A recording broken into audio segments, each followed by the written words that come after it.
Christmas! Tazama Sound Candy Talk upate ufahamu.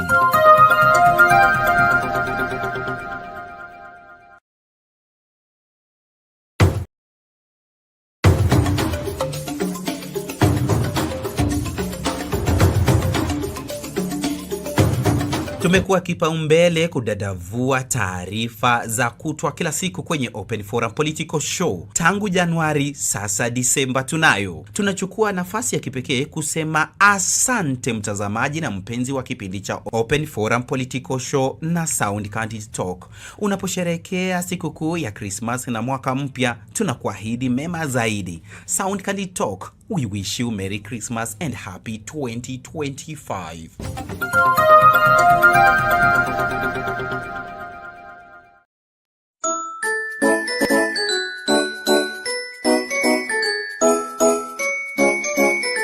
Merry Christmas!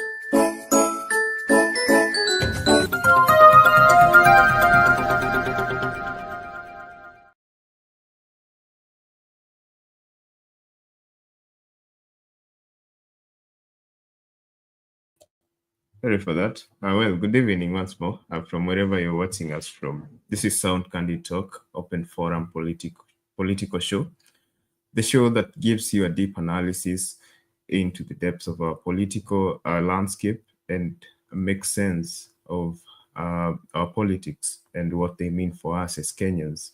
It's the eve of Christmas. First, I would want to wish you a Merry Christmas from wherever you're watching us from. And a Happy New Year, 2025. My name is Douglas. This is SCT Open Forum, a political show. Well, now today on my topic tonight, I want to talk about digital activism. Since Kenyans took to the streets and the government fought them, wrestled them off the streets using all means. Violence, propaganda, and political conniving. Kenyans have since taken to social media platforms like this one and other digital platforms like this one that we are currently on to advocate for good governance, just like we have been doing all along here at Sound Candy Talk, and other platforms like X and TikTok and Instagram and so forth to advocate for good governance. Now, the government has been reacting to this by abducting and intimidating Kenyans, and especially the youths who have been at the forefront of digital activism. Now, I'm inviting you into the conversation tonight so that we may talk about these abductions and the digital activism. Is it going to change the issues that we've been talking about all along? And who is doing these abductions? Because the new Inspector General of Police, Inspector General Kanja, has denied that it's not the police service that is doing those abductions that we've been seeing on live CCTV footages. And he says that Kenyans should not allow anyone who is not in police uniform to make unlawful arrest of Kenyans.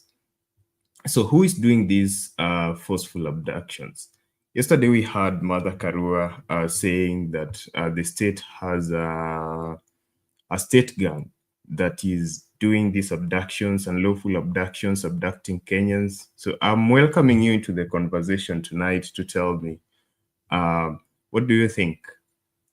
Is the government doing enough to curb these abductions? Or rather, is the government doing these abductions? And is digital activism really going to change our country for the better? This is your platform.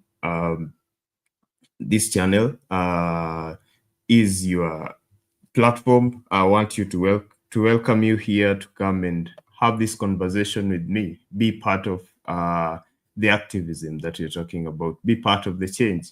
So on my poll question tonight, I'm asking you, do you believe the government is doing enough to address the rising cases of youth abductions? Do you believe the government is doing enough to address the rising cases of youth abductions? So far, I have 4 votes, and 100% of you, those who voted, already say no.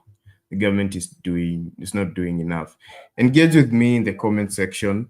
Engage with me on Facebook, Sound Candid Talk, on YouTube, Sound Candid Talk Live. Those are the platforms we are using for now. We still not regained access to our main channel, which we lost control over a couple of weeks ago. We're still working on that, but you will find us on Sound Candid Talk Live, which was previously our backup channel. We are using it now as our main channel, and Facebook, Sound Candid. So engage with me in the comment section. I'm welcoming you into the studio to take part in the conversation, be part of this conversation. I'm welcoming you, Matu, Lala, all those people who have been engaging with me in studio. I'm sending out the link right now. I already sent it, but I'm going to send it out again. Click on that link, let StreamYard configure your mic, your camera, and you're going to find yourself in this space so that you may offer your voice and your opinion on these topics. So in the meantime, I'm going to play some bites so that I may bring you up to speed with what I'm talking about. So I'm still welcoming you. I've sent out the link in the comment section right about now. Welcome to the studio. Welcome to the show. My name is Douglas. So let's have a look at these bites. Then we'll be back to have this conversation.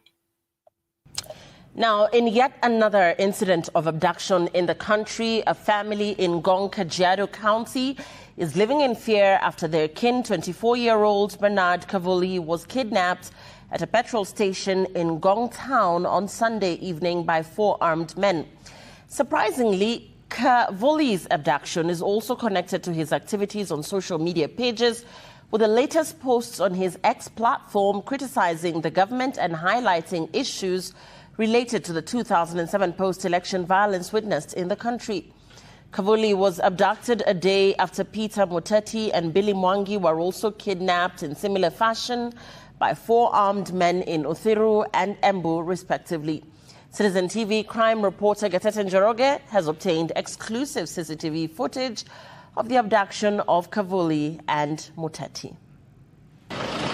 This petrol station in Ngong town is where Bernard Kavuli was last seen walking before being kidnapped. CCTV footage from the petrol station captures a white Probox driving inside. Walking beside it was Kavuli, unaware that the occupants were on a mission to cut short his journey to his sister's shop. Within seconds, he was grabbed by 2 men before being forced inside the vehicle. The vehicle then left heading towards Nairobi. Mara ya mwisho kuongea na yeye ilikuwa hiyo masaa kwa sababu nilimuita atoke nyumbani akuja hapa Ngong kunifanyia kitu. So vile nilimpigia simu tukaelewana anakuja na akaniambia anakuja. So mimi nikarelax na mngoja. So vile nilingoja sana niko na 7 imefika na hajafika na kwangu si mbali na hapa, so ndo nikakuwa worried. She tried to reach him but unfortunately his phone had been switched off. It is at this moment that Mary sensed danger and alerted family and friends who confirmed receiving reports of a case of abduction in Ngong town. Tukakesha usiku mzima, asubuhi na mapema ndo tukakuja hapa Rubis kushungulika, ndo tukaambiwa ni kweli ilikuwa ni kijana ni yeye. So ndo tukaenda kwa DCI wakatuelekeza tukuje tuangalie CCTV footage. So kuja kuangalia CCTV footage ndo tulipata kweli ni yeye, tulimuona. Wao waliripoti polisi, walipigia OCS na wakamuelezea na wakapeana number plate ya gari. Ilikuwa KCA 379R, a white Probox. Kavuli, a 4th-year journalism student at Mount Kenya University, is believed to have been kidnapped due to his harsh criticism of the government on the X platform. Of late, the social media influencer was among X users who engaged on a discussion about the events of 2007 post-election violence. Tumeteseka kutoka Sunday. Juu tangu ndugu yetu achukuliwe, atujui alichukuliwa na nani, ako wapi.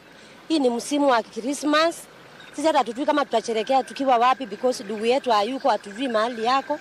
Hatuna furaha. Mahali hata pale nyumbani asikii poa. Ameanza kusema anasikia vibaya juu ya hiyo kesi ya mtoto wake. This is the third abduction following the kidnapping of Peter Muteti and Billy Mwangi, who have been missing since they were taken by armed men on Saturday. Citizen TV has obtained this CCTV footage, which captured two men abducting Muteti when he was paying for items at a supermarket in Udhiru. The 22-year-old is yet to be traced. The abductions have been condemned by the Law Society of Kenya President Faith Odhiambo. In a statement, Odhiambo blamed police for perpetrating injustice against the people of Kenya, which is in violation of human rights. LSK has demanded that police officers abandon and desist from absurd, repressive tactics that have characterized 2024. Odhiambo has called for immediate and conditional release of those abducted or their arraignment to answer to charges, if any. From Udhiru, Embu and Ngong, it is now clear that there is a systematic abduction of young people who are vocal on X platform, with their families demanding answers from government. Gatete Njoroge, Citizen TV, Ngong, Kajiado County. A day after Citizen TV highlighted the abduction of Peter Muteti for allegedly posting an AI-generated picture of President William Ruto deemed offensive, another family in Embu is demanding the release of their son, Billy Mwangi, who was allegedly abducted in the same manner on Saturday afternoon. Mwangi's family says he was taken away by armed men who wore masks from a barber shop. The abductions were in a double-cabin pickup, with reports indicating he was abducted for posting another AI-generated picture on X, depicting the head of state that was deemed offensive. Gatete Njoroge reports the abduction has raised concerns, with two Kirinyaga leaders demanding answers from the government.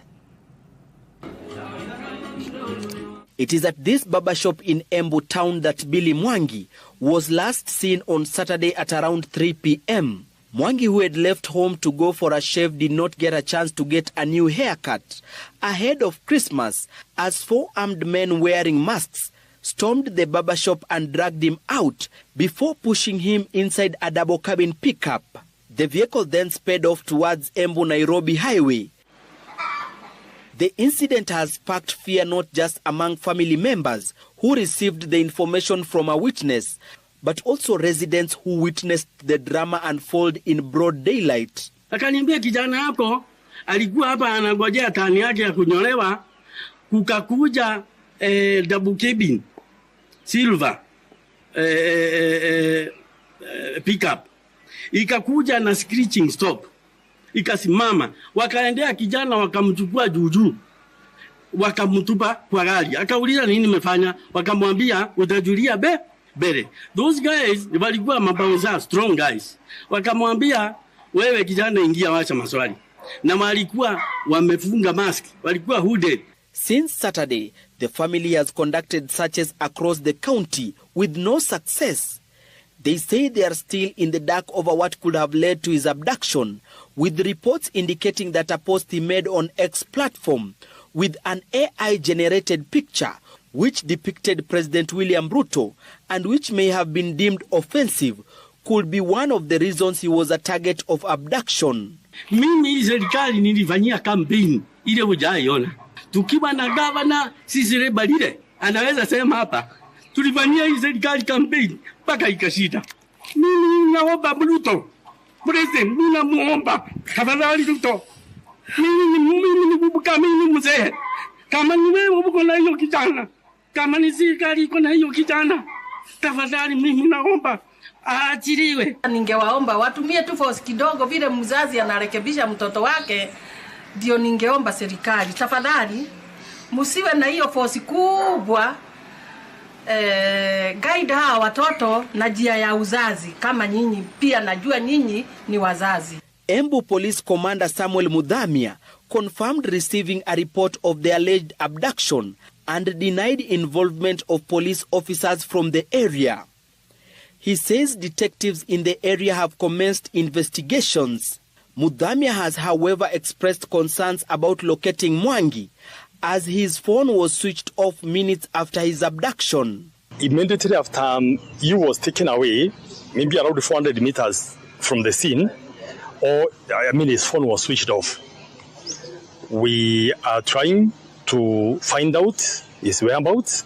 The incident came just hours after another abduction case in Uthiru, Nairobi. Peter Muteti, a social media influencer who posted another AI-generated picture of the president on X, was kidnapped by 4 armed men at a local supermarket. Muteti's family is yet to trace the 22-year-old 3 days later. The matter is under investigation at Kabete police station. Kirinyaga leaders have condemned the recent abduction cases and want the government to come clean on the issue. Mambo inayoendelea katika saa hii sana sana nyenzo za usalama kushika watoto wadogo. Mimi nishikeni kwa sababu mshayenishika, mimi nimekomaa, miaka yangu ni mingi. Lakini watoto wenu jameni wanafaa waonyeshwe njia, sio kushikwa, kuteswa na kufungiwa. Hilo si jambo ambalo tunaweza unga mkono hata kidogo. Waachilieni watoto, wakija nyumbani, mimi ni wakili, nitajitolea niwape pro bono services. Kama ni nini wameshtakiwa, tutawatetea, haki ipatikane kotini, manake tuko na constitution. Gatete Njoroge, Citizen TV. Well, there you have it.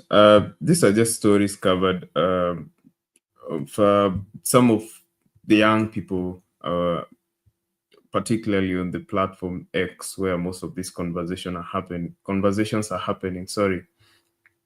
And where are all these social media tools that are being used by the young people to call out the government on their failures are happening. And these are stories that are being covered. What concerns me is the stories that we are seeing on TV. Are those of those users who may be considered popular on these platforms. But these are not all the abductions that these are just what we get to know about. So how many abductions are really happening in this country? Another thing that concerns me is how clueless the police are. When parents go to the police station to report these abductions, the police seems to be honestly clueless about who is doing these abductions. And the police are the ones who are supposed to keep us safe, but they seem to be unaware. They seem to lack information about what is really going on in the country. So this concerns me. What times are we really living in? And who is really doing these abductions in the country? Are they state gangs? Are we retrogressing back to the Moi dark eras? But anyway, someone else might say that there are limits to how much freedom we have, what we are allowed to say on some of these platforms. These platforms don't just exist so that we may say anything that is in our minds, but even so, if you've broken the law, shouldn't you be arraigned in court or something? I'm inviting you into the studio to come and help me, make sense of these questions that I'm asking. I'm still inviting you in studio to come and join me even as I play another bite. As I wait for you to join me in studio to have this conversation with me, I've sent out the link.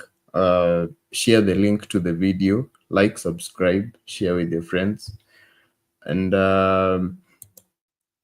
welcome to the studio. My poll question is still out. I'm asking you, do you believe the government is doing enough to address the rising cases of youth abductions? Do you believe the government is doing enough to address the rising cases of youth abductions?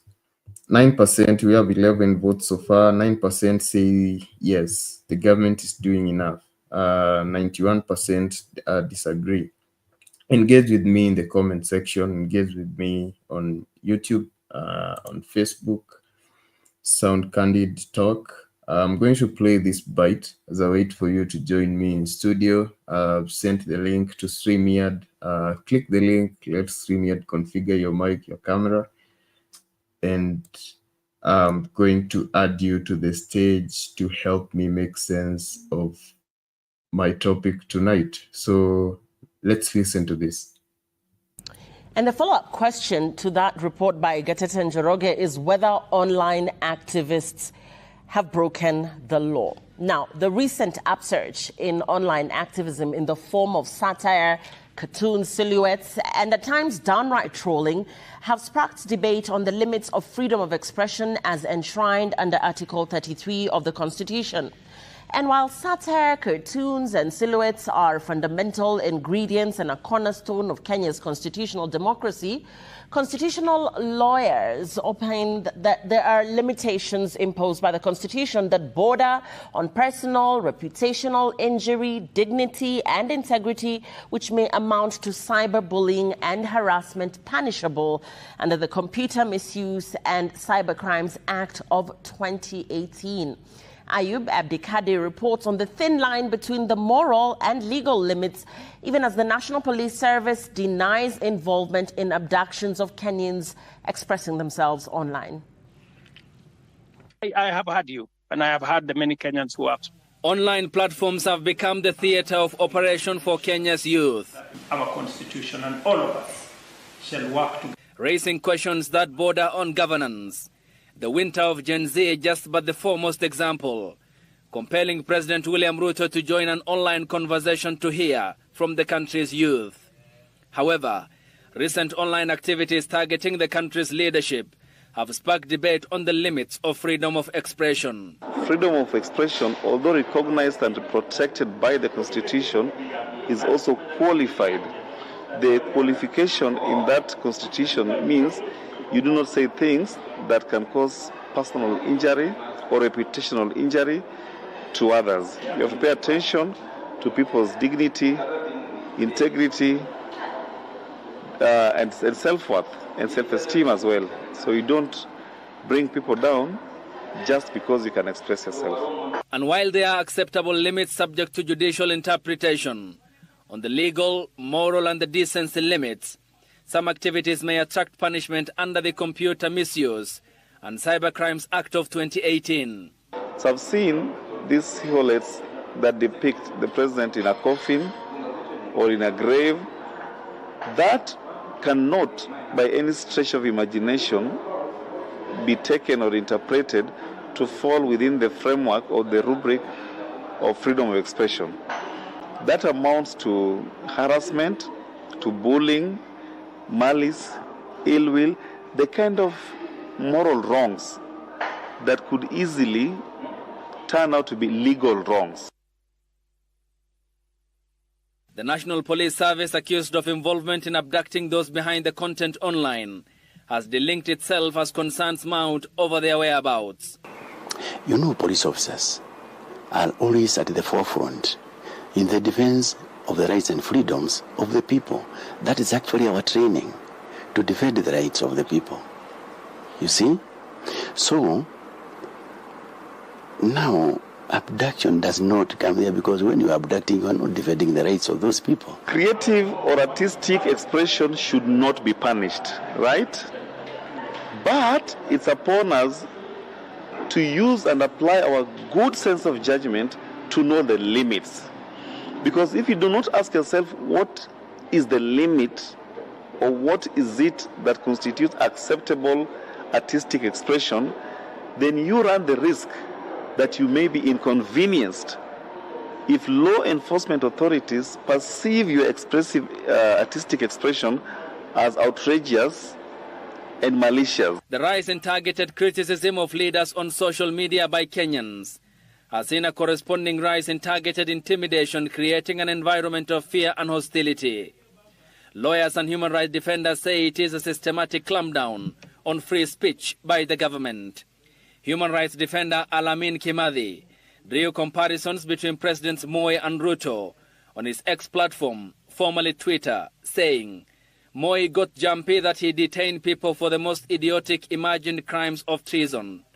2 village loafers deep in Nyandarua County were jailed for writing letters to each other while high on weed, signing off as the King and Prime Minister of Kenya respectively. We heading there? Senior Counsel Paul Mwite also posted on his X platform, calling for the release of Kenyans abducted reportedly by security agencies, stating, Government of Kenya released those young Kenyans abducted for exercising their constitutional rights and freedoms of thought and expression. They should, according to him, enjoy Christmas and the New Year with their families. The response from the government targeting tech-savvy Kenyans daring to write against it and leaders has led to calls for accountability on the whereabouts of Kenyans whose families allege have been abducted by security agencies. Ayub Abdikadir, Citizen TV. Well, there you have it. I have Bernard in studio. Bernard, how are you? I'm well. How are you today? I'm good. I hope you're not abducted. Pardon? You're not abducted. Not yet. Not yet. You're waiting. No, my VPN is reading America. You are even reporting yourself. You are guiding the abductors. America ni kubwa. Yes. Anyway, mambo vipi? Tuko salama, tunashukuru. We had a long day, but we're here. How is that side of Kenya? It's good. It's good. It's rainy. It rained today. Cats and dogs, but the weather is cool. Okay, so sisi tuko hapa tunazidi kusukuma show na Tunei Mohamud. Naona mnafanya kazi poa. It's good. Yes. Okay, so welcome to the conversation. I'm asking who is abducting Kenyans, because the police say our Jewy. They have no idea. That's one of the most, what do I call it? I would say irresponsible response to such a question, because the police are the people charged with the responsibility to secure Kenyans. They're on the first line of the defense of the welfare of Kenyans.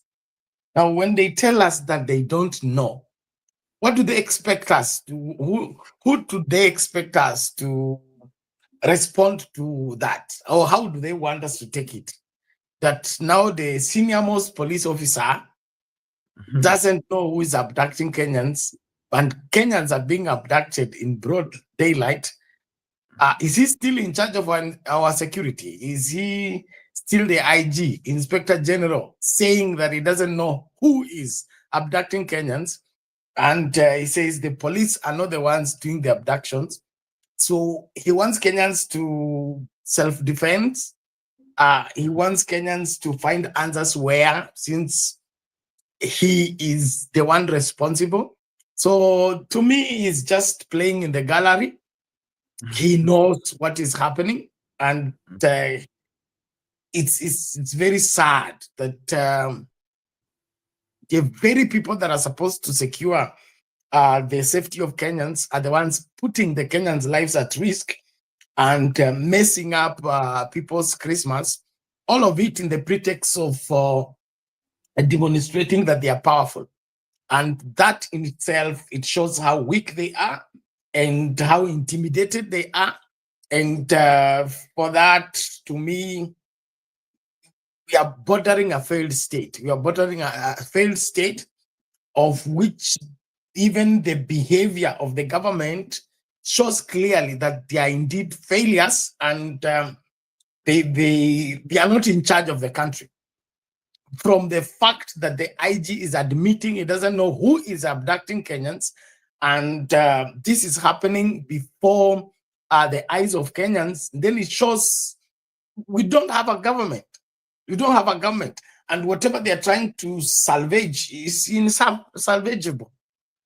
So hiyo ni dhambi za serikali. Serikali inapaswa own up to the same. So kwangu, we are in a bad place. We're in a bad place. And then, of course, the claims have been there. Who is abducting Kenyans? Mother Karua is on record. She gave out her view of the same.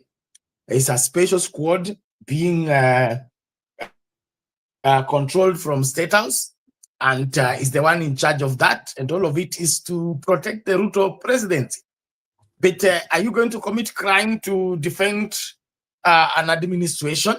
Or are you going to keep your administration using criminal methods? How far will you go? There is always an end. And so I think William Ruto is running himself out of office before his time. But okay, is there a limit to how much we can express ourselves online? Is there a limit to what we can say? And where do we begin to infringe on that right to overstep? Of course, we can't say that there is no overstepping. But if I have overstepped my space, should I be abducted? I should be arrested. If I violated the law, then the law should deal with me according to the law. You don't send wounded people, masked people to come and pick me up. If I've committed a crime according to you, then you cite what part of the law I have broken. Then you come and arrest me, arraign me in court. Then let me argue out. Okay? This is what I said. This is what I meant. If it was in a violation, let me be fined or let me be imprisoned. But if you're sending me wounded people, you're sending me masked people to come and arrest me, you're a criminal, just like the person you're purporting to arrest. So the way the government is behaving, if at all, is the one behind this, is a bigger criminal than the young people who are expressing themselves. Of course, too much of anything is poisonous, but one man's meat is another man's poison. But to me, the way this is being handled is being made to be worse than it should be. It is simple. If people have overstepped their space, they have overstepped their mandate, then let them be handled according to the law. Just like the Law Society of Kenya is saying, arraign them to court, let us hear the case, let them be jailed or let them be fined. But you harassing them because they harassed you, it makes you not a better harasser. If they harassed you, then you are harassing them. Then what makes you a better harasser than them?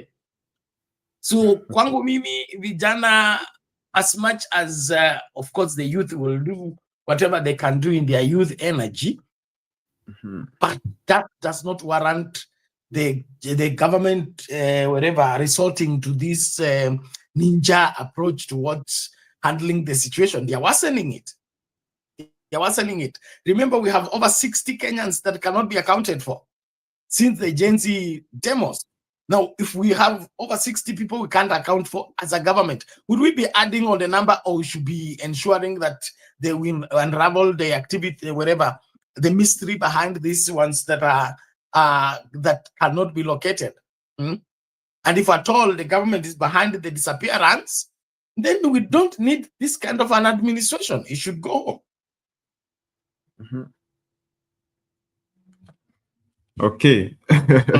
But so what's the solution? Because these abductions, we saw them even way before the Gen Z uprising began. You remember that story of someone being abducted in the same fashion in was it in Isili? There was that Muindi guy, sugar businessman. These abductions were there before the Gen Z uprising began. But, okay, so what's the solution according to you? Should we start beating them, these armed goons? Should Of course, the government should desist from criminal activities. it's The government should. He who comes before he say he who comes before the law to ask for justice, he should come with clean hands. It's now that the government has already identified its hands. It's the least qualified to demand anything before the court of law. That's number one. Number two, I think we as a people need to tell ourselves the truth. Our so-called government is not a government anymore. I think they have lost ground, and they seem not to realize it in the proper way. But all in all, the way forward would be let's secure everybody. Let's secure everybody. Anybody who has any information that will help to lead to the unraveling of this should be used. But Kenyans, I think, should unite at this point in time and in one voice make up their mind that we'll never go this direction another time. We'll never go this direction another time, in the sense that we should never allow an incompetent government or an incompetent person on the seat of power. This is what you get when you have an incompetent, insecure, intimidated person at the seat of power. And this is a clear picture of abuse of office and abuse of power. You don't clamp on people to lead them. You don't intimidate people to lead them. A proper leader has a way of winning people over, especially when you're falling out with people. I saw today Sakaja distributing Christmas items to Nairobians, trying to woo them. When the city is smelling and has dirt everywhere, he's coming to tell us, he acknowledges how Nairobians, some of them cannot afford Christmas. He's behind our not affording Christmas. How has he run the county to make sure that every Kenyan is able to earn and be able to get Christmas for his family? And so I think the Ruto administration is a mess. It's a mess, and the worst of it is that it's a self-inflicted mess. We have not come here accidentally. We have been systematically coming here by our negligence of our supply chains, our negligence of our resources, and our sustainability. Because you cannot be cultivating unemployment and tell us you are presiding over security. Okay, the moment you get more young people not employed, they say an idle mind is devil's workshop. So the only way to prevent the idle mind is get the people busy. Instead of you enhancing kazi mtaani, you cancel it. Instead of you making hustler fund to generate jobs, you make it an harassment program of threatening people. If you don't pay, I will come for you. That will not solve the problem. So the William Ruto administration is behind the plight of Kenyans, and the earlier he owns it, the better. He is the reason why the situation has fallen to this level. He should own up that as a person. It says they inherited the beginning of the coffers. solution. Yes. It says they inherited empty coffers. Inheriting an empty coffers and crying empty coffers for 2 years, to me, is irresponsible. Then what was the use of you coming in the office? I thought we come in the office to solve the problem. We don't get in the office to cry about the problem. If you inherited, I don't even get that aspect that William Ruto inherited. I mean, inherited from who? From himself. He was deputy president for 10 years. Okay, so he inherited from himself empty coffers. Then he should tell us he inherited the empty coffers when he had an empty brain. Then probably will understand that. But if you inherited a situation that was bad, then you worsened the situation. Then it means you are the most disqualified person for that place. But if you are indeed the solution to the place, you should turn around things. But what has he turned around? He's walking around telling us that the price of unga has dropped, that the price of this has dropped. But where is it? Okay, it has dropped by what means? By you telling, by us getting into a harvest season and there is plenty of maize in the market, and that, of course, will result into the price of unga dropping. But the situation of Kenyans has remained the same. Our mothers are giving birth in the bushes. They can't afford medical care. Our children can't brag of wherever, be assured of their tomorrow. The despair in the country is multiplying with every passing day. The young people are expressing themselves because they are not seeing any future. How do you want them to see a future with you when you are promising them nothing? I mean, the way you address them and the way you are handling things is not inspiring hope. It's not inspiring change of anything. You are telling them that they will have 5 years of nothing, and you are guaranteeing them another 5 years of nothing. And you want them to beat drums and celebrate that they have you. That doesn't work.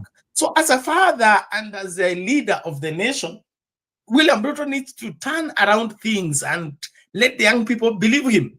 He has led into lying to Kenyans. It's the reason why Kenyans have given up on him. And our giving up on him is not our choice. It's every indications.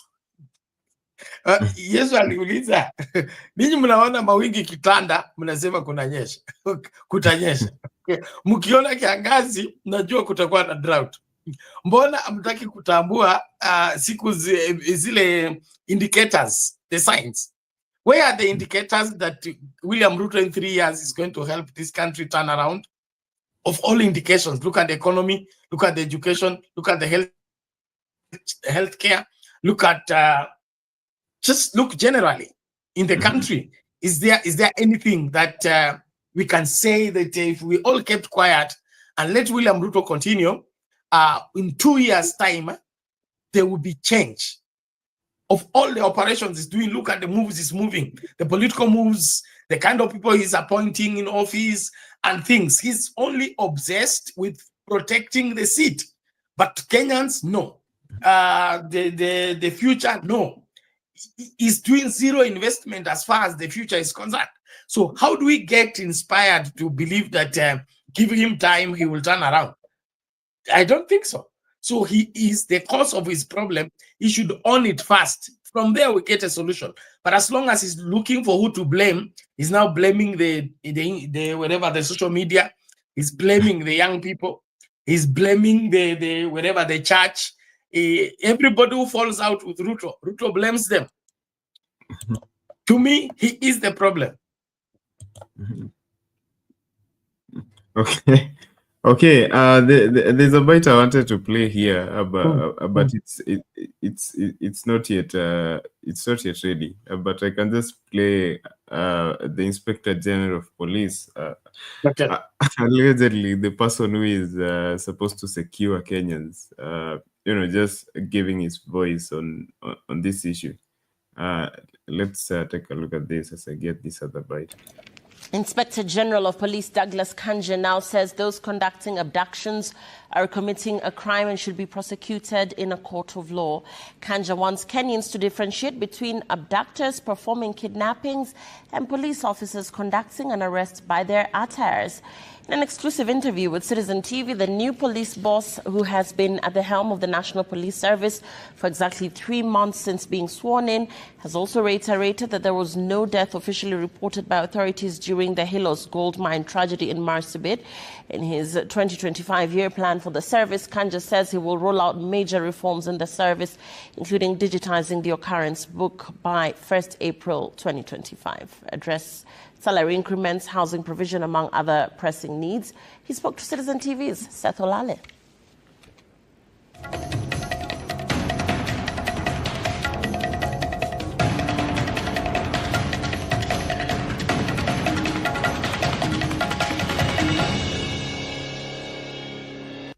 differentiate between the wolves and the sheep by their appearance. Inspector General of Police Douglas Kanja says anyone conducting an illegal arrest without official police uniform and identification is an abductor. So those who abduct, they commit crimes. And those crimes are ordinarily presented before a court of law for a judge to decide on that. Ours is to arrest. Kanja reiterating that police officers cannot violate the law by holding suspects in illegal detention and fail to arraign them. We take to court those who meet the threshold to be taken to the court. Those who don't meet, we release them. But if there is a case of abduction that is reported to our stations, ours is to investigate. And if there is anyone who has committed an offense, be arrested and be taken to a court of law so that they can be able to answer on those charges. Responding to the Hilos gold mine incident, police boss Kanja reiterated that there was no death registered by the National Police Service. In a bid to implement the recently launched National Police Service Strategic Plan, the IG says he will roll out major reforms in the service with the aim of eliminating corruption through digitization of the Occurrence Book, OB, by 1st April 2025, as well as addressing salary increment, housing provision, among other pressing needs. We want by 1st April to launch our digital OB, 1st April next year. So we are already moving very fast actually. After the launch of our strategic plan, we did hit the ground running so that we can be able to move and ensure that by April we are there. So many other services that are headed by the police are also going to be brought up on the platforms of the e-citizen platforms and many others, such that you can be able to access them that way easily. We want to make work easier for the Kenyan people. My plan is to ensure that our police stations becomes centers of excellence for police operations, and centers through which the public are served. I know it is not a walk in the park. I'm aware of that. But then, what encourages me most is that we have got full support from our government. Full support of everybody. The police IG says he aims to address the issue of graft within the force, which has acquired a reputation of being among the most corrupt public institutions. We are also going to eliminate these complaints about corruptions. They will be things of the past. We want to use body cams. We want to see our officers on the roads when they are rendering services to the people. Because at the end of the day, we can be able, even exonerate officers, or the other way around, depending. So, by adopting technology, it is going to make our work much easier. The supervisors will also be in a pole position, actually, to supervise the other officers. For example, an OCPD can be able to supervise his stations. An OCS can be able to supervise his officers within his areas of jurisdiction by the use of technology. So things becomes much easier. With the Christmas festivities already underway, motorists have been strongly urged to refrain from drink driving. And one life lost is one too many. So I want to urge them to restrain themselves, to observe the regulations of the road. Seth Olale, Citizen TV.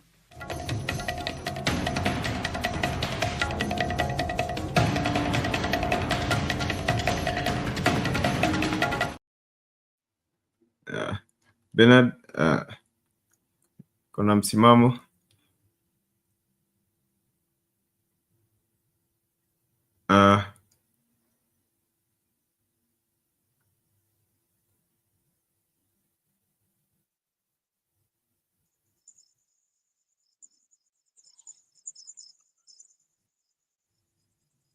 Douglas, ni mimi ama ni Bernard? Unajua ndio hapo ninashangaa.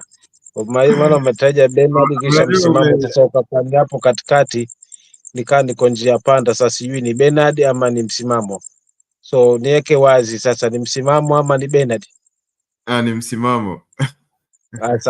Asante. Basi pokea zangu mdogo wangu Douglas, lakini vile vile kaka yangu hapa Bernard na wale wote ambao wanatufuatilia haswa, lakini bila kusahau upande wa pili ule ambao unaongozwa na dada yetu Tuni, na maanisha upande wa comment section, na wakereketwa wote na wazalendo wa kweli ambao wanatufuatilia kokote kule, haswa nje ya nchi ama kwenye nchi hapa kwenye taifa letu.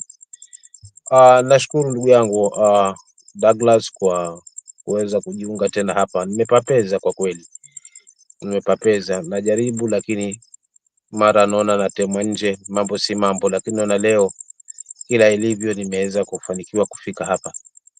So labda pengine kwa kuanza nalo, anianze na huu msemo hivi kwamba kumbe kaniki ni dawa tu ya madoa.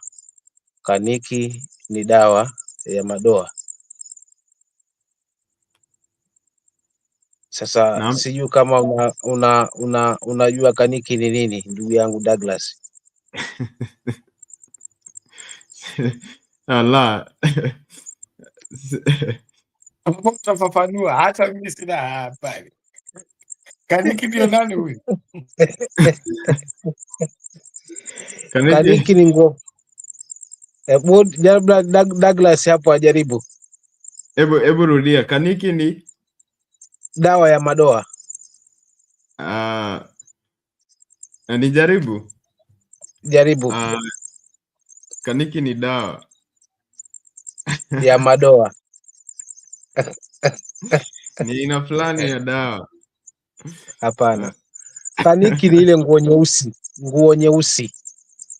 Kipande cha nguo nyeusi ndio huwa kinaitwa kaniki.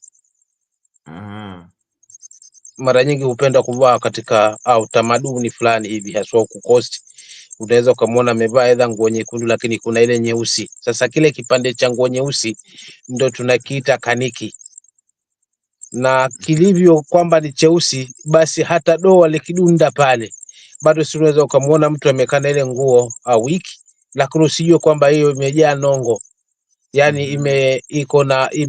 imechafuka, kwa sababu inaziba haswa yale madoa kuonekana, tofauti na nguo nyeupe ama na rangi nyingine.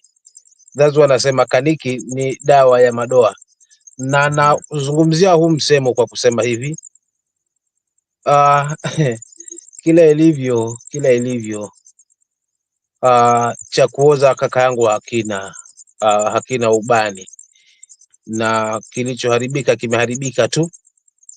So nikitazama hii serikali na vyenye ambavyo tunafunga mwaka huu, ikiwa leo ni siku ya mkesha huu wa Christmas, na niwatakie pia haswa wazalendo wa kweli hapa Christmas swafi, na pia mwaka mpya ambao umejaa mafanikio na heri. Unaona, so nimekaa nikifuatilia upande wangu vile ambavyo bado inanadiwa kwamba at least ingie katika akili ya Wakenya. Yani inanadiwa kimtazamo wangu kwamba ingia haswa katika mtazamo akilini mwa Kenya kwamba hawa jamaa kwa kweli wako busy haswa kutupigania na wako tayari, of which on my side naweza nikasema ni kaniki tu, dawa ya madoa hii. Wakenya tusihadaiwe na tusisahau. Kwa mfano miungano ambayo sasa hivi naishuhudia na urafiki kwa wale waliotemana kipindi kile, ni mambo ambayo Wakenya lazima tujiulize maswali. Na that's why Douglas tulikuwa nikizungumza hapa katika hii panel kwamba vita vyetu wa Kenya ni wanasiasa. In fact, wanasiasa waliodominate katika hili taifa kwa miaka na mikaka, hawa ndio wanatumesa hapo kwa sababu ni juzi nimeona hawa jamaa zangu kutoka Central wakija wakisaidia hii serikali. Kwangu si vibaya, lakini sasa najiuliza mbona inakuwa atakayepata nafasi ya kuweza kupata usaidizi katika hii serikali ambayo imeshindwa, ambayo naiita leo kwamba ni kaniki dawa madoa anakimbia tu kwa ngome yake ama kwa jamii yake. Yani unakuta anaingiza tu watu wake pale, yani yule usura ya utaifa, na kwamba kweli watu wanataka magusi yaoni. So ni wale wale tu wanatuchezesha, marafiki waliogombana msiku na mchana wanacheka tu, hakuna vita. So for real, hali kama hii wa Kenya, mimi ndo nipatapo nafasi kama hii, basi ni kupenda sana zaidi kuweza kuwakumbusha kwamba tusiadaiwe tukagaiwa kimikabila, tusidaiwe tukagaiwa kidini na kadhalika, wala wakati huu tusinyosheane sana vidole, kwa sababu walokosa washakosa, lakini bado still ni wa Kenya. So tukielekeza pengine vidole hivi kwa upande wa mlima kwamba hawa ndio wametuletea huyu jamaa, sasa wapambane na hali yao. Hawa jamaa wana sera ya wao kwanza, wasikizwe mapendekezo yao ama mahitaji yao. Kwa hivyo ni wakati wao sasa wapambane na hali yao, still bado tutakuwa hatujatengeza taifa. Langu kama msimamo la kufungua ni kwamba mwenye ameenda njia ambayo sio, ajitafute, arudi njia ambayo itakuwa inaonyesha utaifa na umoja katika semi, katika mawazo, yaonyeshe umoja. Lakini ile kwamba sisi watu mpaka lazima tufanyiwe hivi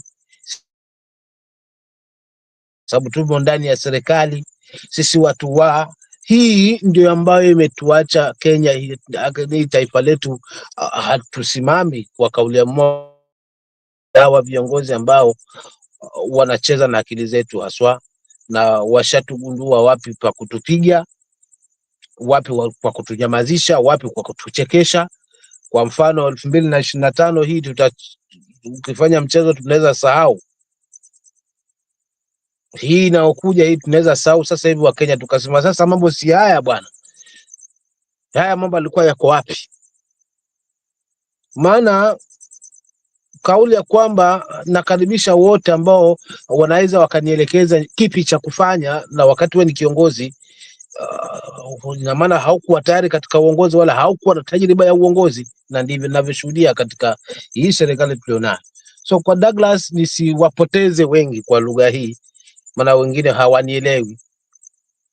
Ni kwamba Wakenya, mimi kuwakumbusha 2025 Mungu akiajalia, tuwe macho, hata turambishwe hasali namna gani, tukumbuke shubira, kwa sababu likubigalo limekufunza, na kosa la mwaka huu huwa ni marekebisho ya mwaka mwingine. Kwa hivyo tumeona kile limetupiga 2024, if Mungu ametuwezesha, roho zimekuwa hai, tumeingia 2025, tusisahau hata tuonyeshwe asali ya kinamna gani, tukagawiwa kijamii, kingome, kikabila na kadhalika. Asante, huo ndio ufunguzi tu.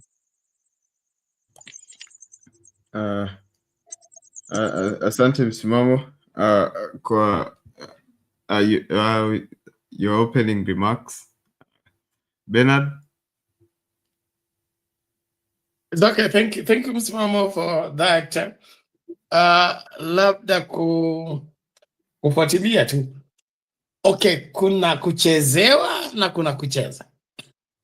Hao wanaitwaje? Hao wanasiasa kazi yao kucheza siasa, lakini mimi langu ni Wakenya kuwajibika. Kwa muda mrefu Wakenya wamekuwa watu wa kutelekeza uongozi. Kwangu mimi, katika macho yangu ama mtazamo wangu, kutelekeza uongozi, it means we are hands off. We want to leave leadership to the so-called leaders without us holding them to account. I don't think we have been this strong on accountability in leadership in the history of this country, because we have always left it for those so-called politicians or so-called leaders to lead the country. But it appears this time around, there is no leadership. And so we just have occupant of positions. And in the process of occupying positions, the heat is on Kenyans in the sense that the burden of sustaining the people in the leadership position is weighing heavily on Kenyans. One, on the overtaxation and, of course, poor resources in terms of economic viability. And as long as the population of unemployed keeps increasing and the population of the employed keeps decreasing, the harder it will be to sustain the whole ecosystem, because you can't sustain people without feeding them. You can't sustain people without giving them a guarantee of tomorrow. And as much as we would want to kind of, want Kenyans to play politics, I don't think there is playing politics on an empty stomach. There's no playing politics on I have 6 sons, all of them are in the house. There is no employment. And then you want me to tell you that mimi ni mtu wa Mrima, mimi ni mtu wa Nyanza, sijui mimi ni mtu wa wapi. To me, the political class have played themselves into a trap that I don't think they will come out if they continue in that way. The only thing that will help the political class is when they turn around the economic situation of the country. And turning around the economic situation means the graduates that we have had throughout this December, it has been a graduation month, okay? They need to be on duty by January 1st. Whatever miracle Ruto performs, he should perform now. If he doesn't take his time, he's on his way out. There is nothing to help him, because we cannot be having graduates for wearing gowns and taking photographs. We must have graduates that are going to be productive. Yes. You're talking about graduates from November. This November. Yes, all the way we were been September, October, November, December. We have already added to the population of unemployed over 500,000 people. Bernard, unaniacha hoi hapo kwa graduates, maana umeniacha sio graduates na kina nani. Labda pengine unifafanulie ndugu yangu ili tuendane. Hapo kwa graduates umeniacha ndugu yangu, samahani kwa hilo. Lakini pokea kwanza zangu. Hao ambao wamehitimu kutoka kwa vyuo vikuu. Hujaona magauni ya black kila mahali.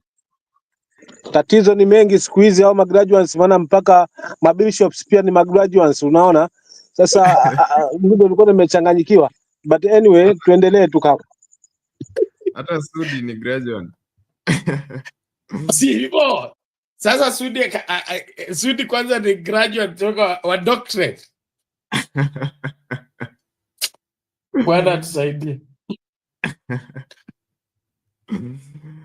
Anyway, without a concrete solution to the practical problems of Kenyans, there is no political solution to the matter.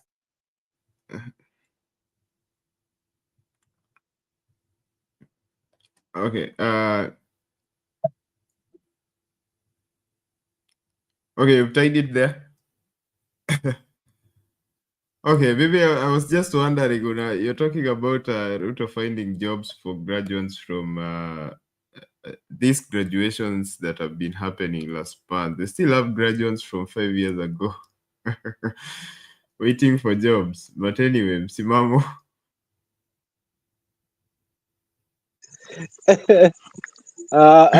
Hapo kwa Sudi mmeniweka hoi, yani bado ninacheka mpaka sasa hivi. But all in all ni kwamba Sudi ni graduate.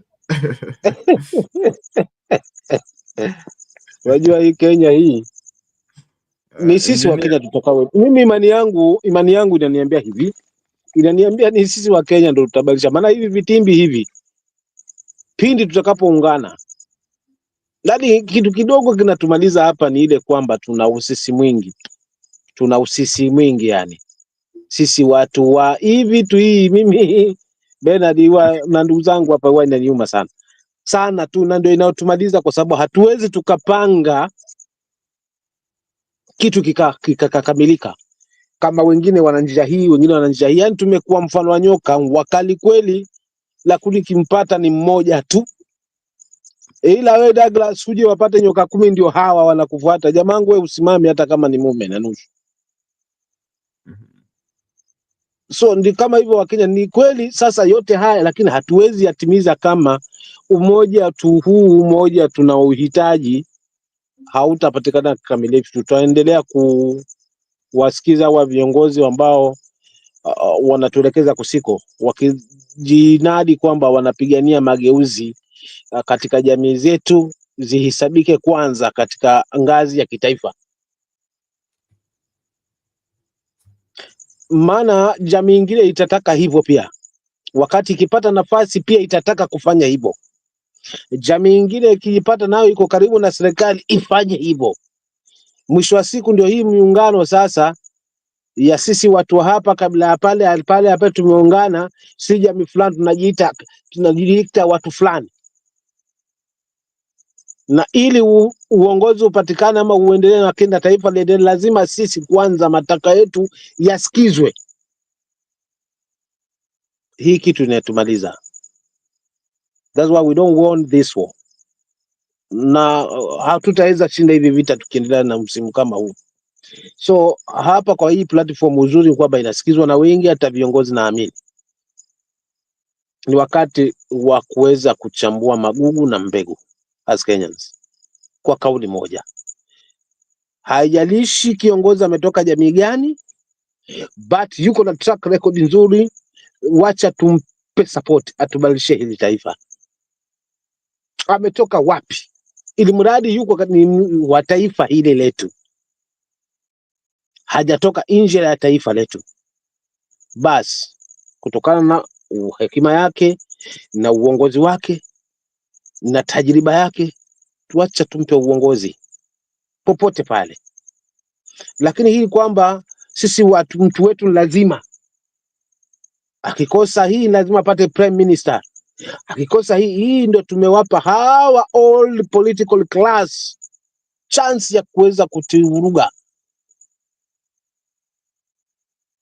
Tusishikane hata Yesu arudi. Nao hawakubali kuwapa new political class unless waende chini ya viatu vyao, wafuate nyendo zile ambazo wanazitaka wao, ili watumike kuweza kuwahadaa haswa na Wakenya wengi ambao hakika hawaelewi hata katiba ni nini.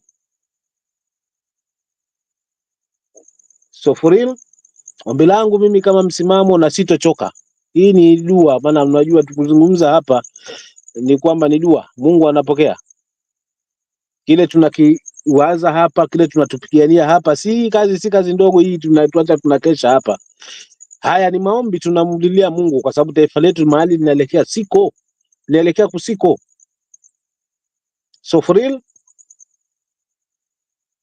vita vyetu na utumesi ni hawa old political class. Hawa watu wamekaa hapa kwa muda. Kwa sababu haiwezekani mimi nakujua dili yako Douglas ulifanya hivi, alafu utake kunigeuka, na wakati nakujua in and out. Lazima tukae chini kwa acha nipige kelele, kwa sababu najua nisipopiga kelele wananchi wataamka, kisha sisi tuendelee na mambo yetu. Na hiyo ndio hali tumekuwa nayo kwa muda, kwamba mtu akipata nafasi ya uongozi basi amepata nafasi ya political class. Anaingia kwa siasa, kama ameingia kwa mbunge, alikuwa juzi, alikuwa na baada ya miaka 2 utamwona amejaza mali ajabu. Na kwa sababu ndio mwenye mali na wengi ni maskini, kama kina msimamo, lazima tupige magoti ili na sisi at least tupate zile chembe wamekula, wamebakisha. Angalau juzi nisikiza mama Selina hapa, japo siku katika hiyo show, lakini nilifuatilia hiyo show. Tuko chini ya meza sasa, angalau tuangukiwe. Hali hii ya kuangukiwa ndio inatuacha kwamba hatujinasui mahali tupo. So ombi langu mimi kusema langu tu ni kwamba Wakenya lazima tufungue akili zetu. Uongozi hii taifa halibadilishwi na watu wengine, sisi. Tuachane kabisa na hawa na haya hizi sijui ni ahadi wala ni masharti wala nitayakaje kwamba watu sisi lazima tupate hiki tufanywe hivi vitu tusahau, la sivyo itatuleka kila kabila basi ama kila jamii itakapopata nafasi ya uongozi ni wakati wao wa kula, na tukienda hivi nchi hakuna mahali kwa kuenda. Itakapoenda si rasilimali zitaporwa, hakuna mtu atasimamisha corruption, hakuna vitu vingi ambavyo vinatumesi vitapata suluhu.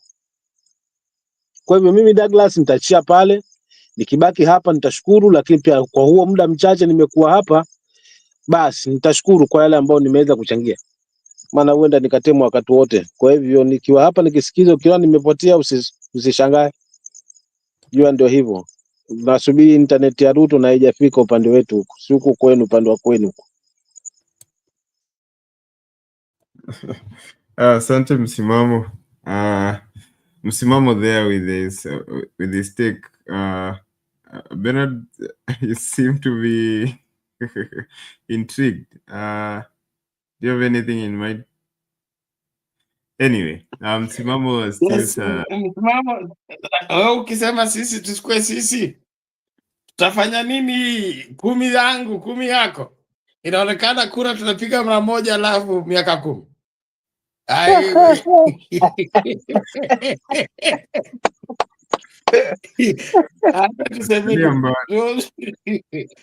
Tunaona vile washagawana, wanasema 10 yangu 10 yako. Sisi tunaendaka tukufika foleni kama desturi, lakini hawa washachukua 10. Mungu mwenyewe atuponye.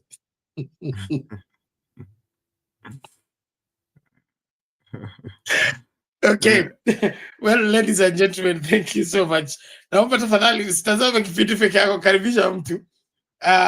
Maybe I will say this. It is true what Mzimamo is saying, but I think I don't think Kenyans are divided on tribal lines, although that is being instigated and being pushed by some quarters. From where I sit, we are all pained. We are all pained and we are all suffering under the same yoke. And so the coming together of Kenyans is not a big deal. I think all that is needed is to chart the way forward. Kila ambacho kinanitesa ama kinanipatia wasiwasi ni vile tunavyo tafuta uongozi mbadala. Tunatafuta uongozi mbadala tukitafuta mtu. Hatutafuti uongozi, tunatafuta mtu. Na mimi naona katika hiyo hali ya kutafuta mtu tutapoteza uongozi tena. Kwa sababu hii masuala ya kusema fulani ndiye ataokoa, fulani ndiye atakayebadilisha maneno, inaweza kuwa huyo fulani ataingia pia na hataweza. Kwa nini? Kwa sababu uongozi hautegemei mtu mmoja. Wale wako kwa ofisi kuu ndio wanasababisha mambo mengi kufanyika, lakini tusipobadilisha, tuangalie uongozi kwa kijumla na tuseme kuanzia chini pale kwa MCA mpaka kwa president, patie mtu yeyote uongozi ambaye ana dosari. We have an overhaul of our political leadership system. But tukimngoa mtu mko juu, alafu tuweke mwingine huko, na huko mizizi ni ile ile, huko branches ni zile zile, huko the political cartels and the political maneuvers remain the same, that person is going to be incapacitated. He will not do anything in terms of bringing viable changes. And so what is needed here, kwangu mimi, beside the political madness, the Kenyan people need to change and realize that leadership is different from other things. Leadership is so important that we cannot leave it to chance. Tufungulie kila mtu aingie kwa debe liamue. Hapo ndio tunakoseanga kila mara. Kama hakuna kuchuja wale watu waenda kwa debe, tuachane na hii kitu inaitwa uchaguzi. It's not necessary. Because you allowed for frogs to come in, you allowed for hyenas to come in, you allowed for everything to be on the ballot. And then you are telling us to go and choose between the hyena and the crocodile. I mean, what do you expect? We'll still end up with one thing that is going to eat us up. And so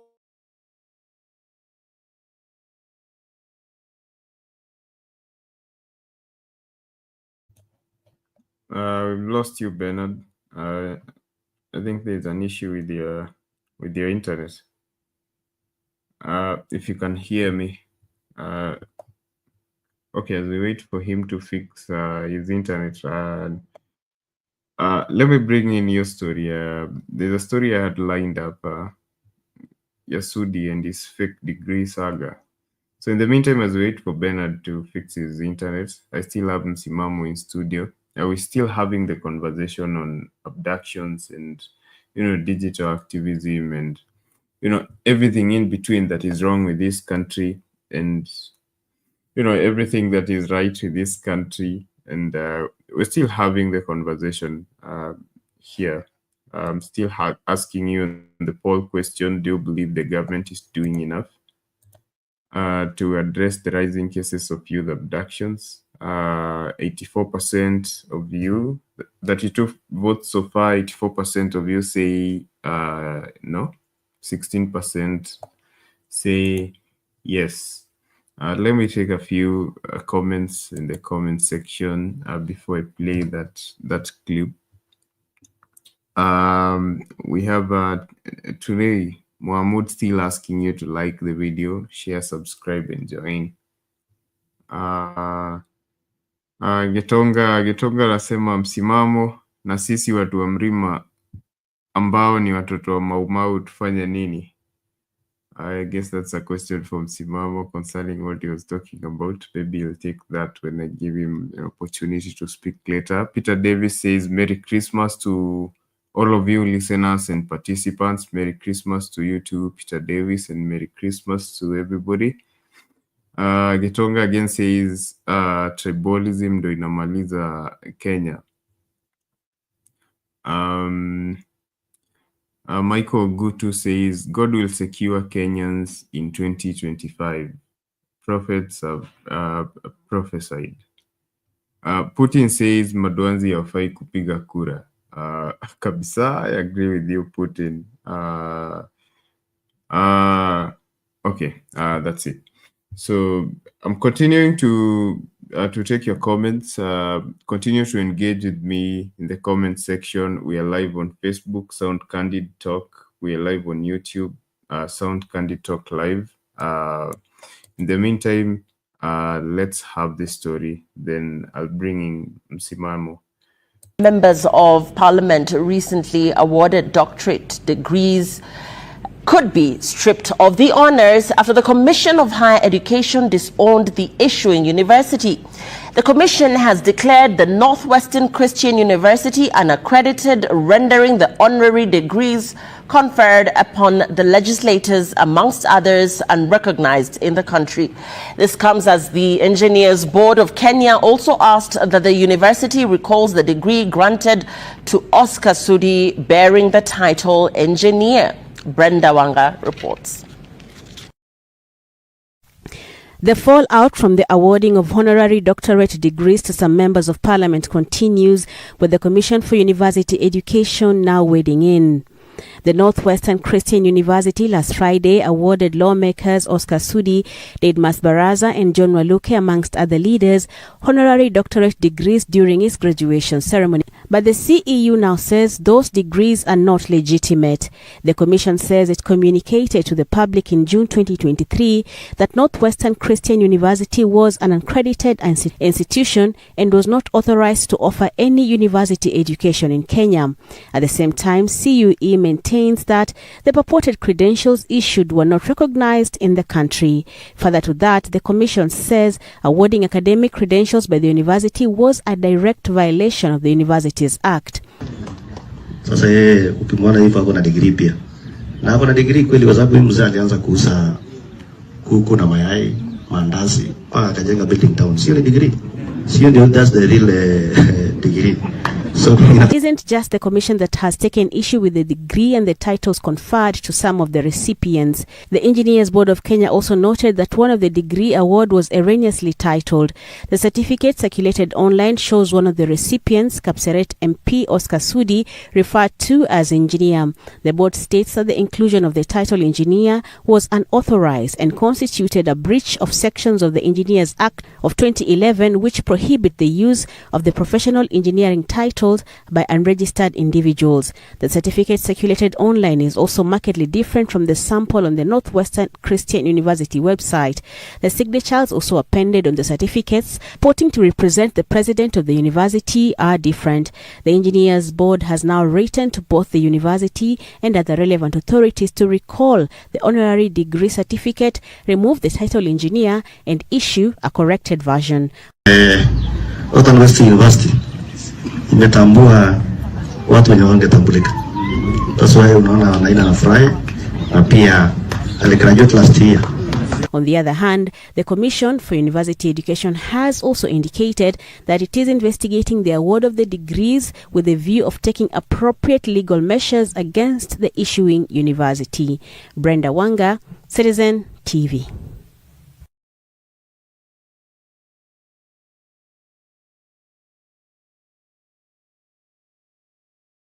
Utata wa shahada za hadhi zilizokabidhiwa wabunge Oscar Sudi, Didmas Baraza na John Waluke unaendelea, huku tume ya elimu ya vyuo vikuu ikisema degree hizo si halali.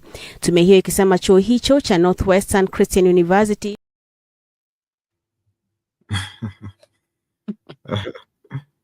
msimamo, any comment? Unajua ndio graduate.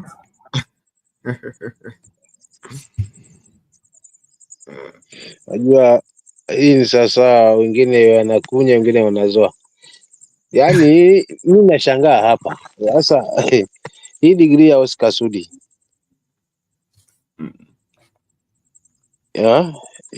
Ukweli haswa, kiukweli kabisa. Na viongozi wapo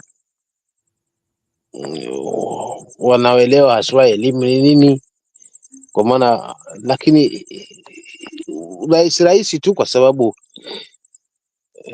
ni mkubwa, ni mheshimiwa, wewe anaweza fanya chochote. Hii ni waibu, ni kimtazamo ni waibu. Kwa hivyo kwa kutilia pondo ni hivi, hawa wana vioni haswa wanao zungumzia swala hili wako sawa. Tunahitaji mtu akiambua ni engineer au ni engineer wa kweli, kwa maana hili lisipotengenezwa mapema, kesho na kesho kutwa litanadiwa. Hamkuona ile wakati nimesimama nikiwa ninafanya graduation mwaka fulani, siku fulani. So for real, hawa wanafanya jambo ambalo lazima tuwe na we must be serious. Tuwe na ukali fulani, yani tuwe na msukumo fulani, haswa ikifikia hapo swala lazima la elimu. Isiwe tu kiongozi kapitia kule na kule kwa haraka haraka na njia za mkato, mwisho wa siku anaitwa engineer msimamo. Ukitazama masomo yake ni class 4 liver, yule wa zamani, kama unashawahi Bernard, najua na wajua wale wafanya class 4 enzi hizo. So for real, mimi mtazamo wangu kama msimamo, swala la elimu si la kubezi. si la kuchezea,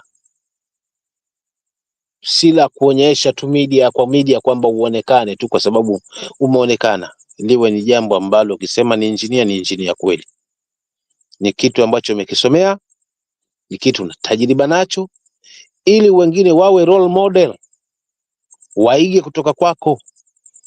Lakini je, mimi msimamo niige Oscar Sudi na mimi nifanye mipango yangu, nigraduate nitoke kwa media, lakini kimasomo yangu mimi mwenyewe najua haswa yana utata, itakuwa inaleta nini?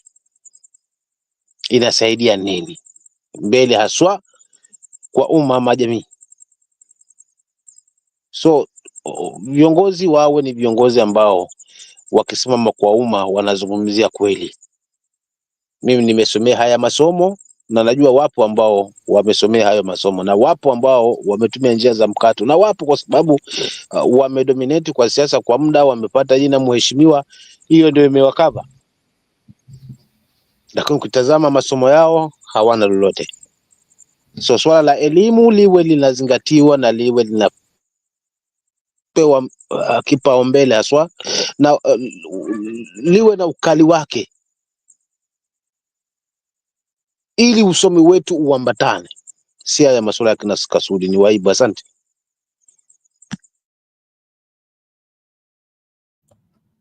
Asante msimamo. Bernard. I agree with Msimamo. I agree with Msimamo. We are turning education to be a mockery.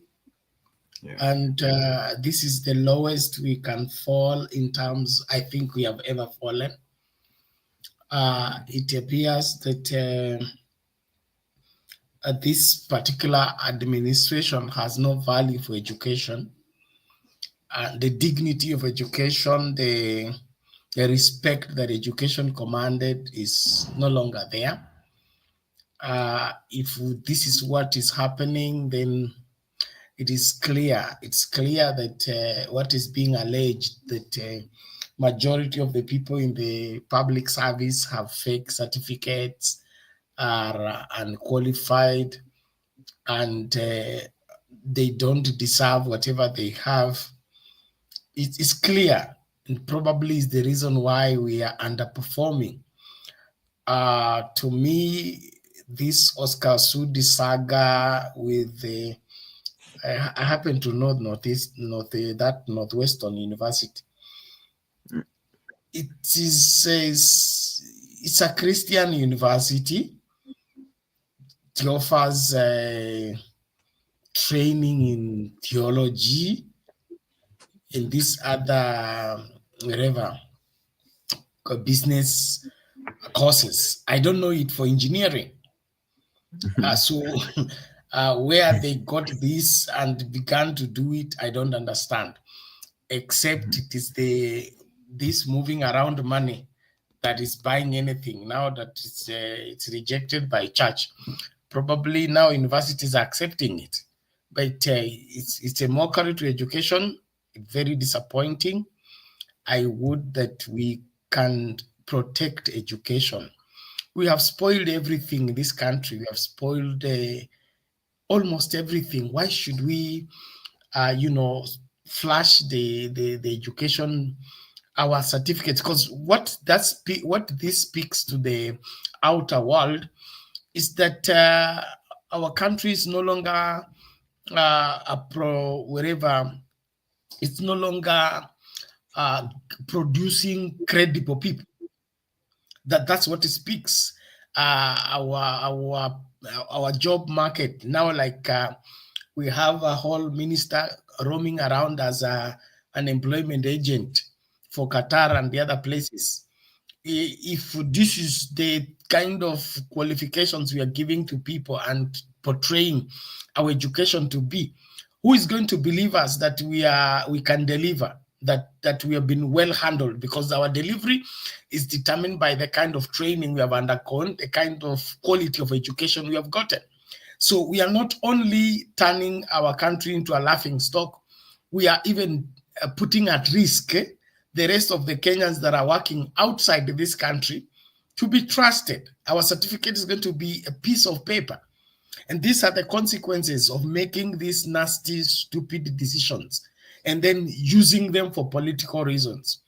If they wanted to give honorary degree to Sudi, they should have taken it to him in the bedroom there in secrecy. Why should they display it?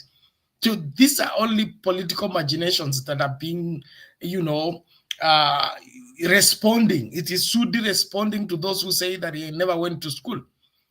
And so Northwestern University and whatever they are doing, I think even that their charter should be recalled. There be some consequences, because this politics, we are taking it too far. We play politics with church. We now play politics with education. We are playing politics with healthcare. We have now taken politics to animal farm. Okay, now our animals are also now protesting. They don't want vaccination. You know that. So this is too much. This is too much. So kwangu mimi, this smells bad, should be stopped, and leaders should behave responsibly.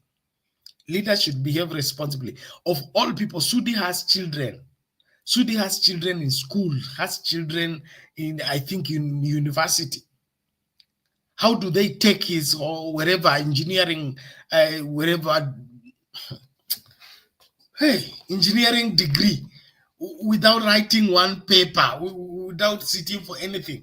What has engineer Sudi built that qualifies him to be an engineer? One thing he has built, even a dockyard or chicken cage. What gives him that honorary thing? Tell me. Okay. Okay, Kenya is one, just one comedy show. There's a quote here of what he said. He said, his audio was not clear, but this is what he said. I did not listen to people calling me names, saying that I'm not educated. Right now, I've gone ahead and studied until I've attained a doctorate degree. I'm now a doctor, just like President William Ruto. Exactly, that's the best he can be. He's just a doctor like President William Ruto.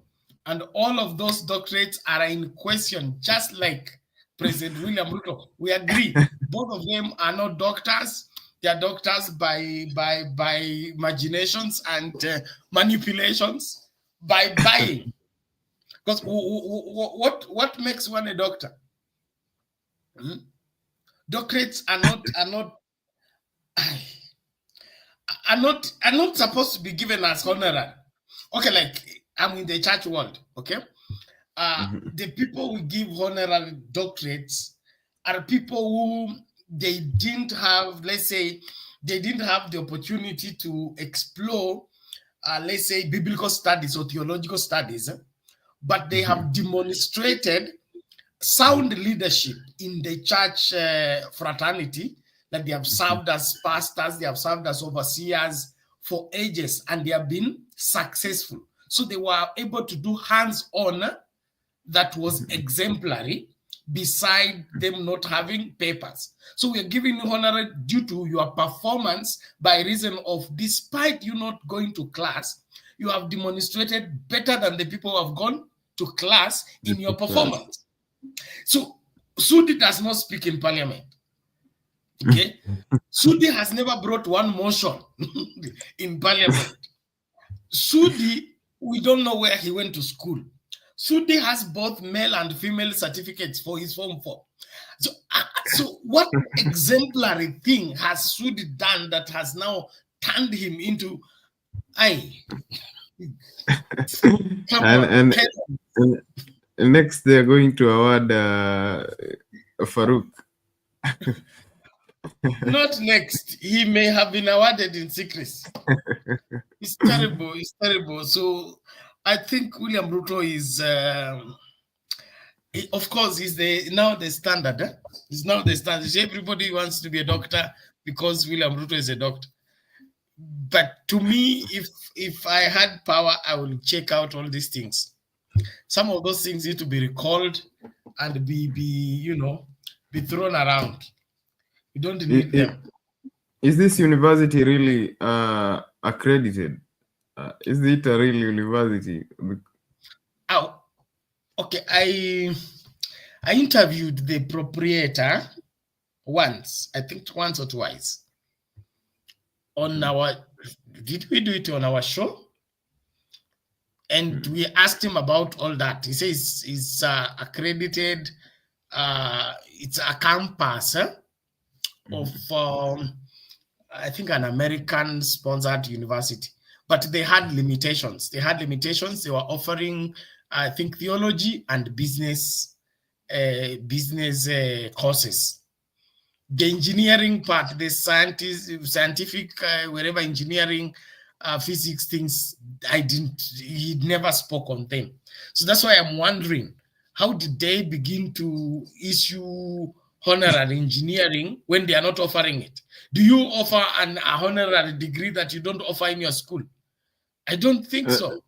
So I will take upon myself. I will call the president tomorrow of that university. He needs to come to this show and clear his name. Clear his name, because I don't think this is good. This is not good. This is bad. We should not toy with education like this. Our children, we owe it to our children that they should see value in education. This is going to make our children to drop out of school. I mean, what is the use of them staying in class for 4 years if Sudi can get a honorary degree in 24 hours? Let's Sudi. Okay, anyway, but I think okay, I actually see people call him engineer, and you know, it's just a political nickname. What makes it funny is that the university decided to include that in the, you know, in the official degree they awarded. I mean, it's it's like including the name Sonko kwa degree when awarding Mike Mbuvi. It's just a nickname. It's serious. He's some sort of engineer. It's not. Don't take it on the surface like that. You know that I'm an author, and at times you want somebody to forward your book, and he tells you he can read the script. Then after he reads the script, he tells you write the forward outside. So what happens is that is not an accident, okay? It is an imposition.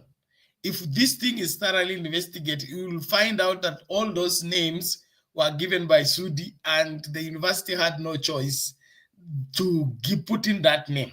And what Sudi is trying to do is trying to leave Makto. You remember Makto, those of you, the old politician of Omoi, Mr. Fix-It, the one who used to solve problems for Moi. He was called Makto. Musimamo should remember him. Jakindu Bey, Mama Selina should know Makto.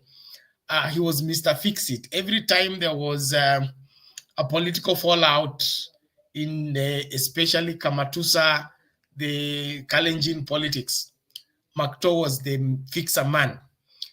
When the people were ganging up against President Moi, he would be the reconciler. If there will be dissenting voices against Moi and the other politicians, he was the one go between. Okay, so that is what wherever Sudi is trying to play. That is now the fixer.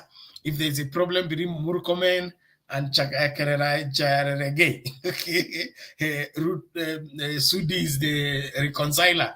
If there's a fallout between Ruto and this other now, like right now, there seems to be a fight in the kitchen cabinet of Ruto.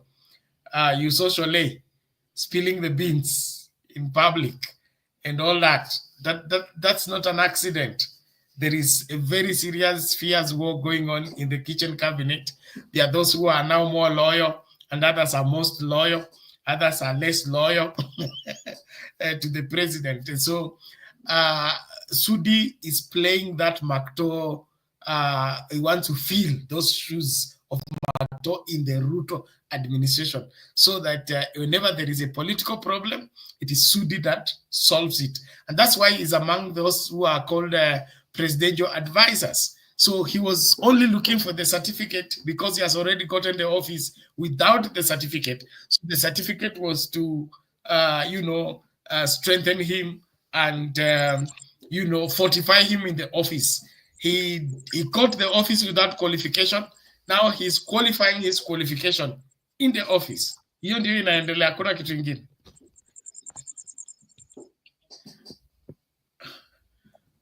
Okay, msimamo, naona msimamo is back. Msimamo.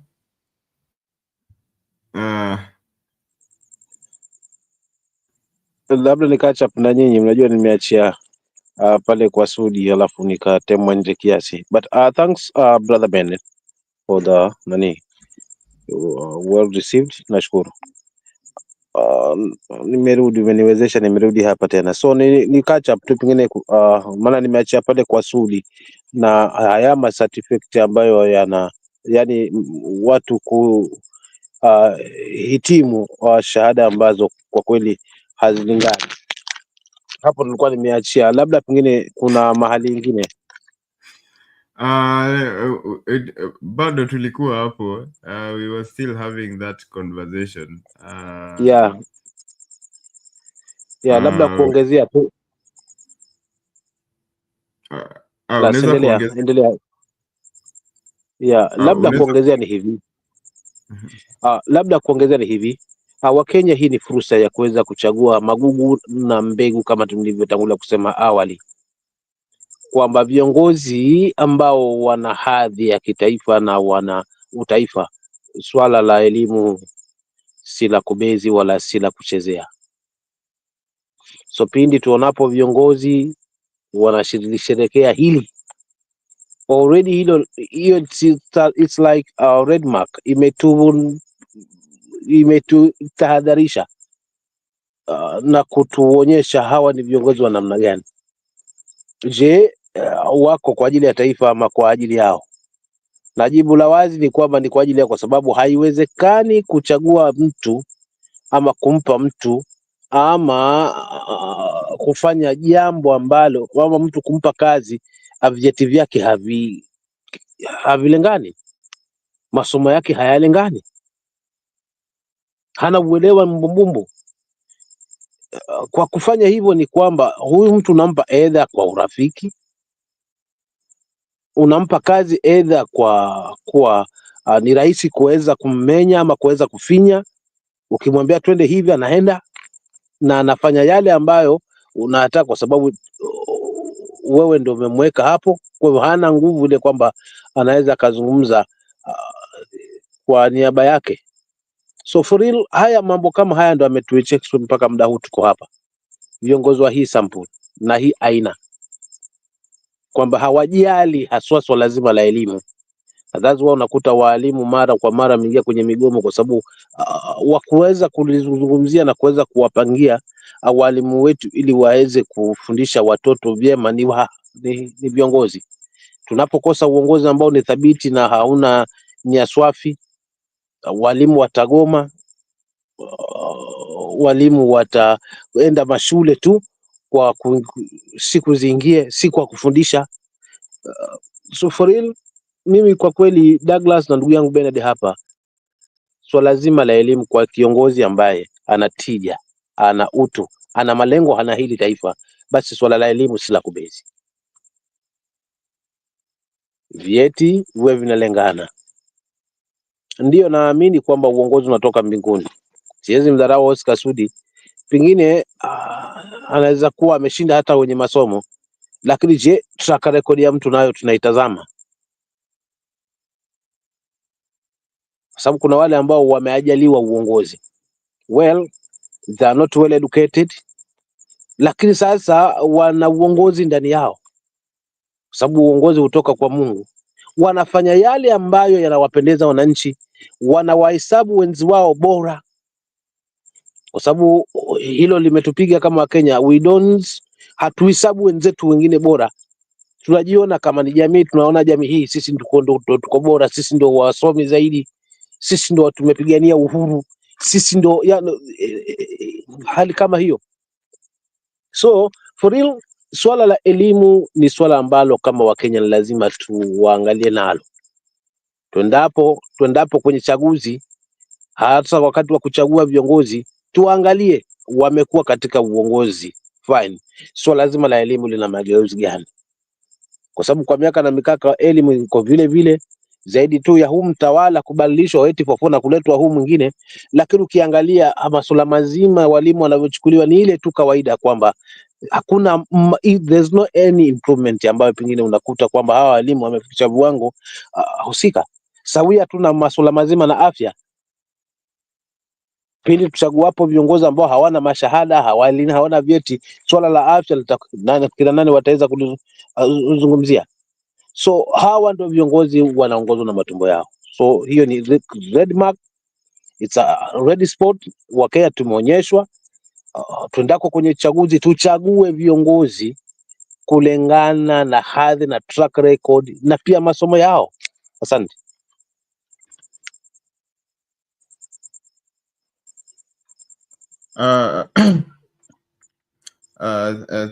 Asante Msimamo, and Bernard, for those contributions.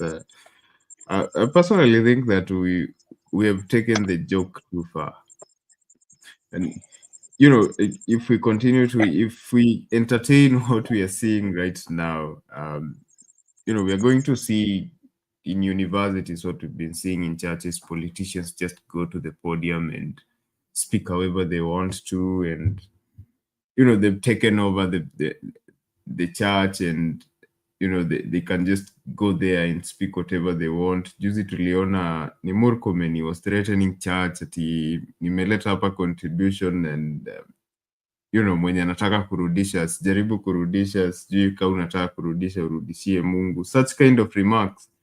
I mean, if we allow them to start abusing the education system like they are doing now, and you know, with these fake degrees, they can just stand, you know, in front of professors and people who've dedicated their lives to, you know, to pursue an academic course with all that toil.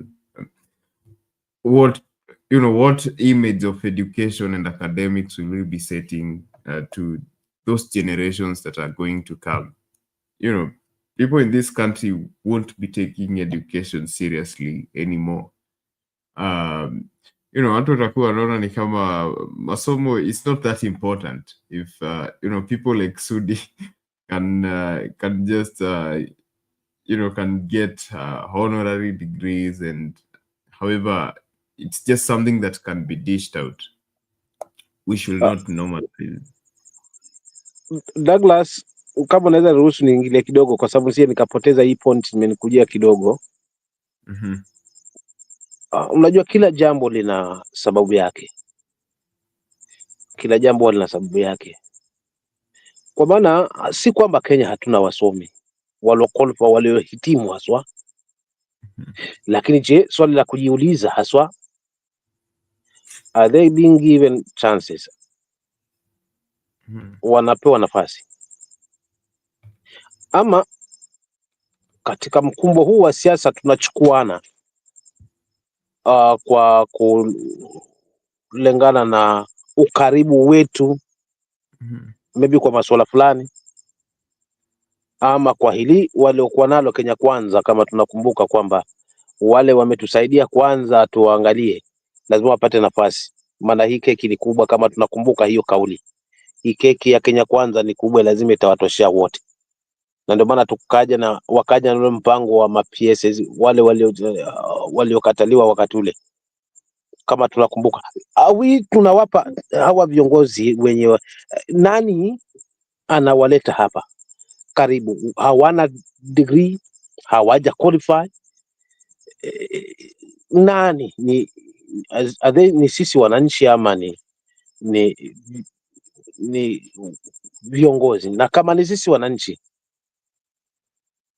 ama kama ni viongozi lipi la kufanya, kwa sababu kila jambo naamini kwamba lina chanzo chake. Hawa kina Oscar Sudi hawangekuwa katika hiki kifua kama hakuna mtu mbele.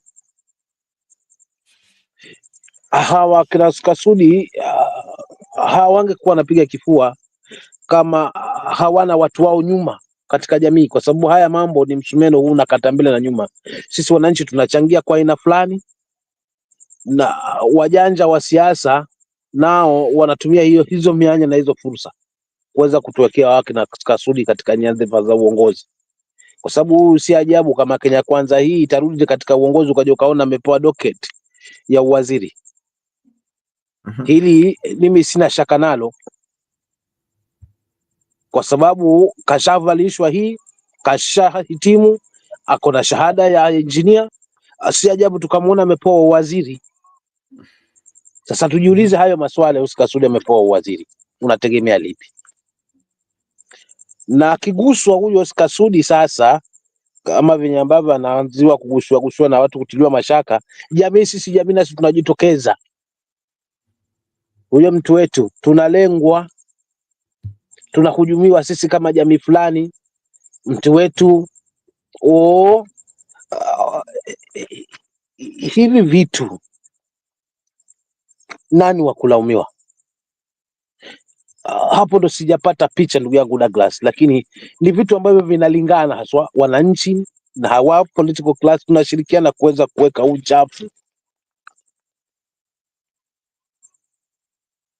ama kushuhudia haya ya elimu kuchezewa haswa kiholela holela kama hivi. So I don't know who is to blame. Nani niweza tulaumu hapa, na kipi cha kufanya sisi kama wananchi? Haswa mimi nikijilenga kama sisi wananchi, kwa sababu ni lazima kwanza niangalie sisi, maana ndo tunaoteseka. Kipi cha kufanya ndivyo tuondoane haswa na mashida kama haya. Asante kakangu Douglas. Asante Msimamo. I'm going to try and answer your question, but I'm going to deflect it back to Bernard. Okay, so yesterday we had a conversation up on was it Lala or Martin?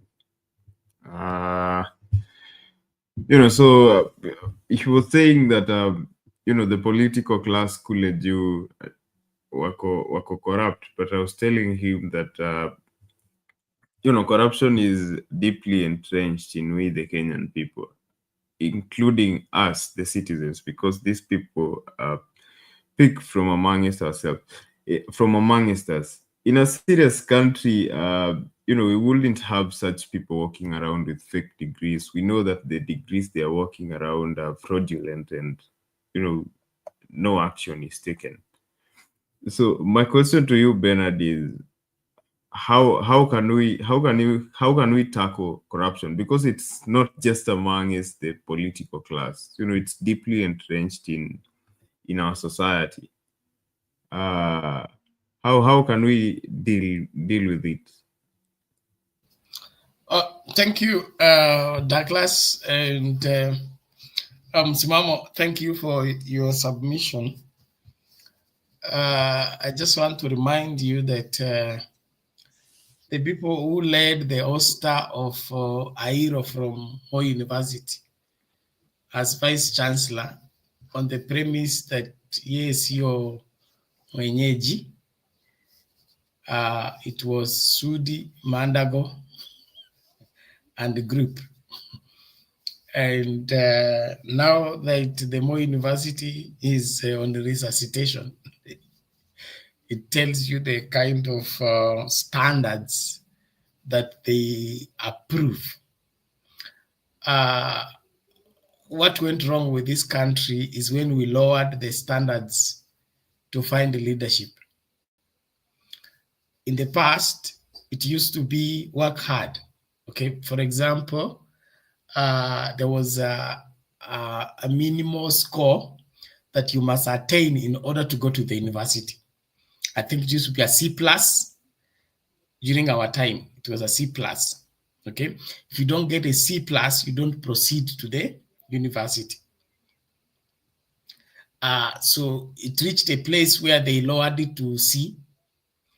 Now there was just C minus. Now today, I don't know what the criteria is. The moment we begin to lower the standard in order to accommodate the lowest standard, we lower the quality. Wanasema mgema akisifiwa, tembo ulitia maji. So what has gone wrong with us is our accepting to lower the standard to accommodate lower standards as excellent or attainable standards. And that has opened the doorway for all this. Just to give you a political example, in terms of the William Ruto politics, okay? Kwa sababu kiwango cha siasa na kiwango cha uongozi wa nchi kimewekwa juu, kwanza ukuwe na tajriba ya kuwa na mvuto kwa nchi nzima, okay? Ukuwe na ile hali ya kuwa na wanaokusupport watoke katika sehemu tofauti ya nchi, na ukuwe na ile uko na ile 25% in at least 50% of the country and things like that. So William Ruto anaingia katika ili inaitwa ni sehemu ya siasa, na akijiweka kwa mizani na wale wanaokinzana nao, hatoshi unga, scale inamlemea. So anafanya nini? Anabadilisha mfumo. Badala ukue umaarufu wako umepanda, ukue una ufuasi ama ushabikaji kutoka sehemu tofauti, yeye anasema kwa sababu siwezi rise to that level, I now change the rules and begin to buy support. Okay? So I go to Central, I buy somebody. I go to Coast, I buy somebody. I go to so place, buy somebody. Then now I change the rules of the game so that since I cannot follow the rules and win, I will change the rules so that now I change the game. Then by me playing by my rules, I'll be able to overturn the situation. And that's what has happened. Now we don't go for quality anymore. We go for cash. Okay, now that cash approach is where no standard is allowed, because is there any standard required for paying for something? There is no standard required. So when we accepted education to be business by Mwai Kibaki, that is when things went wrong. And by that, we allowed the everybody to get into the space where they were locked out. So watu kama Sudi, ilikuwa kama kabla ukombee kiti kama mbunge, ukuwe na nini na form 4 certificate. Unaona? So ilikuwa kama ulidrop class 7, either urudi class, ufanye mtihani upya, ndio uattain, alafu uanze safari yako kwa nini? Mwanasiasa. Sudi alikuwa manamba. Manamba ni organizer wa watu kufanya nini? Kwenda kupigia mtu debe wakati kura inahitajika. Sio? So akakuwa organizer wa manamba wa Eldoret kwenda kushabikia nani? William Ruto. Akapata umahiri wa kufanya nini? Kwa kujulikana. So hapo ikawa kile ambacho ana miss tu kwenda kwa bunge ni nini? Certificate ya form 4. Okay, naomba hiyo tunaweza fix. Tunaweza nunua ukaingie. So hii masuala yote inatokana na nini? Kwanza, uongozi kutofuata sheria. That we should accept. Uongozi kutofuata sheria na kutoheshimu sheria. Nikisema sheria namaanisha sheria za masomo, sheria za nchi na sheria za jamii. That our value and respect for the rule of law and conditions placed there by the society, we disregard them, so that we introduce a new way of doing things, which is not a better way of doing things, but the worst way of doing things, to get people that are not supposed to be in leadership get access to leadership. When they get there, they have now to create an atmosphere. Huwa tunasema hivi kanisani kwamba Yesu alisema tufanya wavuvi wa watu, okay? Lakini ukivua samaki unaleta kwa zizi la kondoo, wewe ukiwa mchungaji, okay? So ukishavua samaki uilete kwa zizi la kondoo, lazima ufanye nini? Ubadilishe hii samaki ikuwe kondoo. Lakini ukiacha samaki ibaki samaki katikati ya kondoo, samaki itaanza kunuka, kondoo zitaanza kushika ugonjwa, kondoo zitakufa. Okay? So what happened is, instead of us bringing the fish into the church and convert them into sheep, we brought the fish with the water. Okay? So the fish changed the church into the fish pond instead of it being zizi la kondoo. So at the end of the day, kondoo ndio zinakufa, samaki ndio zinabaki. So what has happened with our politics is that fake wherever people who did not want to obey the rules and the regulation of politics have turned our politics to be cash and carry, cash and carry, cash and carry. And in the process, everybody is in that space. Our culture for corruption is also stemming from the same thing. We want to get the best by doing the worst. Okay? Wazazi kununulia watoto wao mitihani. Alafu wazazi hao ndio watabeba huyu mtoto kwa mabeka akitangazwa kwamba yeye ni namba 1 kwa nchi. Hao deceiving themselves. They have deceived themselves by buying exam, give to the child wins the exam, they lift him on the shoulders and praise and deceive the whole nation that they have given birth to a brilliant idiot. I mean, a brilliant child who did not do the exam based on his understanding of the subject, but bought exam. So, ni kweli unaposema kwamba our culture of corruption is entrenched in the society, and then we can only correct that by beginning to follow due process. Due process. We clean up our education system. We give credible people responsibility. We cannot be stealing the presidency, okay? Stealing our MPship, stealing governorship, stealing leadership, and stop stealing in schools, and stop stealing in our homes, and stop stealing in the society. The moment we open the door for one, we should open for all. The moment we close the door for one, we should close for everything. And so turejee mahala ambapo tunauliza, how did this person get here? Saa hii tu tukianza kuuliza, nimesikia sijui Kashagu amesema ni pesa ngapi sijui zilinunua urais. Okay, I don't know whether that's a bite that is valid or not. But saa hii sasa ndio confession imeanza. Wakati wizi ilikuwa inafanyika, hakuna mtu aliongea. So saa hii ndio mtu anaanza kudai kwamba sijui bilioni ngapi zilipewa sijui nani kwa nini. So hii mambo yote inatokana na lowering the standards to accommodate the less qualified. That is our problem. Instead of us demanding that the less qualified should work hard to come up, we lowered the standard to go and pick them. We picked them, they brought their lowest place in the highest place. So now our bar, instead of us breaking the record going up, we break the record going down. So ugonjwa wetu unatokana na hapo. Ugonjwa wetu unatokana hapo. Sahi, we traveled. I believe everybody knows that I'm not in Nairobi. But now, while we were traveling, okay, we had this vehicle. The vehicle is clean, has all the papers and all that. But the police will see come and check inside and be anataka kujua kama mko mebeba access. And we just look at him. After that, he will get the driver to get out, go at the back, sort him out. Sorting him out for what? Okay, so it is now a right of the police to pick money from the drivers. You don't have to be at fault, and you don't have to ask him to bribe. It is the police demanding that he should be what? Sorted. It is his right to collect. Why? The police are being placed on the road to collect money on behalf of the people in the offices. Unaambiwa leo target yako ni 100,000. So lazima usimamishe kila gari, lazima uokote 50 bob kwa kila mtu, na hiyo hela haiko kwa sheria, hiyo hela si mshahara, hiyo hela ni ya kunyanyaza wananchi. So kwangu mimi nchi hii itapona tu wakati tutawajibika kusema kwamba turudi kwa uongozi unaofaa. Uongozi unaofaa ni kila mtu aheshimu sheria. Kusikue na sheria ya watu wakubwa na sheria ya wachache. Kusikue na sheria ati tuna apply sheria, nikienda recruitment unataka kifua yangu ikuwe sawa, height yangu ikuwe sawa, meno yangu ikuwe yote. Unanizuia kuingia polisi.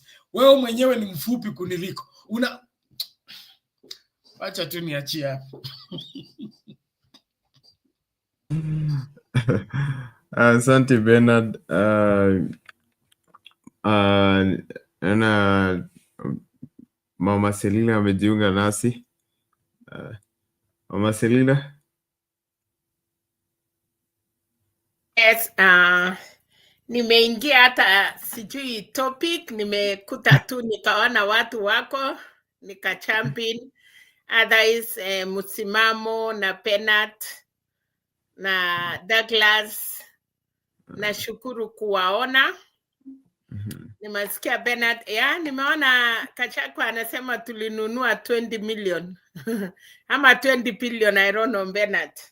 But ya kwamba we said na tulisema, na kweli hata baba batu wanauliza 4 against 3, na amesema atakuja Monday kutuambia vizuri nani alichukua nini, ilienda wapi, of which we want to know. Bernard, mwisi akiuawa anasemanga mambo the last minute, alafu soli yake inaenda pumzika. So Kashakwa anataka kuwa rais ama anataka kusupport mtu, but wacha atuambie what really happened. Na amesema, na tulijua si kitu gikeni. Martha Koome vile watu wamesema resign, sasa ni mzuri deputy president, aliyekuwa deputy president, second in command, hakuna kitu ilifanyika bila yeye kujua. So wacha tunasema mutama, wacha imwakike. Alafu ikishafika chini then ni sawa, si baba atarudi kusimama ama atasema anataka kiti yake. Lakini Martha Koome ama ile 7 supreme churches wanaweza overturn, wanaweza rudi unajua ukiokoka Bernard, kwa sababu tunaenda kanisa kuokoka. Wakiokoka na badala watusumbue, watuambie tu tulilipwa, tunaomba Wakenya msamaha, lakini mwenyekiti achukue. Hii nusu ikue ni Ruto amechukua 2 years, Raila amalizie 2 years na group yake, then tuone what is going on, of which I don't, just hiyo ni kusema tu. Lakini tulilia wesi na hata tunapigana, tunaendelea kuongea, so ni mzuri. Ingine Penat ni hiyo mambo ya Moi University nimesikia ukisema. Ingine nilikwambia juzi, kumba hata nyinyi kanisa mnapeana doctorate kwa sababu ya kujenga kanisa, kwa sababu ya kukua nini. Nilisikia vitu 3 na hiyo yote si kusikia masomo, si kuona business nafikiria kufanya business, unaenda kufanya mahesabu huko, kwa sababu wesa kuja kusema umekuwa na degree kwa business na una certificate, because hiyo mambo inahitaji kalamu na kufanya hesabu. So but anyway, kama tungeambiwa, niliona Kimani Ngonjiri, yeye ndiye mkubwa ya hiyo degree, yeye ndiye he was, ni mzuri sana. Yani ninashukuru hata sisi wenye hatukufika hiyo madarasa, kumbe iko degree yetu. Hata mimi nikirudi sasa yangu ni mzuri juu nimepata ya US masomo. Sasa nikikuja mnaniuliza makaratasi sawa sungu ninawapatia, basi hata mimi nikuwe na hiyo degree. Hapana, hii degree ya Kenya hata kanisa mumetuchezea. Yes, ni mzuri pastor akuwe na degree kwa mambo ya paipo, kusomesha watu, but hii ya kusema ati mtu anakuwa degree kwa sababu anachenga kanisa, anakuwa kwa siasa, hiyo ni mambo mzuri.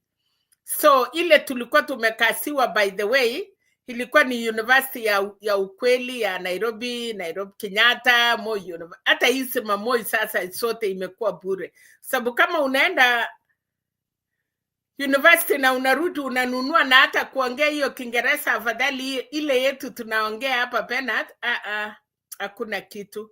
Otherwise ukweli mpaka ipatikane. Ukiwa na kinonda mpaka itolewe hiyo usaa, ndio hiyo kinonda ipone.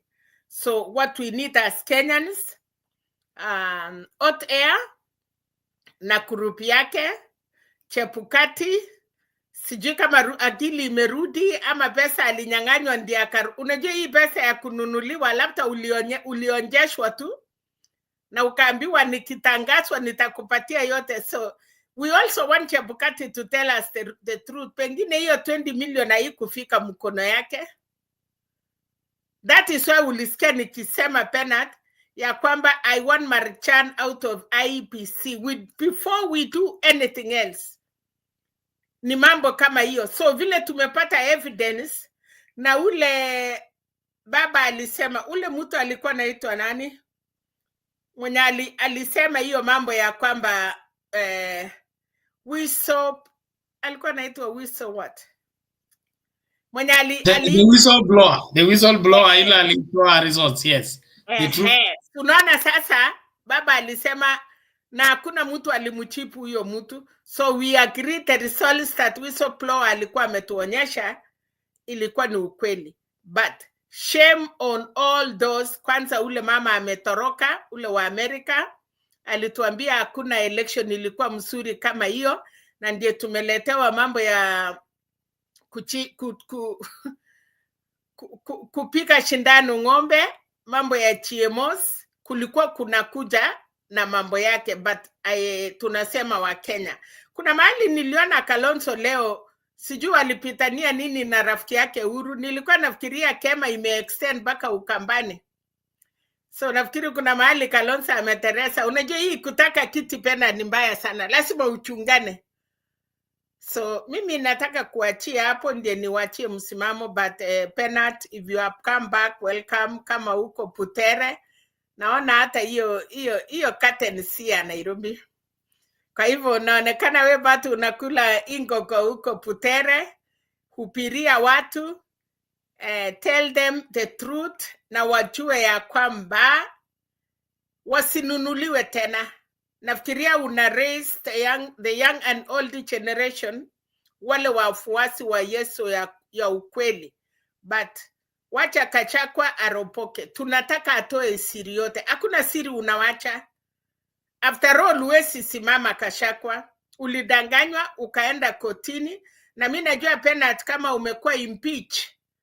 Lakini kwa sababu hii serikali haifuati katiba, we want to know. Lakini ameingia leak ya Songo, leak ya Waititu. So if I were Kashakwa, nataka kutoa kila kitu nje. Ana hasara anaenda. Alafu wa Kenya Murima imemkubali, ataongoza Murima kumwambia mahali wanaenda.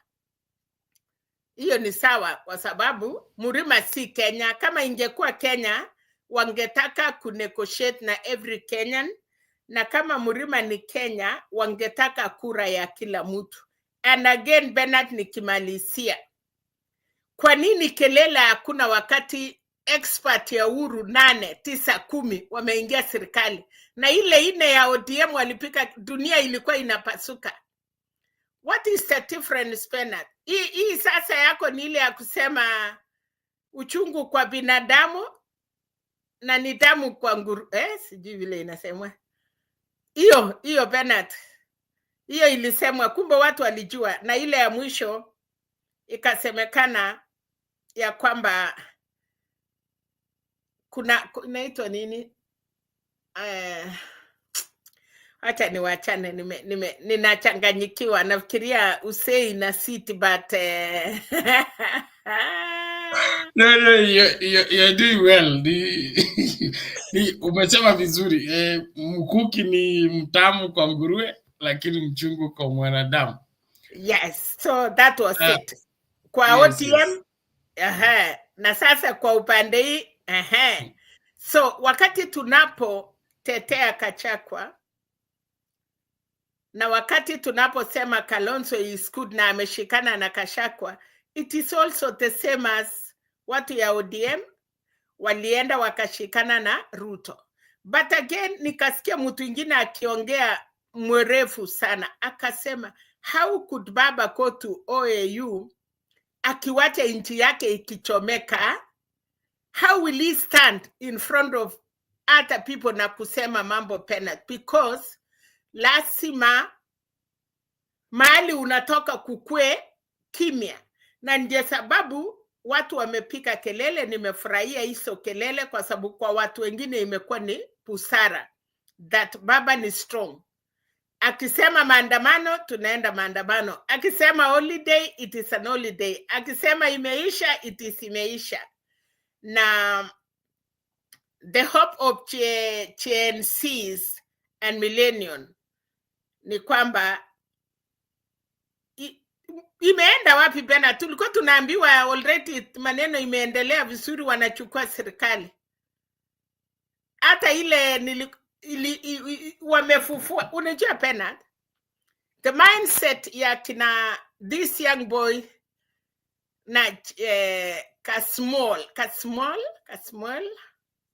they are doing good. Utakuta ODM imefuna kwa sababu there are more young men wana support yeye. Si lazima kila mtu akusupport. And sasa ukiita Raila msaliti, huu kijana mdogo watu wanamuita msaliti. Amesaliti nani Bernard? Ni yeye mwenyewe alijitokeza na maneno yake. Hakuna mtu anamulipa. Anatengeneza maisha yake. Naona hata alisalamiana na Sudi. Naona alisalamiwa na Ruto. That one, iko mtu kweli alikuwa amechakua hiyo kijana? No. Na hata sahi ako na wafuasi because anajua what he want.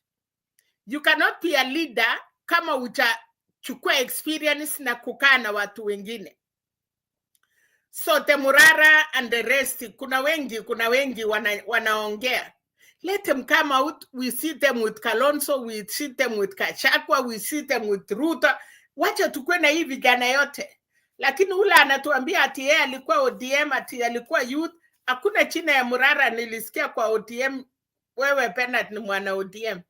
I want you, ninajua ile delegate wanaenda sijaiona. Na mtu anajituma, that is a leader. Wacha nikwambie, I see this young Kasmol is a leader Bernard. Anajituma. So proud. Amechipanga. Na hivyo ndiye tuliambiwa Kenya tuchipange. So hii mambo imetulia. Na mimi nataka tunasema hapa. Tulisema kuva driver, kupa makanga. Pati msuri makanga ameenda. Nae makanga badala ya kuja atusaidie tutoe driver, anaenda anatengeneza, anaenda anakatalia kwa makanga kwa sehemu moja. You know, if that man could come out to Kenyans na aende kila mahali aseme mumenitoa kama makanga, now let's go together to get out a driver, because na ndio ametuambia siri. Unajua hivyo ndio tunataka atuambie. Sasa mimi kama makanga nilikuwa nashika pesa, tulifanya tuliipa na hii hivi. Bas tunamwambia sasa makanga, then tutengeneze siku kubwa hiyo vile amesema ya Monday. So wacha nisiwachokeshe Bernard, but salamia Putere na umwambie tulishinda. Unajua uwezi iba, kuna mtoto, uwezi iba watoto ya watu kila siku. Thank you. Asante mami, asante, thank you, that's a good one. Ni vizuri, ni kweli bado niko Butere, abductors wasikuje huko. Lakini nashukuru tu umekuwa na mkutano mzuri na wachungaji, viongozi, mabishop wa sehemu hii, na kila kitu inaendelea vizuri. Tunamalizia hiyo kesho. Cha muhimu nashukuru vile umesema, na ni kweli kwamba nchi hii tutaiponyesha tu wakati tutakubali kutafuta ukweli. So Gachagua vile amesema aseme Kome na timu yake waende. Usafi wa nchi hii unaanza na kusafisha, tuanzie Supreme Court. Tukitoka hapo tuende IEBC tung'oe kila kitu, then tutakuwa tumeanza kuponyesha nchi. Na mambo sasa yatalainika kwa sababu kuna ile kuwajibika katika kufuata sheria jinsi inapaswa kuwa. Wale ambao wana stereotype ama kuzuia ati vijana wasijiunge na vyama vya siasa, au ni wapotovu, and I don't encourage people to listen to them. One, hakuna mtu katikati ya hao watu anasema watu wasiingie kwa siasa. Kwa vyama vya siasa ni kiongozi wa chama. Okay, they don't have a political party that they have led to demonstrate that they can do politics outside political parties and be successful politicians. They have not demonstrated that. All the people who have accidentally gotten to parliament as independent, they lost nomination in political parties. So Kenyan politics is majorly political parties. As much as our political parties may not have those strong lines of differences, our politics is 90% political parties. So wewe ukiwa kwa online na unazuia atikina Samuel wasiende ODM ama Morara asianzishe chama ama asifanye kazi na wanasiasa wengine, you are just an opinion, you're just giving your opinion, but I don't think your counsel is valid. It's misguiding. If we are indeed a multi-party democracy, that is how the constitution defines us, it is wrong for you to stop young people from associating with senior politicians. Don't forget, Raila Odinga, Kitobu Manyara, anaitwa Paul Mwite, Anyang' Nyong', Orengo, all these people were the young turks in the 90s and in the 80s when Kina Jaramogi, Masinde Muliro, and the other people were leading the way. So you can't just come from nowhere and drop into the political space and take leadership. Leadership flows from one generation to another, from one person to another. So wewe ukisema unataka kutenga watoto na baba yao, lakini wakati wa kurithi ndio utawarudisha baba yao awapatie shamba, atakuuliza hao wametoka wapi? So kama wewe unataka urithi mali ambayo ni ya baba yako, lazima utembee vizuri katika ile hali ya kufanya nini? Kuweka huo uwiano. You don't inherit from strangers and you don't give inheritance to strangers. So to me, the people who are saying that Samuel akisalimiana na Ruto ni msaliti, akisalimiana na Raila ni msaliti, sijui amesaliti Gen Z, amesaliti nini, to me that's just an expression of opinion and I think a demonstration of ignorance. Gen Z is a movement that until now is non-existent. Kwa ukweli tu, kama tunataka kusema ukweli, is non-existent. It's just a description of an event that took place. But we don't have, an entity called the Gen Z. So if there is no an entity called the Gen Z, how do I nasalitiaje a non-existing institution? Okay, unaweza tuseme Sudi na nani? Sudi na Mandago wali betray Moi University, okay? Kwa kufukuza chancellor ambaye anafaa, wakaleta yule ambaye hafia. Kwa nini? Moi University exists. It is as an institution, is a legal entity. But the Gen Z is not a registered political party. It doesn't have official members. It doesn't have official leadership. But we have made it an institution in our imagination. And now we want to crucify everybody for going against what they so-called the Gen Z. I respect everybody's contribution towards the liberating of this country. But I also want us to function within the framework that is availed by the constitution. So wale watu ambao wana diposa nani Wekesa, you remember Wekesa, he posted something on Facebook. Ambia watu wametoka wengi wakisema unfollow Samuel, okay? But the more they say unfollow Samuel, okay? Namba ya wale watu wanafollow Samuel wana increase. Then wanasema wale watu wanasema unfollow Samuel are also not unfollowing Ruto, okay? Ruto's followership on Facebook is still up there. So why do you want people to unfollow Samuel for greeting Ruto, and then you are a follower of Ruto on social media and you have not unfollowed him? So they are playing double standards. Wewe ukisema unfollow, begin by unfollowing Ruto. Tuone these 2.8 million followers wameanguka kwa 1,000. Then tutajua Ruto has been unfollowed. Lakini wewe unataka tukushinikiza kwa sababu You are part of the cyberbullying. I think that's what is happening. And to me, that is unnecessary. Kama sisi ni viongozi wazuri na sisi ni baba wazuri, lazima tuelekeze watoto wetu vizuri. So all the young Turks, I support their quest for leadership. They may come in as MCS, come in as members of parliament, make an attempt and lose the seat or win. It's still okay. It's part of the political growth program. But to square misleaders, kile mimi nimeona aswa watu wale wanataka kina Morara sijui nini watembei na isolation, hao ni wasaliti. Hao ndio wasaliti wa kwanza, ni wale kwa Biblia tunaita the old prophet. Kuna hiyo story ya young prophet aliingia mji fulani akatabiri, akatoa ujumbe mzuri, akaondoka. Mungu akamwambia usiingie mahali popote, usikule kwa nyumba yoyote. Wewe tabiri alafu uondoke. So Biblia inasema baadaye kukatokea mzee ambaye alikuwa nabii. Akaambia huyu kijana, asema mimi pia ni nabii na Mungu jana alinaambia leo ukikuja kuja kwangu nikutengenezee nini? Chakula. So huyu kijana nabii badala amuulize Mungu, yeye akaamini nani? Huyu nabii mzee. Akamfuata. Alipokwenda kwa huyu nabii mzee akala kinyume na vile Mungu alisema. Biblia inasema alipoondoka simba akakuja akamula. Okay? So the young prophet died young, lost his ministry courtesy of an old prophet who misled the young man. I think we are misleading the young leaders. Let us support them, guide them, and help them become the leaders they aspire to be.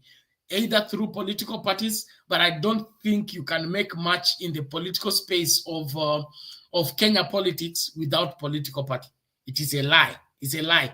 Uliza Lumumba, of all people, Lumumba anaweza kuongea Kiswahili sanifu, Kiingereza sanifu, sijui lugha gani nyingine, okay? Ako sharp. Alijaribu kiti hapa Kamkunja alipata. Alikuja ataki ODM, sijui ataki nini, anakaa anataka kukaa Mr. Clean. How far did he go? Akapikia watu chapati hapa, did he go anywhere? So tusianze kujidanganya kwamba tutafungia hao vijana nje ya vyama na tunataka wakue. Every person who has risen into the hierarchy of politics in Kenya and in the world is through political parties. Obama, okay? We talk of Obama. How did Obama come from nowhere and get into political leadership? By him being active in the political party. So ni makosa sisi kuambia vijana kwamba waendelea tu watakuwa independent. Hapa Kenya hakuna independent. Hakuna independent. Hawa watu wote wanajiita independent wali lose nomination ndio wakaruka kwa hiyo ticket. Ni ticket. Bernard Omutata ni independent and he cannot do much kwa sababu ikifika wakati ya kulopi with the party, it doesn't have a party. Ikifika mahali ako parliament, the two parties ama four parties wanaweza kataa kumsupport, but kama Omutata angekuwa party, his views inakuwa relevant kwa sababu kuna ile unalopi with the party. So everybody even in the world, hata wale wako US independent, wanakuwa hawana say. You either support other people na wanakuchukua for right, hata ukiwa na very important motion ama kitu unastahili kufanya. You cannot do it as independent Bernard. Pole kwa kukata. Nilitaka kusema hiyo ya Omutata. Sawa, thank you. Ndiposa nasema independent iko sawa kwa katiba ndio, lakini historia yetu ni ile ya vyama. And then vijana wanastahili kukua katika siasa. I'm really emphasizing story ya political party kwa sababu ile kuwa na ile hali ya kukua katika kisiasa. Sababu kama wewe kwa mfano hujawahi simamia shule, okay? Hujawahi ama ulikuwa class monitor alafu kafanyika nani? School prefect. School prefect sasa unasimamia shule nzima. Lakini ukiwa monitor ni wa class moja, wanafunzi 40. Hujasimamia hao 40 alafu kasimamia wale 500 wa shule. Okay? Alafu tukuchukue tukwambie sasa wewe utasimamia shule 5. Okay, wanafunzi kutoka shule zote 5 wanyamazishe, walimu waongeleshe. How are you going to succeed in that? So political parties give us room for us to grow, to understand how do we lobby, how do we deal with people with dissenting voices, how do we deal with people who are rioting against you, how do you deal with the people who are planning evil, because in politics everything is there. So kwangu mimi tusizuie hawa vijana kushikamana na wengine, na hatuwezi kuzuia uovu, hatuwezi kuzuia uovu. Uovu uko kila mahali, hata uko kwa independent kuna uovu. Kwa hivyo kwangu mimi tuache space, tuachane na Morara afanye siasa yake, tuache kumfungia ati has to be inject or eject what, au kuwe na uhuru wa kuhusika na yeyote yule anaweza. Kama mtu ni muovu atakuwa muovu tu, kama ni msafi atakuwa msafi tu. Hatuwezi kusema kwamba hakutusikiliza tuna withdraw pesa, withdraw our support. That is manipulation, that's witchcraft. So tuachane na huo utoto, tukaingie katika siasa ya utu uzima. Na siasa ya utu uzima ni mtoto wako akishabalehe, okay? Akishafika umri, akishasonga hapo, ukampatia nafasi akajenga nyumba, akaleta mke. Huwezi kwenda huko kwa room mwambie pia mimi nataka kulala huku, mimi ndio mwenye hii boma, nataka kujua nini kinaendeleanga hapa. Hivyo sasa hujampatia nafasi ya kuwa mume wa boma yake. So let's leave these young people to make their mistakes. Let's leave these young people to grow in their political judgment. And that is how a country grows. Like right now we have a very huge political gap. A very huge political gap. Wale watu walikuwa warithi kina Raila, okay? Wamefikia umri wa Raila. Wakati kina Raila bado wako kwa kiwanja. Unaona? So kina Oparanya, kina Joho, kina nini, hawa wanapaswa kuwa walimaliza. Raila angekuwa amemaliza urais wake 2017, okay, aende. Hao wengine kina nani wachukulia hapo. Sasa hii tumerundikana hapo, kumerundikana wale ambao majenzi ndio hao, kuna millennial hapo, kuna X hapo, kuna kila mtu wako hapo, na hao wote wanataka. So hiyo mistake ishafanyika. Lazima tutengeneze mazingira ambayo tutakuwa na smooth transition. That smooth transition itahitaji akili nzuri, hekima ya hali ya juu, ili unavigate through this particular mixture. Kuna grandfather, father, child and grandchildren. Wote wamepatikana kwa space moja na wanataka hiyo nafasi. Utanavigate namna gani hapa ili kukisonga katika ya awamu mwingine, usikuwe na grandmother wanakuvuruta chini, father wanakuvuruta chini, na wewe ndio uko hapo juu, ujui cha kufanya. So kwangu mimi naomba tuachilie vijana wafanye siasa yao kwa uhuru, kwa uhuru. Tusiwa manipulate. Kenyans, let's stop it. It is wrong. Naona msimamo umeregea. Msimamo hali vipi?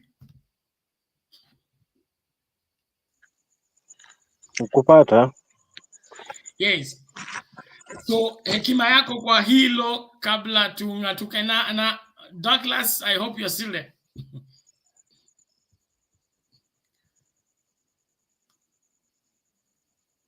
Msimamo changia. Sawa, asante. Labda pengine yes. I'm still here in the background, offering technical support, but you can just guide the conversation. Okay. Simam.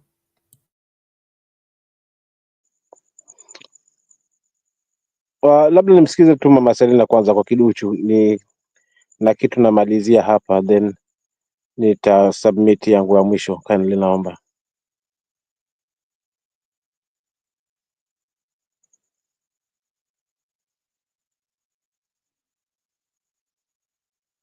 Okay, labda tuseme hivi, Douglas, ulikuwa na swali, umejificha, kamera imekufa ama stima imepotea? A moment, yeah. It's okay, no problem. I understand that. I have the back office from this end, so that should not bother you. I can still add people. Mama Selina, ningependa ututembeze. Kulikuwa tumezungumza kitu kuhusu Makto, Mr. Fixit. Tukasema Sudi anajifanya makto wa Ruto kama vile makto alikuanga wa Moi katika masuala ya upatanishi na masuala ya kusote political crisis.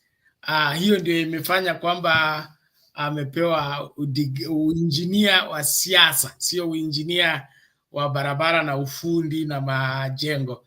Yeye anadai kwamba yeye ni injinia wa siasa. Yeye ndio Mr. Fix-It. Wakati Cherargei na Murkomen wanakombana, yeye ndio anaingilia hapo kati, analeta uwiano. Wakati Ruto anakosana na hawa, yeye ndio ana fix. So tukaona anataka kujifanya makto wa serikali ya Ruto. Unaonaje haya? Bernard, kufananisha na ni mzuri. Unajua kuna wasee, kuna makto, kuna watu walikuwa naitwa Barngetuny, kuna wengine walikuwa naita Pilimon Chelagat, meya ya Kabarnet. Makto pia alikuwa kiwango si ile ya masomo ya juu, but I can say makto at wisdom. Kuna masomo ya kitabu na kuna ile wisdom mtu amesaliwa nayo. Na makto alikuwa mchanja na alikuwa anajua. Alikuwa anajua vile anaunganisha. Makto alikuwa anapenda kufurahisha, kuchekesha, unaona Bernard. So alifit kwa alifit upande wa uongozi na hata kukutanisha, kwa sababu nakumbuka hata mara mingi ndiye Raila akuja akutane na Moi ni kwa sababu ya makto. Sudi uwezi kuwa mtu ya kupatanisha na wewe ni arrogant, wewe uko na tamaa, huko na wivu. So hiyo mambo, mimi leo nikiambiwa nitofautishe kati ya makto na Sudi cannot even get 1%. Yes, makto alikuwa na mali na akutumia hiyo mali kunyanyasa watu. Akifika mahali watu walikuwa wanaonekana hawana, makto pia alikuwa anamwambia watu hata mimi sina. Makto alikuwa ananyenyekea na alisaidia watu. Na ndiye sababu Moi angesikiza mambo ya makto, na kwa sababu Moi angetuma makto mahali pako ngumu.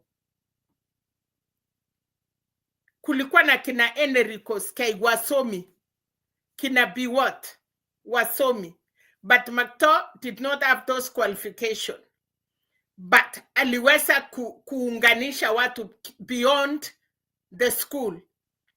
Huyu Sudi arrogance na mumaliza. Hata hii ya Cherargei na Mandago, the two hawezi kutanisha. You cannot be competing na batu unataka kukua between. You cannot. Kwa hii viongozi ya Kenya, watu wenye wako close na Ruto, he doesn't have a genuine heart person na hana mtu wa Kenya wanamupenda. Sudi mpaka ukuwe na kutwil ya raia kwanza Bernard. Raia wanataka kujua vile unakaa. Raia wanataka kujua how humble you are. Then na wanafuata mambo, unajua wanafuata kitu moja umefanya ikakuwa yake. So makto alikuwa mchanja, alikuwa mkora, lakini ukora yake haikufanya watu kutout maisha yake. Na yeye, he was so humble. Moi hata nakumbuka wakati alikuwa nominated na akaambiwa a step down ndio Uhuru Kenyatta aletwe. Akupiga Moi, akuongea, he went down na kujinyamasia. So mambo ya Sudi no. Sudi kwanza ni kupiganisha. Hivi kama ungekuja uniambie watu Sudi amepiganisha hii watu yote. And then the second thing, ukipata hiyo opportunity kukua karibu na mtu amebarikiwa kama head of state, usiende kuharibu, usiende kukata, usipeleke kisu, kwa sababu hiyo kisu itakata watu wengi. So mtu kama Moi kama angetaka kuona watu, angetafuta vitu ya kwenda kuchekesha Moi mpaka asahau ile hasira alikuwa naye, na hata mwenye alikuwa nataka kumumaliza angeenda kumwambia mse. Na huyu kuna Linjiru alikuwa anafanya kazi kwake, huyu mse Muembu anaishi Nakuru. Those are the two people they know, walikuwa nasoma. So Sudi anakaribia rais kushinda Mandago na kushinda Cherargei. But anauma Saidi kwa sababu yeye, because Sudi anakuja anasema Mandago amefanya hii, Mugurumen amefanya, na yeye amefanya nini? So kwa mimi kwangu hapo Penat, no. Huyo mtu ni kumaliza nchi. Hata hii vita Sakachakwa, hii vita ya Ruto na hii watu wengine imetokana na hii watu wanajifanya hao vijana waliharibu. You don't guide a leader. We unajua kanisa, wakati bishop anaenda kuseeka ama bishop akili, kuna wale pastors wananyenyekea kumulete bishop chini. Bishop anasema mbona huyu reverend anahubiri kunishinda ama anataka kushindana na mimi? Ukimwambia ndio, hiyo summon sake, lakini ukikuwa na approach nyingine yenye ataona si yeye ananishinda, lakini ni vile naitwa nini, waumini wanataka. Kwa sababu saa zingine the flow, you have to go to what you see.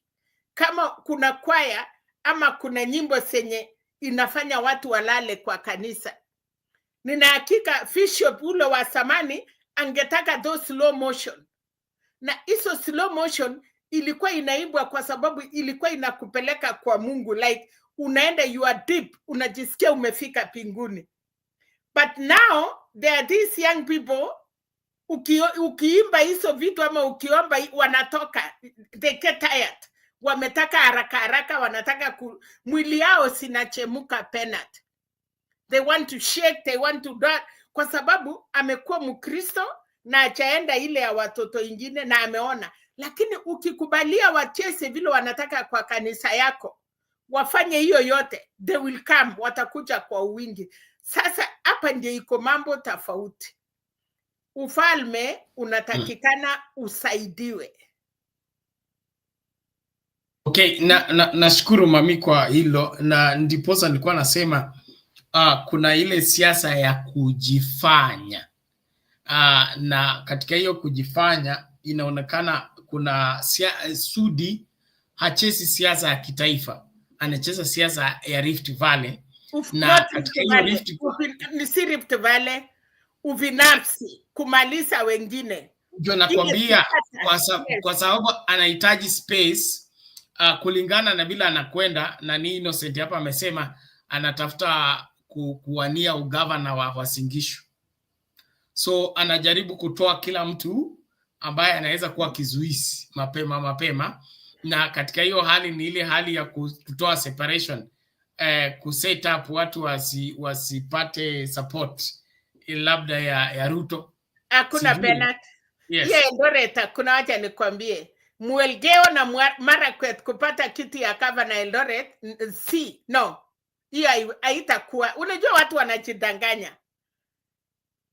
Kuna mambo ingine haiwezi.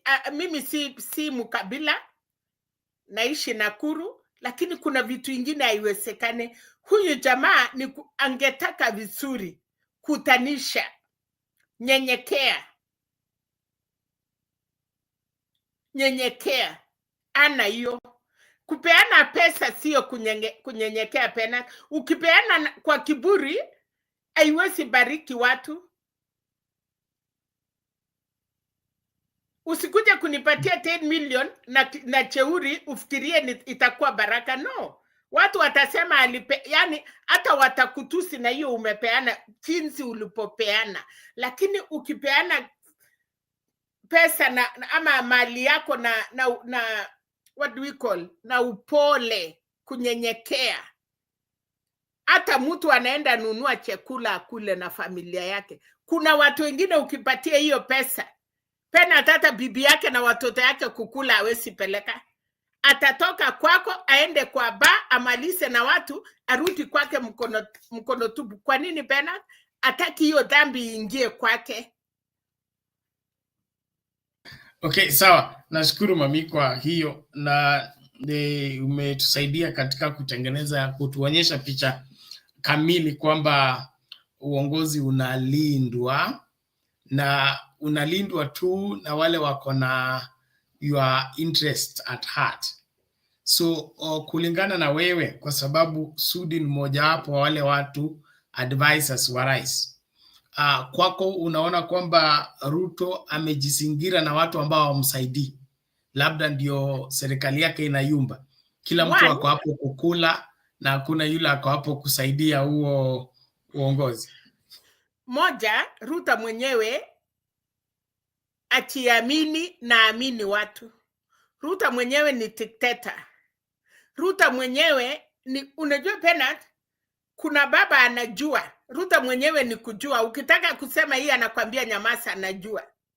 Na ukitaka kusaidiwa mara 2 3 na watu wanaona wewe ni aidha anakuchukua mchinga, wanaona wewe ni jeuri, wanaona wewe uoni mbele, watu wanatoroka. The genuine people wanatoka.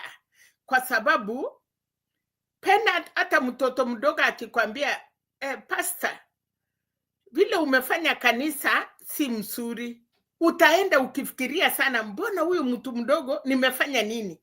Utaita wasee 2 3 umuulize hiyo mambo huyo mtu amesema, mnaona aliona nini? Itakuwa inakusumbua. Lakini Bernard, kama wewe ni mcheuri na pengine mkono yako imehusika na damu, pengine kwa kujua ama kutokujua, inakuanga ni ngumu sana. Hata kama mfalme amepatiwa kisu ya kukata, Mungu akukubali ya uwe. Alisema ndio kaa naye, lakini si kutuma uwe. Ukae naye watu wajue kisu inaweza tumika, lakini use your wisdom. So Ruto na hii grupu yake ya wakora wanamsingira, wanamwambia ila anataka. Labda ya kuleta wasichana, labda ya nini, si kitu ya maana ya uongozi, because he cannot believe anybody to show him direction. Anajua kila kitu. Ndiyo sababu sasa, kama angekuwa anatulia, Moi, ile motion silikuwa mbaya, ama ile vitu serikali ingetaka kuongeza, it is not you the president ukuje upike mawe. Tuma Selina, tuma Pena, tuma Msimamo, tuma nani, waongee. Alafu ukiona raia wamekataa, unakuja sasa kama baba, unasema na hiyo maneno nani alisema? Hata sijasikia, muniwachie, I will go on. Lakini sasa Bernard, kama wewe ndio unakuja kutuambia sasa, for example, ng'ombe lazima itungwe shindano, na mimi nimesema kama rais, Kenya from rais ni nani ingine? Ni Mungu, kwa sababu wewe ndio uko mwisho. So from your head, hukuachia shingo, hukuachia mapeka, you know, the mapeka, the what? The CSS. Ukuje the cabinet. Yeah, ukuje hapa, ndio ukuje sasa hapa. So this guy, ile mambo ati anataka kwenda na kifua ati kwa sababu mimi ni rais. Hiyo wakati ya Kenya ya kukua rais iliisha. Hata wewe kwako hii generation tuko nayo sasa. Kujua kwanza baba anasimama anajibu ajui hiyo, ajui tuliambiwa. Baba akisema hata kama ni wrong, utakubali kusikia, urudi kwa mama, umwambie mama tafadhali, saa ile muko na baba. Kwa sababu unajua kuna wakati wako na rasao, kuna wakati wako na tea time. unatuma unamwambia tafadhali. Saa ile unapima baba ako na good mood. Say something. So this president hasikisi mambo ya watu. Na unakumbuka siku ile ya election, kabla ya election nilikwambia, we had very good people, the Kalenjin leaders, elders, kutoka Elgeyo moja, Nandi, wapi, walikuwa nakaa chini, wanaenda ota moto na rais jioni, na hawa hawana viti, wanaenda wanamuongelesha, wanamwambia tunaona hivi, na yeye anamwambia mnaonaje huku, nilitembea hivi. Sasa utakuta rais kesho anakuja kwenye Bernard, anasema vitu viongozi wanauliza nani alimwambia, and because they don't know. Sasa huyu Ruto amechukua kiti, hata hiyo mama ako kwa nyumba, nafikiri hana kitu anafanya ama asikiswi. We have somebody who cannot listen.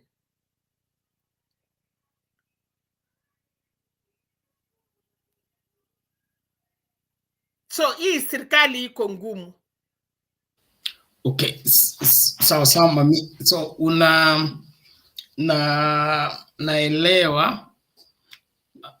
Kwa hivyo hapa tuna deal na situation ambayo haiwezi kusaidika, kwa sababu yule anahitaji msaada aoni huo msaada kama unafaa. Alafu katika ile hali ya kufanya uamuzi, yeye ndio wa mwisho, tena anakuwa wa kwanza, so mambo yanashindikana. And then so kwako wewe, unajua wewe umekuwa hapa kwa muda, in terms of umeona serikali ya Jomo, ukaona serikali ya Moi, ukaona ya Kibaki na ya Uhuru. Serikali ya aina hii ya Ruto, kwa sababu site leo tulikuwa tunazungumza kuhusu vile Gen Z na vijana watatu wamekuwa abducted, na IG anasema kwamba hajui nani anafanya abduction. Serikali ya aina hii kama hii ya Ruto, ambayo isikilizi watu, haina washauri ambao wanafaa, na kiongozi ni dictator, hizi serikali inaweza kusurvive in terms of kukaa kwa madaraka kwa muda mrefu, ama hapa mambo yameisha? Kwa sababu kukienda hivi hapa kuna kitu. Shida yetu moja Kenya, tumeokopa kitu hakuna. Tumeambiwa ile msitu iko simba, na kumbe mtu hakuona simba, aliona hii nini inaitwa nini, hata si nyati, aliona hata inaitwa nini, kangaroo, ama aliona isi manini. So unaambia watu tukiingia ile msitu simba sitatoka na sitatuua. Sasa simba, hata simba mwenyewe hakuna, ni muoga. Nyinyi wenyewe mumekuwa waoga. Hii mambo ya adoption imekuwa kwa nchi jirani. Hiyo nchi jirani imesucceed kukuwa na hiyo adoption Bernard, kwa sababu kijana yake ni general, ameweka ile watu wote wameweka kwa hizo electoral commission mkubwa ya sijui nini, kila kitu iko kwa mfuko yake, na ni chama yake, kabila yake chenye wanaongea. So hiyo nchi imekuwa ngumu. Sasa sisi Kenya tumetoka mahali election inafanywa every 5 years. Tumekuja na nikasema Wakenya wasifanye makosa kupika nyoka kwa mkia, then amukuua, munapatia hiyo nyoka nafasi ingine. Bernard, kuna wasee kama baba, si ati ajui nini inaendelea, but anaona Wakenya ni nitachiita wachinga pamoja na mimi. One, we are not saving Raila's life. Ni life yetu nje tunataka atusaidie. ametenda yote, amefika mahali amefika, na hakuna mtu amemsaidia. Kwa hiyo hata baba yake hakumsaidia, alijisaidia kufika mahali amefika. Instead of us wa Kenya tumejua Ruto ni nani kabisa, aokopi Kalonzo. Hata huyu unaitwa nani Kasheta, hii anaturura na kutembea, atasimamishwa hata ni kidogo tu, utasikia hata mahali anaongea, ama akiongea, hata akiongea sahi ndio anaongea ayuko na Wakenya, amefungiwa mtoni moja, kelele iko one side. Inasemekana chura ikiwa kwa maji haiwezi zuia ng'ombe kunywa maji. Hii kelele iko side moja ya Kenya. Ruto sasa anatumia nafasi kuambia Wakenya, sasa oneni, mimi kufanya kazi na kabila ingine ni mbaya. Nani hataki Kenya ikuwe mzuri? Mimi kuleta watu kukuja kwa serikali ni mbaya, kwa sababu wale walitaka. Nao amepatia mchanja, atumie hiyo mchanja kumaliza hawa. And Kenyans we are not seeing. Tunasema GNC alikuja, ikawa GNC walikuwa kwa internet, wale walikuwa crown kama Kasmul na nani wale walikuwa moto, wakaonyeshwa pia, wakaona kumbe sisi hatukukuwa tunapigania wa Kenya, kumbe ilikuwa hivi, wakafumuliwa macho, wakaondoka. So sisi wa Kenya as for now, nilisema siku ile watu walikuwa natusiana sana, nikasema it is not the best time kutusi huyu msee. This the best time hata kumwambia baba, okay, umeamua kuenda na unaona kuna mambo hapa, what do we do? Promise unaenda, yani sasa unajua wamemweka akuwe na roho ngumu, mnamtusi, mnamfuata na emails. Hawa ni Wakenya watakie sasa amutaki akuwe rais.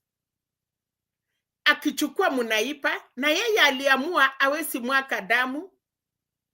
Uongozi si atuende uwane ndio uitwe rais, aliamua hiyo awezi fanya. Baba yake alimwambia don't ever, anaheshimu baba yake.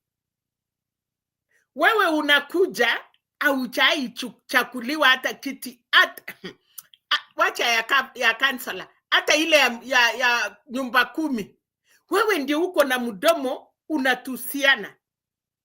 Ukiambiwa today Bernard, ile sisi watu tumetusiana hapa, tuambie twende to face the people, enda chakuliwa hata ukuwe na pesa yote, you cannot. So unaita wengine wachinga, wewe mwenyewe kwanza hata kuchaguliwa, hata pengine mahali huko, ama hata wale tuko nje, might even get out of that village you are in, wherever you are, kukutana hata na watu wengine. So Penat wa Kenya, huyu jamaa hakika baba akinyamaza vile amenyamaza, he will come back. Nani atamutoa? Kutusi yeye si kutoa yeye. Kasheta kukaa huko, kutoka Murang'a kwenda Kiambu, kwenda sijui Meru, kurudi hapo, kwenda hapo kukuja Naivasha. That is not Kenya. That is not Kenya. Achakuja kuambia, hata uambie wa Kenya leo kura ya Raila ilipiwa. They know that. Na wanasema walimuipa patamemusaidia. Na si Ruto aliipa. Kwa nini Uhuru alipeana sword? Si Ruto aliipa, alienda akaambiwa kuja. Angesema siendi kuchukua. No. Chebukati, nani alimpatia nguvu? US Embassy, US Ambassador. Nani alipatia nguvu? Britain. Nani? So, as Kenyans, leo hivi pena tunaongea. Kama mimi ni leo baba, hata hiyo maneno, hii mama ya Supreme Court na watu yake yote waende, Cherera 4 warutishwe kwa sababu hawakufanya makosa, wakuja waingie hapo IPC, tuone what we are going to do for the 2027. Lakini mtu hapa anasema ati anataka kutoa Martha Koome ati kwa sababu anataka kutafuta mtu mwingine. No. Martha Koome mambo yake iliisha. Kama wewe umenunuliwa penalty nguo second, nani anataka nguo second afanyie nini? Wewe ulimalizana na yeye. So mimi ile kitu nasema, nimeshukuru hayo yote umeuliza, but sisi wa Kenya now, kelele hii yote unasikia iko Kenya mzima. Sikia vile Waborana walisema Northeastern, enda Nyanza wenye wanasemekana. Wewe sahi uko Butere, utatuambia ukweli what is in the ground. Na kuna watu wamenyanyasa watu kabila yangu na Kikuyu, Wakalenjin na Wakikuyu. We have more than 40 something tribes. Unafikiri ukipata mtu anaweza shikia unajua Kenya wanasema, siji kama mko naye huko kwenye Uluyani, mnashika pembe ya ng'ombe na watu wengine wanakamua. Uniambie sahi wa Kenya vile wamepata Ruto ameweza shika ng'ombe pembe. Nani atakubali hiyo mtu atolewe, hii ng'ombe ikuje itupige? Watasema tuache tu atushikilie tuendelee kukama. So Wakenya waerefuke na utuambie interest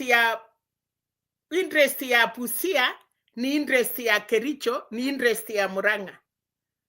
Biashara ya Kericho inatakikana ikuse mtu ya Northeastern, ikue kwa Turkana. Lakini ukikuja kuniambia ati sasa ati tunachunga interest yetu na hii Kenya ya sahi. Kwa hivyo hamuna interest na Wakenya, muna interest na mambo yenu. Kaeni hivyo. Huyu mwenye ametuonyesha njia tutamsupport. That is what is going on, Bernard. Okay, so thank you, Mommy. We appreciate that. Ladies and gentlemen, as we continue to engage, thank you so much for participating in the show. Tuendelee kukaribishana hata tunapoanza inaonekana kitu moja Bernard. Yes. Kila uongozi nao ninaona mtu ameandika kitu. Amesema Madam CJ out, Sholei post in. Hakuna rais hata hiyo kitu ya internal security. Bernard, mtu yote anaweka lazima uweke watu yako. Nyumba uwezi chungwa na wakikaa chini wakupendue. So batu sahi by next year we will see the real things. For real. Unless atafanya na ile watu, unajua Moi hakuweka kabila yake wa Kalenjin, lakini kuna watu walikuwa naamini Moi kama msee, kama rais. The people who are trusted walikuwa naongoza kwa serikali ya Moi, na ungeongea kwa hiyo serikali wangekuuma, si watu yake. Lakini kutokea ya Kibaki na Uhuru na hii ya Ruto wamekuwa wachinga. Wanafikiria kuweka kabila yao ndio inakuwa inasaidia. Hiyo ndio shida. Endelea Pena.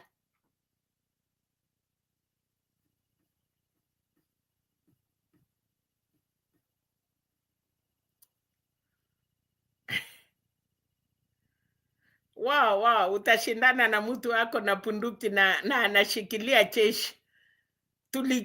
Atakuja anatuchapa yote tunakwisha. Kama mimi nilisema Bernard, Chensis niliwaambia kama tunataka kutoa Ruto, tungetoa the first day Chensi walikuwa nje. The second day, wakati ilifika 7, nilijua we are not going anywhere.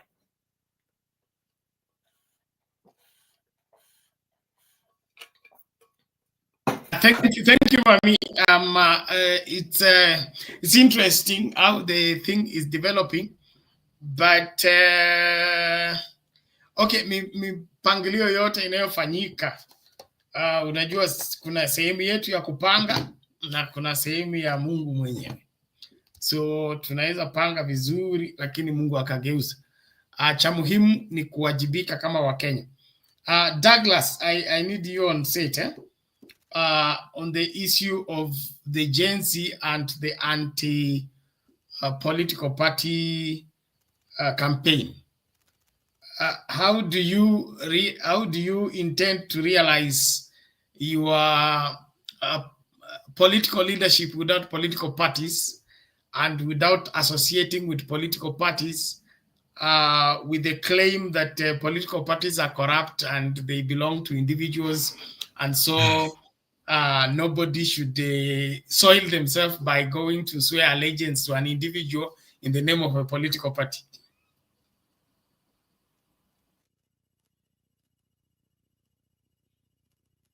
Okay, those are both 3 questions, but okay, this question is tied to whatever went down during the weekend with Casmuel, right? Yes, from the start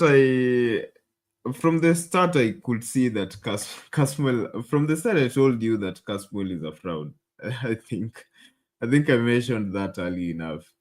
From the very beginning, he was a man on a personal mission. It's never really difficult to point out these things very early. From whatever we've seen unfolding, we can tell. It's not like, the youth can't come up with a party. We don't necessarily need ODM. ODM was never there since 1960. ODM is, how old is it? About 20 years or less. It was started by someone. Before then, there was NDP, ilikuwa N something. The initial party, Raila. Then there was KANU. There was only one party. There was KANU before multi-partyism. Then multi-party politics came, and there were new parties. There was NAC and all those parties. So it doesn't mean that young people can't come up. We, the youth, can't come up with new parties. And if we really want to change the political landscape, I don't think joining those older parties is the way to go, because these parties, most of them are not tied around a particular ideology. It's just personality politics. And if we want to change the face of politics in this country, I believe that these young people should, we should rally behind one party, make it strong if we really want to get young people into these elective seats. Although I partly support what you're saying, that we cannot move independently. We still need guidance. We as young people, we still need guidance how to navigate the harsh political landscape. It's not easy. We still need the mentorship. But okay, those young people who are interested in elective seats, those young people who are interested in political seats, they need to be careful about who they choose to associate themselves with.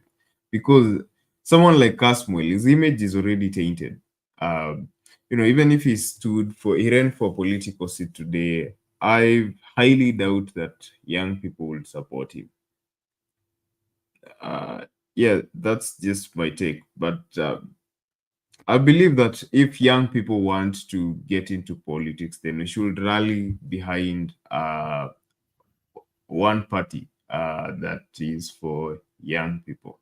But Casmuel, if this is about Casmuel, yeah, I stand with what other young people are saying. Yeah, Casmuel betrayed Gen Zs. That is my stand. Douglas. Yes. Douglas. Just one moment. How do you form a party? How do we have a party, a youth party in Kenya or even in the world?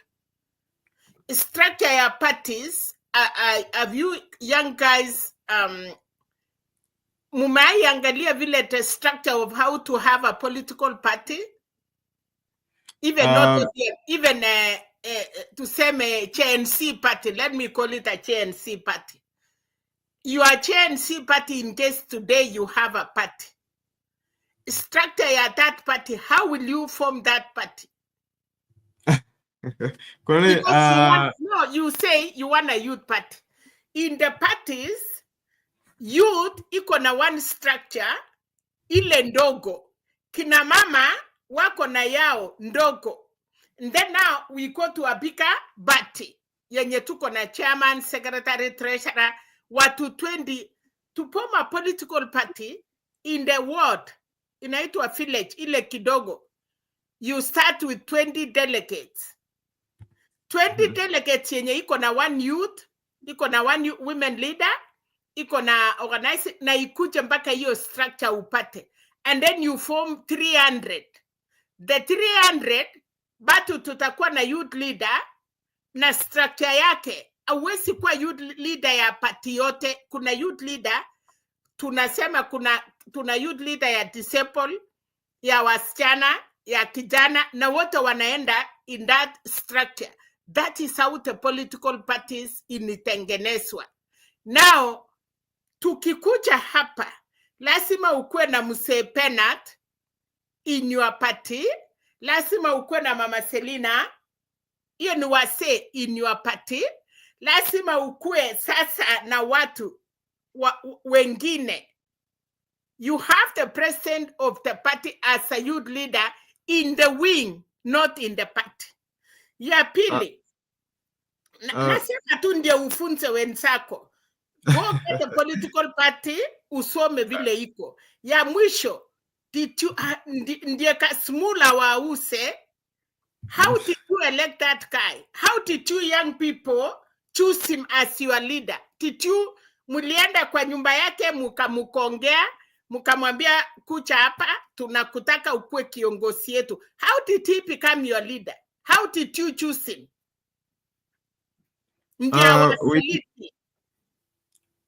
Okay. Okay, for instance, those are two questions. Okay, let me start with the one on political parties. I don't think that, we need a party for everybody. Then the youth will have a youth wing, like what there is in ODM and all these older parties. We can have parties that serve, a particular set of people. For instance, we have the Communist Party that, it's for people with that kind of ideology of communism. We have the Labour Party. It serves that kind of people. Yeah, we can have a party for just young people, who hold, those ideologies that of their future. We can have a party. And, forming a political party is not rocket science. All you need is just a chairman of the party, a secretary general. See, you just choose it's not rocket science. You're saying that, do you know how to form a political party?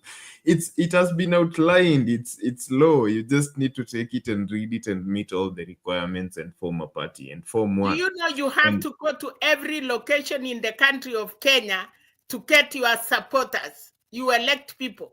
It is not just a rocket.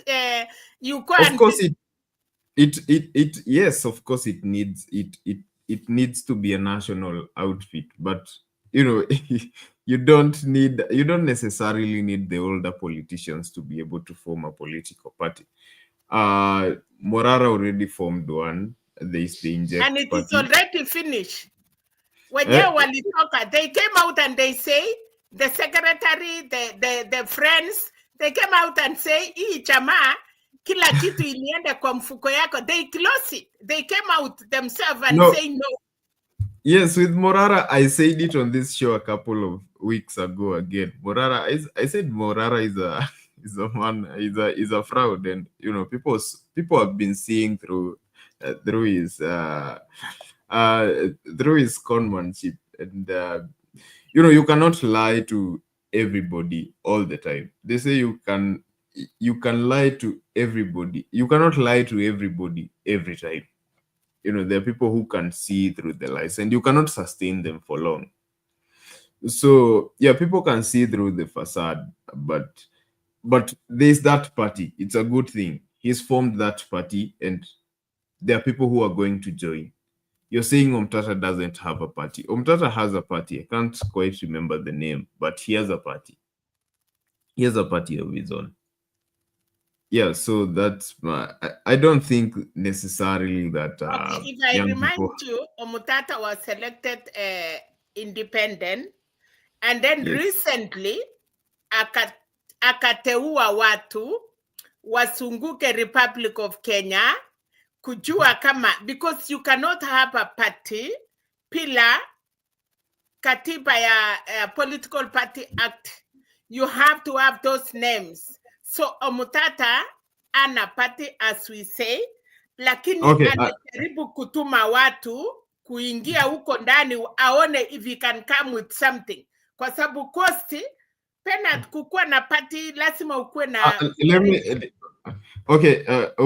misinform watu kidogo hapo. First of all, Omtata is not a politician. Is what? Omtata is an activist. Omtata is a senator. Yes, but so wakati umeingia ofisi unaitwa nini? When you are activist, ni wakati una advocate for something, but you are not elected. Omtata alikuwa activist. Immediately he was selected to power. He is a senator of Busia. He's not just an activist. How do you let me give you a different example. I could be a political journalist. Yeah, I report about political matters and I criticize politicians and I criticize political issues. But I sit down and see that I can only change so much by, using the power of media. So to be able to change things, maybe I should run for an elective office. Then if I have that power, then I can change things directly. Now, that doesn't make me a politician. Deep down, I am a journalist. I only got into this so that I can change things. So that is Okia Omtata. He was an activist before. But he's not standing anymore to what he was. You see, it's young people. Okay, so I'm just getting to the point. Just a moment, Douglas. When you run for a political seat, to go and cause those changes, are you going to do them politically or activistically?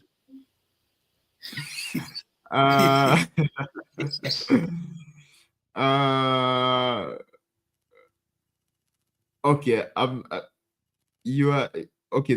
You want to tell me that you run for a political office to go and be an activist in a political office? Not really.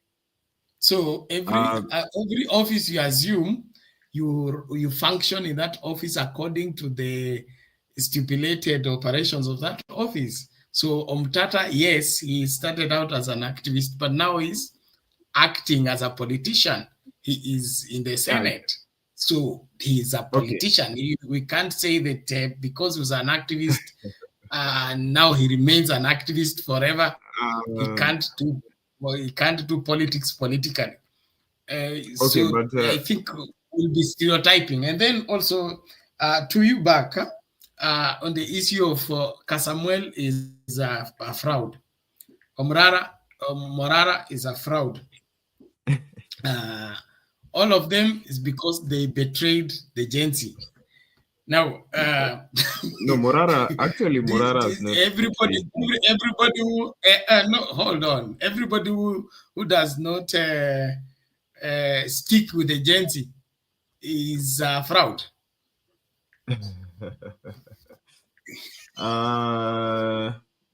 Okay. Okay. When the Gen Z struggle began, it was not about it was not about individual interests. It was about the collective struggle to fight for a better Kenya, particularly to stop the finance bill. Then, issues continued to build on top of that. But of course, when such struggles come, there are people who are going to try and use them to their advantage. So that is what we've been pointing out, we as the young people. We've been calling out such people. There are people who are paid off, on the internet. There are people who are paid off to push a certain agenda. We've had all those sorts of people. There are people who've used this to build their own political career. They've used this for their own selfish interest. People like Casmuel. Yeah, Morara has not particularly betrayed the Gen Zs, but from the beginning you could tell that he's building a political career. But what he's done is actually positive. But for him, I can excuse him. Like he's not been saying this and doing this other thing. It's been very straightforward from the beginning. Yes, I'm calling out the government, but I'm going to run for president, you guys. I mean, he's been very straightforward about it, and I respect him for that. But for Casmuel, he's been lying to people at Ruto must go and, all these things, but deep down he knows what he wants out of this. So there was just something. How do you tell he was lying? One of the difficulties I have with this Gen Z sensitivity, okay, is that when we are looking for Gen Z office, we can't find. When we are looking for Gen Z entity, we can't find. We only find them when they are crying. Somebody has betrayed them. Somebody has sold them. Somebody has this. When you are looking for, when you are looking for the Gen Z entity, okay, I have a dispute with the Gen Z. Okay, I have a dispute with the Gen Z. Where do I go to lay my complaint? Okay, I have an issue with you saying that. I have an issue. Just a moment, Mama Selina. I have an issue, Bernard, with all due respect, with you saying that Gen Z is not a registered entity, and so I have an issue with that. Do you believe that Jomo Kenyatta betrayed Mau Mau? Sorry? Did Jomo Kenyatta betrayed Mau Mau? Yes, he did. Was Mau Mau a registered entity? It was, yes, it's illegal. It's officially there as an entity. No, it is just recorded in history. But Mau Mau it was just a revolutionary movement. Revolutions don't register themselves. Mau Mau walikuwa na leaders, na Jomo Kenyatta, he was not in the country. So Mau Mau walikuwa na kina Teta and Kimati and the rest. Like now, I wanted to ask you, Douglas Bernard, Casmuel ni kijana moja. After Casmuel decide to be aside, where is another Casmuel yenye munaesa sema, you come as 10 men, and then 2 step down. You remain with 8. Now, I would like to see CNCs with strong men or women more than Casmuel.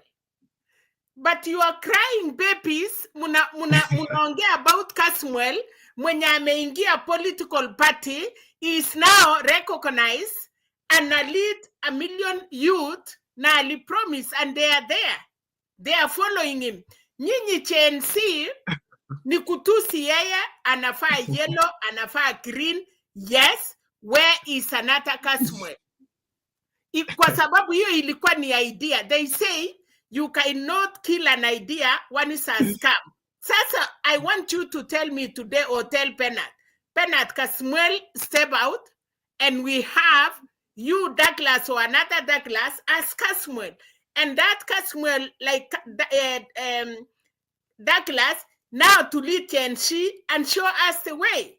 The way unasema unakubali Morara anataka kuwa rais. He's also building his own strategy and his own legacy. Now you youth, you talk about somebody who is not there. He's planning his other things. Wewe now tell me today, in this platform, Bernard, there were 10 or there were individuals, they were paid, but the genuine one, like you now that you want to follow, the air, hot air. You remember the lady he called ODM hot air? This is Gen Z hot air. You don't know even what you want. You are just yes. Okay, Mama, take it easy. Mama, take it easy. Let's not go there. Let's do this. My assumption, Douglas, let me give you my assumption, then you respond. My assumption is the media, picked on Kasamuel and the other people because of their age bracket, not because of their identity with the Gen Z as a movement. The people who are leading the demos were within that age bracket. And so these people were vocal. So they were taken by the media as, by assumption, as being the voices for the Gen Z. But behind them, what Mama Selina was giving you, that for you to have a political party, it has to have these structures. They have to run from the grassroots to the national level, systematically. Do we have such arrangement with the Gen Z? I don't know. You should tell me. So I think what we want to hold up here, called the Gen Z, it's really not there. We just have a couple of people who want to hold on an ideology that they want to make Kenyans believe, but where that entity is not there. And then, in fact, the issue is not the registration. It's not even the acknowledgement by the government. It's just that institutionalized kind of systematic, whereby if I have a letter to the Gen Z, where do I hand it? If I have cancer, like I want to, let's say I want to make contribution to the Gen Z, nataka kusaidia Gen Z movement, naenda kwa nani, naongelesha nani? Those are our problems. It's not an issue that we are not acknowledging that there is an age bracket called the Gen Z, and that age bracket is within the country. We can't deny that it's there. But is it institutionalized in such a way that we have a way of identifying these people, and not necessarily for the government or by the government? Can we bank on them? If we don't have that, how do we trust that they will eventually crystallize, and when they crystallize, they will take power, and when they take power, they will lead the nation this way? Okay, can I answer? Yes. Okay, Maunga has just joined. I hope. I've actually come to support you. Thank you. I'm seeing you on attack. Merry Christmas, everyone. Come to help me bring some clarity. I've come to help you. I've come to help you with that clarity. Merry Christmas, everyone. Merry Christmas to you too. Yeah. So thank you. Yeah, I hear what Mama Selina's concerns are, and I honestly think, because I've been with Casmuel, and I'll tell you guys, he's a solemn soul. He's a beautiful, like I interacted with him, and you should see the humility that boy literally moves with. He humbles you. Like he literally makes you want to, like care for him and just, like take him to the right place. But I was similarly with him in an environment where it got very hostile. Guys, the ground is different from what people are thinking. It is very easy for us to sit here and speak about ideals. But the reality of the ground is that Kenya has taken on a paradigm from the 25th of June that everybody has to now know that it is not business as usual. Guys, we will talk about political parties, but truly, we try to embrace Casmuel in ODM, but it is not the place for him to be. It is not the place for him to be with any government right now. He was representative of a demographic that has taken on a paradigm that does not want the old ways of doing things. He was part of a future that is clear on what they want and how they want it. And it is certainly not how things have been done in the past. Guys, Kenya is no longer the Kenya that we used to know as euphoric. That is why you haven't seen Raila anywhere. In just any rallies, attending anything with Ruto. Guys, the ground has shifted massively. The young people are speaking, and they're speaking so loudly, and they're speaking so decisively. Sadly, or fortunately, we happen to be their parents and their grandparents and the people who now feel the weight of knowing, where can we take you guys? We love you enough. Right now, trust me, if you have a young person in Kenya that you have nurtured right and you have educated right, Bernard, you have a Gen Z, you can bet that your daughter speaks to you and you stop and listen and wonder, what should I do for you? Because this future belongs to you. I want to guide you into a place where you're participating, you're feeling whole, you're feeling represented, but again, you're feeling that within the spaces that I operated, I was doing it for you. So right now, where Kenya is, you will be lying to Kasmuel if you told him that ODM is his place to be. You will be lying to him if you told him that his future lies with being seen with Ruto in public places. He's in a future, he belongs in a generation that will not accept him. It doesn't matter what he does. The reasons Raila survived so much to become as enigmatic as he is because Raila was very consistent with his age set. And then he came and transcended that and decided that I will be about the issues, irrespective of which generation I'll be handling. I'll be handling the issues. And I am carrying through the dream of Kenya, as Kenya being a country that I want my generations to take forth, a country that I have participated in making a difference in. The reason why people are so bitter, and especially the Gen Z are so bitter with him, and some of us even, millennials are bitter with him, is because we're thinking, how could you, when it was so clear that Kenya has had a new dawn, how could you then make it an easier exit for you to come and be part of a system that is so oppressive? We are being asked about those guys identifying a structure and an institution that can be pointed to towards telling them that this is where we want to be. Yet we are abducting them and killing them, and they're disappearing every day. What do you want to do with them? You're not a government we trust that we can dialogue with you. You're either coercing me. If you cannot, you bully me. If you cannot, you kill me. Mambo ni matatu. So this generation that we are speaking to a generation that knows they're in danger with everything that is part of this system. We are speaking to a generation that knows that their survival does not belong within any system or structure that's presently in place. So guys, you will not kill all of them. You will not coerce all of them. You will not have all of them come into your camp. They have a camp that is defined. And that camp is the future of Kenya, a future that we will not be a part of. That Bernard always tells us that we are sending them into that future. What sort of individuals are we sending into the future? Bernard, the Gen Z have actually proven that we are very good parents. We are very sound parents. In order for us to have produced and raised a generation that is very, very decisive and very clear and very innocently trying to just get a good country back, we've been good parents. Our parents were not good people. They did not raise us to know what was different and what was right. And that is why Kenya is where it is right now. So we were failed by a generation and we have not failed our children. That is something everybody has to appreciate. We will support the Gen Z where they want to go because they are speaking to the things. They are speaking about a country I want to grow old in. They are speaking about a country. They are offering the kind of leadership I am feeling safe in.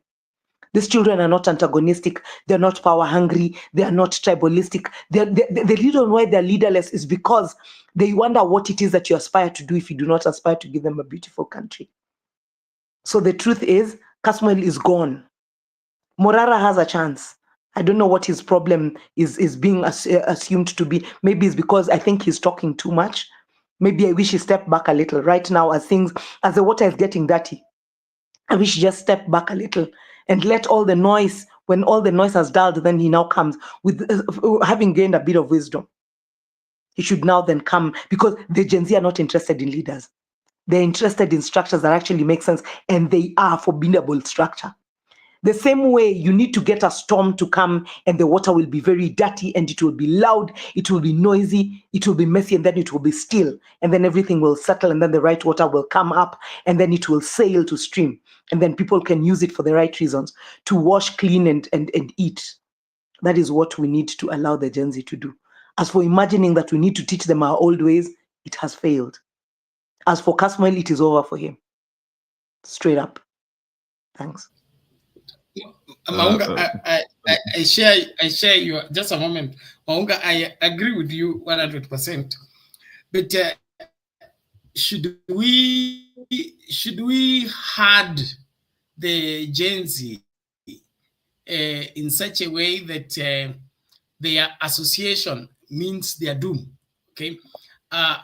For example, there is no way we can avoid Ruto in terms of him being the already president of the Republic of Kenya, as much as we don't like it and we don't support it. Does it mean if I take a photograph with Ruto or I shake the hand of Ruto, I am doomed, I am out of space, and all of that because I've lost somebody to support me? Politics is perception. Bernard, you know very well, politics is perception. I cannot see you. The enemy of your enemy is my friend. You cannot see me with the person that has been oppressing you, and yet I am part of your team, and then you consider yourself safe with me. Can I come in? Okay. Okay, it's not just about the photos. Let me play this clip, then we can have a totally different conversation. Just let me play this clip. It's less than a minute. Serikali ya mama mboga waheshimiwa, ni nyinyi mko katika bunge. We disagree with you in public, but I've gotten the chance to tell it to your faces. Nobody is trying to ban this country. I want to assure you, niliona wakisema parliament that they need security. Sisi walikuwa hapo on Tuesday, tulikuwa kwa court. Hatutaki kuchoma hao watu, tunataka watupatie policies za mwananchi, si ndio? Nataka vijana wapate kazi, wamama wapate linda mama, na watoto wakienda shule wakule. But the bottom line of leo, ndio tumalize ukabila Kenya, ndio tumalize siasa ya shareholders, ndio tumalize hii siasa ya kuchanganya watu. Gachagua, Wakenya si wasikii Gachagua? Viva vijana, viva! Viva Gen Z, viva! Long live the Kenyan democracy, long live! Okay, I don't remember exactly when this was, but this is when we knew that we had lost Casmuel.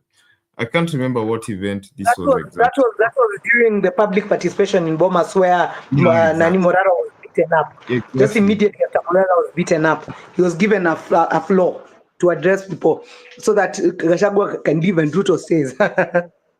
Yeah, exactly. So on this day, we expected Casmuel to be consistent with what we've been saying as the Gen Zs.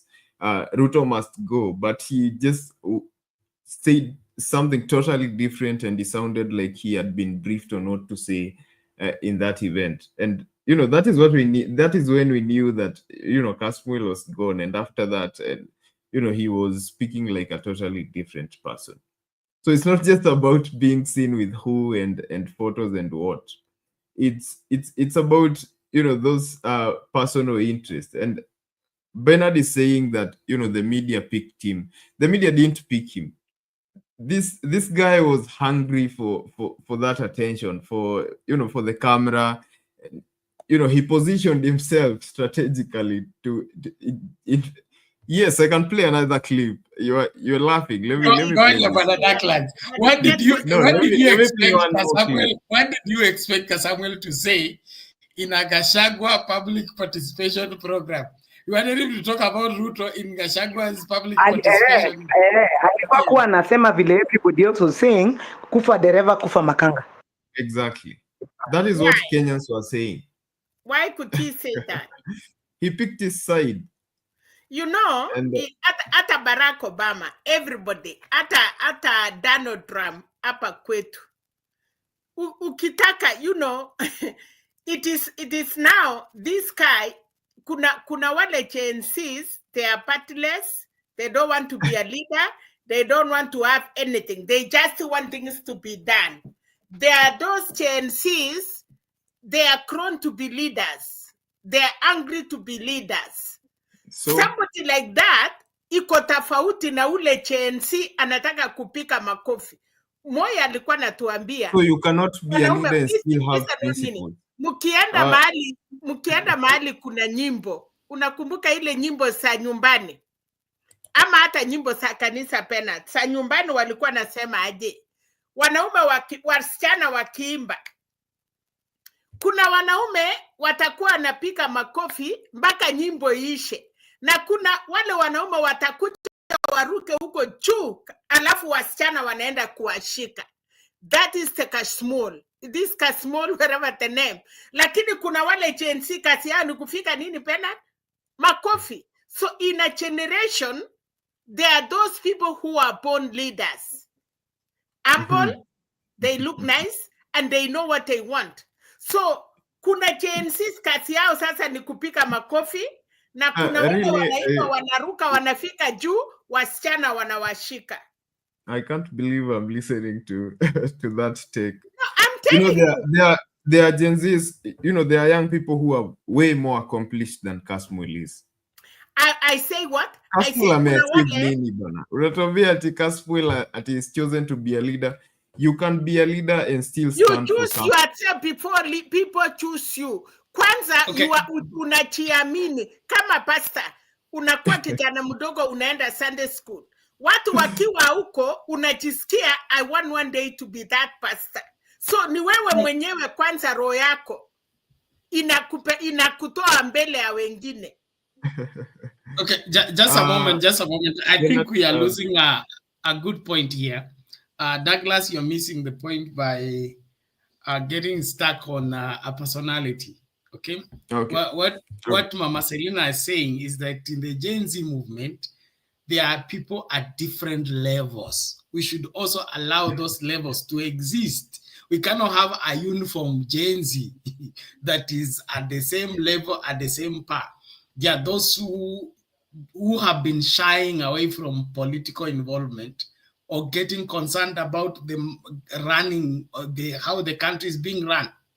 But they have been now sensitized to wake up and say, if we sit back and do nothing, this is what we are being treated to, and this is how these people in leadership are taking us.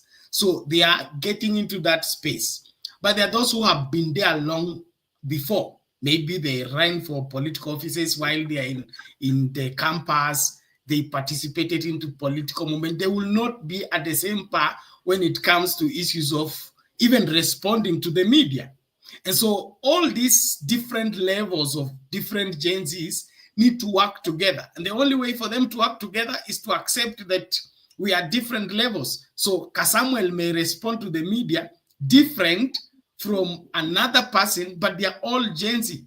Why? Because their level of exposure, their level of articulating of issues is different.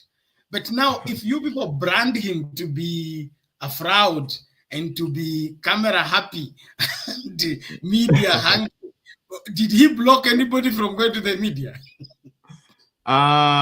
Yes, actually he did. Okay, I wanted to play a certain video, but you know, either I'm not getting Mama Selina's and your point, or I'm dead wrong on this one. But I believe that, you know, yes, I believe that human beings have, you know, different different destinies. Let me put it that way.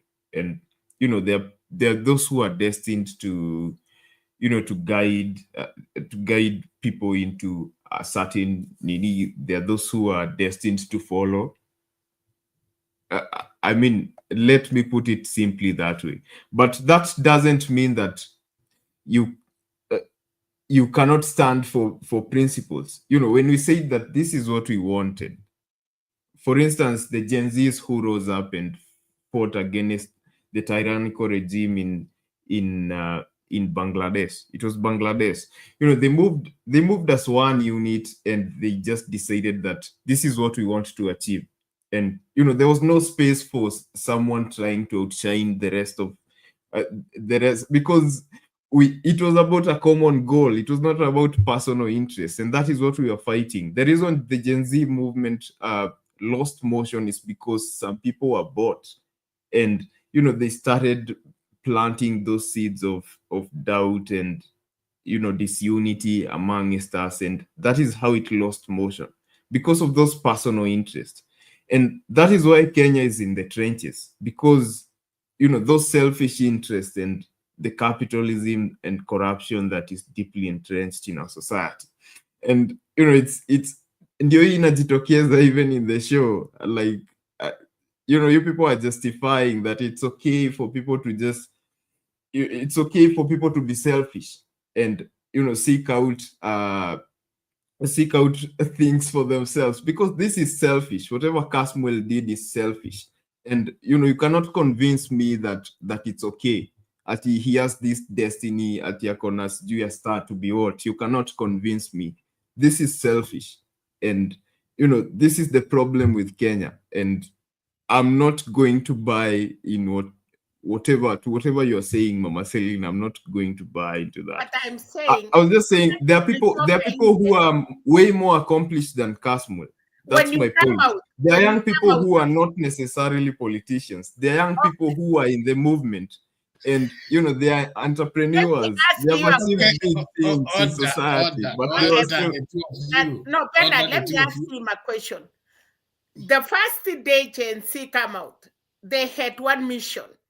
Na ni ukweli. Na wakati waliambiana watoke nje, why are you not talking of those who did not come and support you guys? And that is why you are weak. Bangladesh, when they come out everybody, and they were supposed to do the mission within 3 days or 4 days. What happened with Gen Zs? They come out. You know, Bangladesh got their motivations from the Kenyan Gen Zs. Actually, they started yes, after. And then you people, instead of coming out, everybody kusimama mpaka, then we could have finished the race. Mimi, I went out for maandamano. Huh? Yes, I went out for maandamano. But Bernard where were the other chances? They never came out. I was in town on June 25th. Let's do this, Douglas. I think we are digging into something that will not help the conversation in terms of solving what is at bar here. But I don't see a difference between what you're saying and what Mama Selina is saying. You're all saying the same thing, only that you're saying it differently. On the other hand, undermining Casamuel and of course decampaigning him will not help much in terms of solving what we are faced with. There were better people in Israel. They were better trained brothers of David, but only David stood up to Goliath, and he carried the trophy that day. So if you are better Gen Zs, you are accomplished entrepreneur, and there was somebody to speak, you did not speak. Keep silent until the time you will speak. Don't use that tactic against me by disparaging my opinion. Bernard, they are building Douglas. I know what you're doing, Bernard. No, I'm not attacking you. I'm just stating. Bernard, you know why today Kasmula kona heshima? Because the same Gen Zs wanamubuild. Like, oh, that was our hero. That is why even Ruto anasema, I wish he can come to me. Lakini kama Kasmula angetoka na aonekane it is the same Gen Z, a young man, angeisha. So these people wanamuchenga. The moment you call on his name, unafanya watu wengi waseme, hey, but he's the right guy.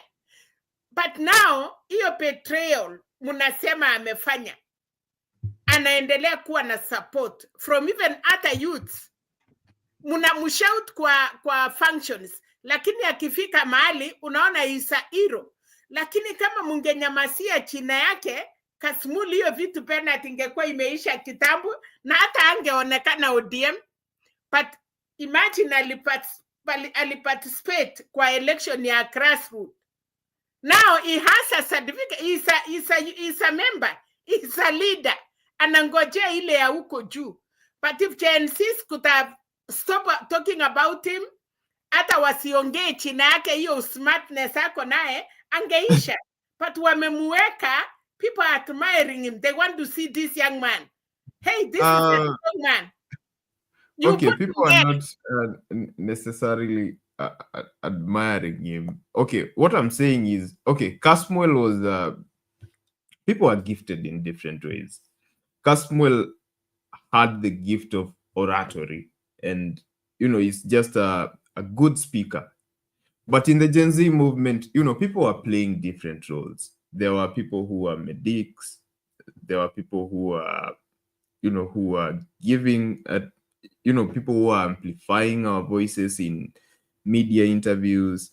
There were people who are making posters. There were people who are doing all sorts of different things. And, you know, betrayal could have come from anyone. The guy who was making posters would have decided to make misleading posters. You know, the guy who was bringing us food in town would have decided to not bring us food. Anyone could have betrayed us. So it's not about, you know, envy like you're trying to put it. It's about betrayal. It's about accountability. It's not about, you know, it's about accountability. He's not the only one we've called out. For instance, when we hosted, okay, we didn't host him. When we hosted, but let me just say, when we hosted William Ruto on X, you remember that conversation, Engage the President. So we had, you know, we had agreed that we're not going to host the president on X Spaces. And, you know, we had planned to just host a parallel space and just ignore his space and humiliate him that way. But, you know, this guy, Osama Otero, decided to engage the president. And, you know, there were speculations that during that day, he was actually in State House when that space went live. And, you know, he was called out for it, and he has not been able to get back to you know, that stature that he had, because he was hosting the biggest spaces on X when, you know, during the height of the Gen Z revolution. He's not been able to get back there. He was deplatformed, you know, from X. So it's not about Caswell specifically. It's about accountability. And, you know, he was one of the loudest voices. And that's why, you know, his betrayal is more visible, because he was always on TV, sometimes even 3 times a day he was on TV. And these words that I've used, Bernard, you're actually the one who invented those words in the office, in the studio, that this guy, this your leader is camera, you're saying camera out, camera angry, or yeah, camera happy, exactly. I'm not the one who came up with those words, but now you're using them aggressively. But you're the one who used those words, who first used those words. But, you know, it's true. He was camera happy, and, you know, he had all this publicity, and it was difficult to ignore him. Not even for the politicians, it was difficult to ignore him. And, you know, he got that attention from the nation. So his betrayal just hits more, because he was one of our most powerful voices. And but, you know, they say the more things change, the more they stay the same. You know, Jomo Kenyatta betrayed a movement. It is said that Raila Odinga betrayed the people he fought for multi-party and democracy with. But I'm sure you people don't want to hear that right now. And, you know, this will be remembered, that it will be studied in history. something else was Bernard was saying that Gen Z is not a registered. Of course, movements are not registered. If you go to Bangladesh and look for those Gen Zs, you will not find that they registered. Revolutions are just uprisings. It's just 2 or 3 people are disgruntled about something and they just unite and fight. They have no time to go and register a movement. It's just an uprising. 2 or 3 people are jammed, then they just start raising their voices. If you go to the Arab Spring, you won't find that they registered those movements that fought for justice in Tunisia and Egypt and all those countries that fought during the Arab Spring. Movements don't work like political parties. Movements are they're spontaneous. They just come up. People have no time to go and register them. Exactly. Now, my problem is you want to make this movement that is supposed to pass away become an institution that anybody who walks away is a betrayer. Okay? It's not supposed to pass away. No. Samuel went to ODM is a betrayer. No, its work is not done until. Hold on. Listen. Morara started a political party is a betrayer. Any person who is not agreeing with the so-called Gen Z plans and spaces is branded a betrayer. But what you have is not a house. What you have is a tent, okay? Somewhere to hold in the meantime while we are going somewhere. So why should we hold people here perpetually that there is a Gen Z when actually it's just supposed to be a spontaneous movement that is supposed to cause a revolution, then it fizzles out. So you want us to build our politics on something that is fizzling out, or we should join a permanent political party that is going to build us into posterity as leaders. It's not supposed to fizzle out. It's supposed to bring change. Its work is not done until change happens. And we were chased off the streets, but now we've taken to digital activism. They cannot defeat us on the streets and defeat us online. That's why they're abducting us. The revolution has not died. It's just not on the streets anymore. It's online. And that's why we've had this conversation today, because they're abducting us because digital activism, we are still pushing back and they can feel it. That's why they're still abducting young people and, all these things are happening, the intimidations. The revolution is not supposed to fizzle out. It's supposed to serve its purpose until change is until change is achieved. Who will bring change? And change in the digital it cannot, because these people, okay, they are abducting their children, they are killing new people, but I'm saying now without action, without coming out, without showing them, because so not a lot of people know what is going on in the space. Not a lot of people understand even what is that. It is few wale wanaendelea kusema, but it cannot reach uko kwa rural. Mnaongea wanasema, alafu then there is still something in Africa, like how watu ya radio, how watu ya TV, how watu ya space, you see. So the only thing ile ingefanya GNC waonekane they are alive ni wakati mumetoka nje, munafamia, you go back for another strategy. Sasa mukisema mume occupy space, muna occupy space, munatusiana na Ruto anaendelea, serikali inaendelea. Now Kachakwa, for example, Kachakwa yesterday was the enemy. Ukiona GNC and Kalonzo, they are the darling of who? Kachakwa. And Kachakwa was in the government, na yeye ndiye alikuwa naua. Now because wamekosana na Ruto, mumeosha yeye, mumesahau is a hero. Nani yao? sisi, it is you people. Who?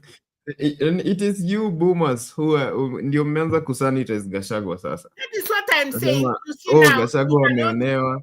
you see now we cannot go far because, well, kuna wale wamesema Gachagua ameonewa na the whole KNC at their side wamekubaliana mtu yetu ameonewa.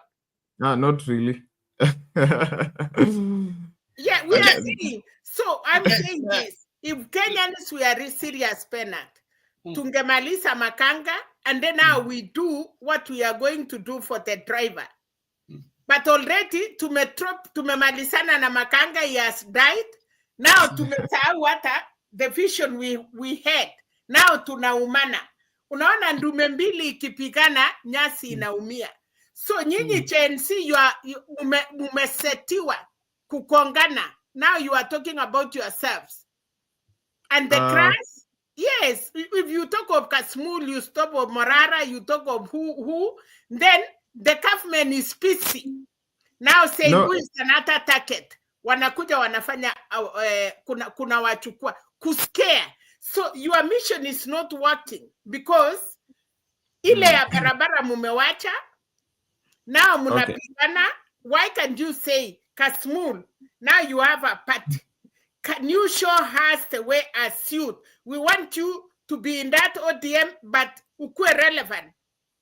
Now, nyinyi yote mungeonyesha strong support ya kwamba now we have Morara here with a new party. Now we have Kasmul here. I'm a struggle mpaka I'm a cleaned national. It will be the president of youth in ODM.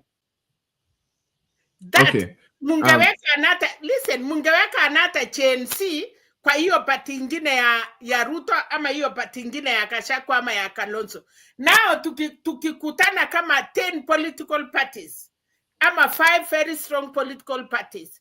Bernard, kuna CNC strong ako kwa chama ya Kalonzo and he has a say kwa youth ya chama ya Kalonzo. We have another strong CNC ameingia UDA and he has followers. Now we have Kasmul in ODM. Tuko naye kwa hiyo group ingine. So these strong 5 youth ama 10, they are carrying supporters. They will have a say kwa sababu ule anaongoza chama ya Kalonzo ako na structure and is very strong in that. Anatingisa the old people. Huyu mwenye ako site ya ODM is very strong, anatingisa huyu ya chama ingine. End of the day, wase watasema, hey, look at these people. Wesi kupiga Morara kwa sababu ako strong, ako na support. Wesi piga Kasmul kwa sababu ako support na ako this party. So if we can have these young people holding the parties, end of the day, Bernard, watu na wanachuana because they were wanting. So wanasema, okay, who will be top? This person. Kwa sababu all these political parties, inasemekana kwa Kenya today, there is no one party who will rule the country. So hii vijana wangekuwa na akili Bernard, ni wachengane. Usinimalize nikiwa hapa na nisikumalize ukiwa pale. Chorea sisi wase. Play on us. Let us have strong 5 or 10 young men with structures kwa hii parties. Enda fanya election na chama ya Kalonzo. Fanya election na chama ya Uhuru. Fanya election na chama ya Ruto. So, if you want to touch ya chama ya Kalonzo, the other one talk. Mutachukua hisi rahisi. Mukiambiana sasa today, hey guys, it is time to go out. You come out from ODM, from this party, from this side, inacha inje. I'm telling you, you will win. And you will win because mukienda kotini, you have the laws in the party. You are the president of youth. I need to have a mkutano kama vijana ya presidency ya youth ya Kenya. The constitution allow you because you are in a political party. Now, unakuja inje partyless. Nothing, hata nini haiwezi recognize wewe. Wakikuita walifu, itakuwa ni ukweli. But if you come as a party na mukae hata nje 1 week, let me tell you, you will want a war. Kwa sababu you come from a political party. So instead of kupiga huyu kijana, tafuteni vijana ingine wa infate kwa hiyo parties. Weka structure very strong. Na nyinyi wenye muko space, muongeleshe wenye wako nje, wa support wale wako kwa parties. You cannot even call for 2 years. Mutakuwa mumemaliza wase, mumewin the parties, na mumeongoza.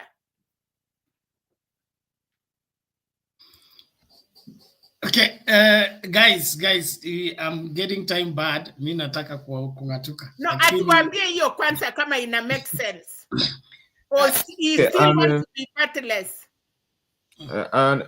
I make sense kwangu. Okay, because for one reason. Yes.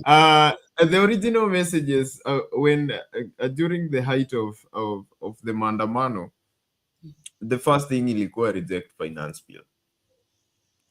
Okay, then kulikuwa na dissolve parliament, alafu kulikuwa na drain the swamp. Actually, drain the swamp was the most important one of them, because it was about changing politics forever. So if it was about, getting rid of all these politicians, how can we then now tuamue ati now we are joining their parties? It's not possible. I mean, it just contradicts the entire, the whole. But Douglas, you will not get rid of. You cannot get rid of politicians by coming to scare them or sweep them away. That's what Mama is saying. What Mama is saying is that since the Gen Z revolution, the outburst one, okay, has not accomplished what it needed to accomplish, it's time to go back to the drawing board and begin to use different avenues, still going in the same place. So one avenue is take political party leadership. The other one, occupy space by ensuring that Kenyans are fully informed, that if the Gen Z are going to have impact in political parties, they should have a following that influences, in the sense that if I'm going to be a Gen Z and I want to be the chairman of ODM in Makadara constituency, I should have enough Gen Z supporting me to win that particular seat. Then when I get in, I have influence in the policies that will determine the political arrangement of that constituency. So come to the general elections, okay? I'll create an atmosphere where the Gen Z vying for MCAs, vying for MPs, vying for Nini will have a smooth sail into winning the seats. But you want to fight political parties while you're outside of political parties. You want to correct the politics while you are outside of politics. So how that is viable and how that is going to work, I don't get it. Because when you get rid of a particular system of governance without replacing it with an alternative system of governance, what you create is a vacuum. And nature abhors vacuum. So how do you want to sweep away politicians and political parties and replace it with what? Leaderless? Okay. Honestly, I don't understand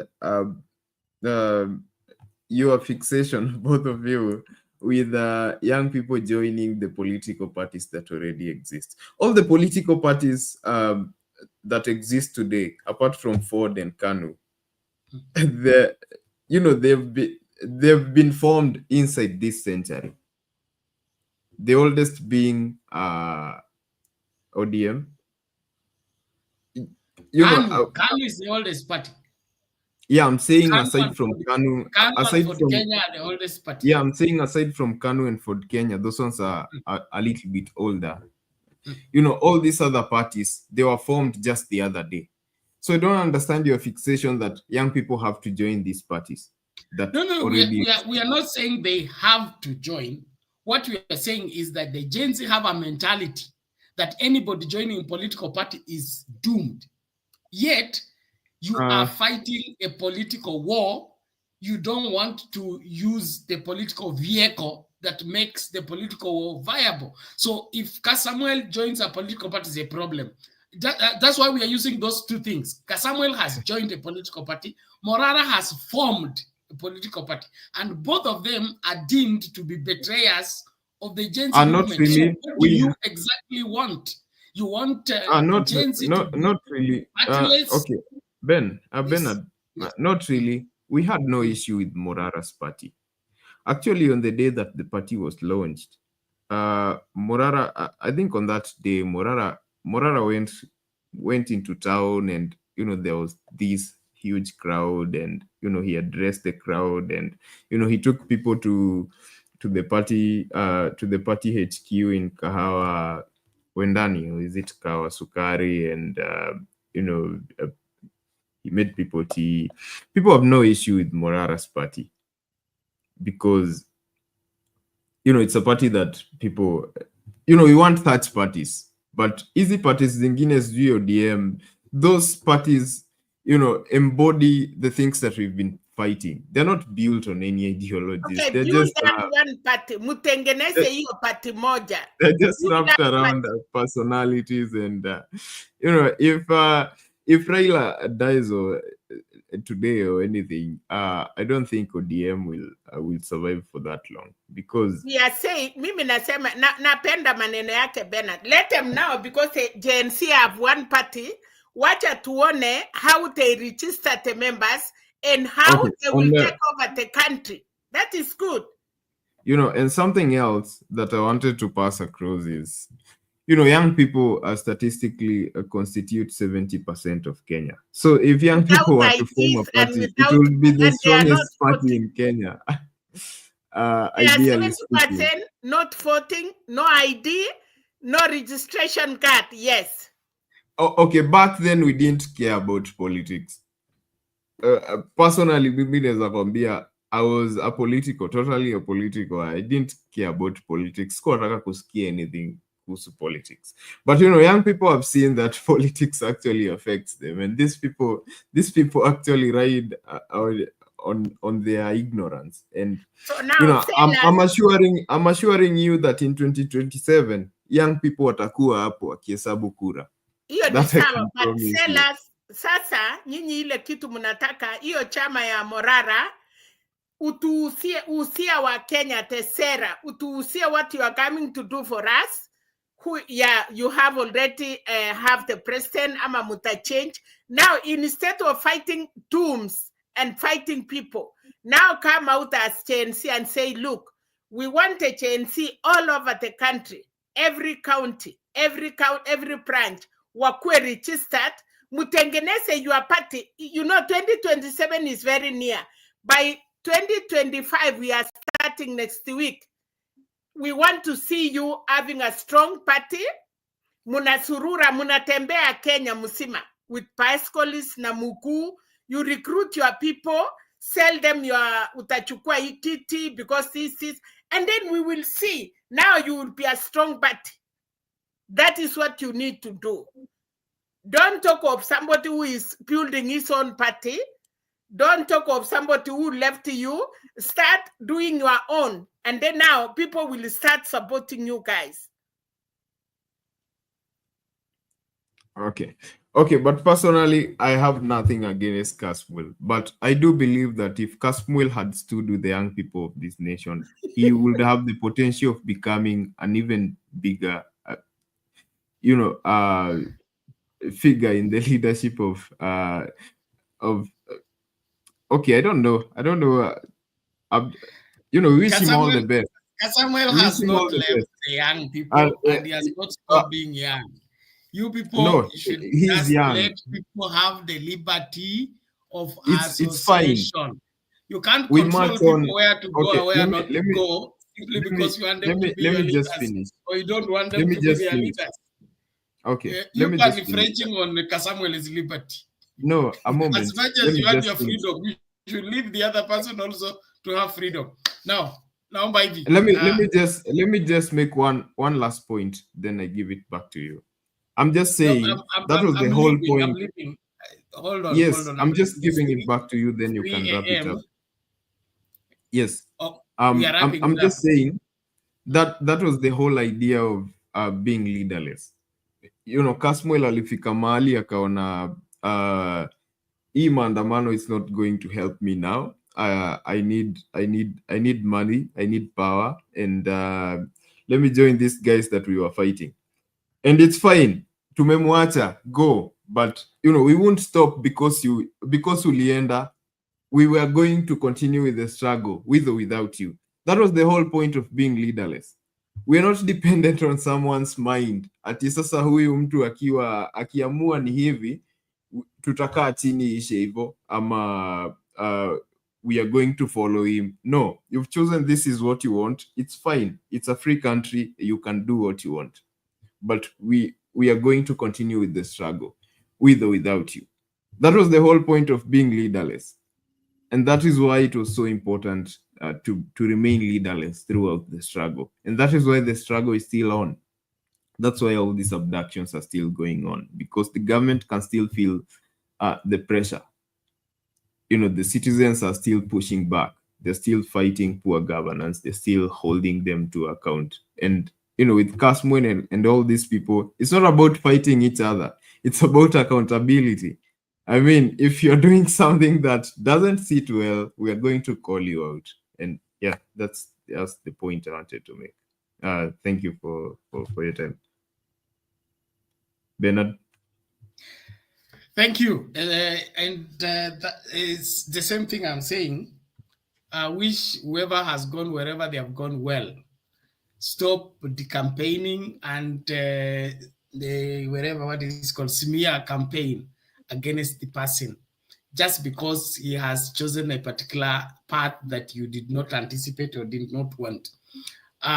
One of the things that one of the liberties we enjoy is also liberty to make mistakes. Liberty to make mistakes. And we learn more from our mistakes than even from our successes. And so let's us not be too sensitive and stereotyped into dismissing people simply because they made a decision, they made a move. Many political mistakes have been made. People have made political comeback and still succeeded. And so let's not dismiss and declare somebody is doomed, is finished, is collapsed, everything about him is over. It is not over until it's over.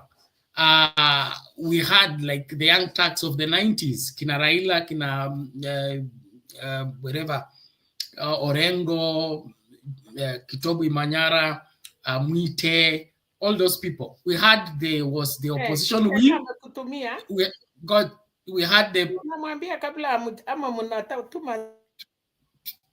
tunamaliza nilikuwa nasema we had now the ones on the opposition, but we also had Kina Ruto, Mwea, and who in Kanu.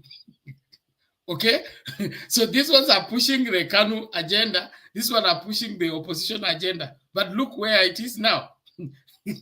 They have made somewhere. So we should not control people until we want to choose for them their friends or their association. Let's allow people to make their mistakes, learn from their mistakes, but let us also believe in people long enough to help them come out of their mistake.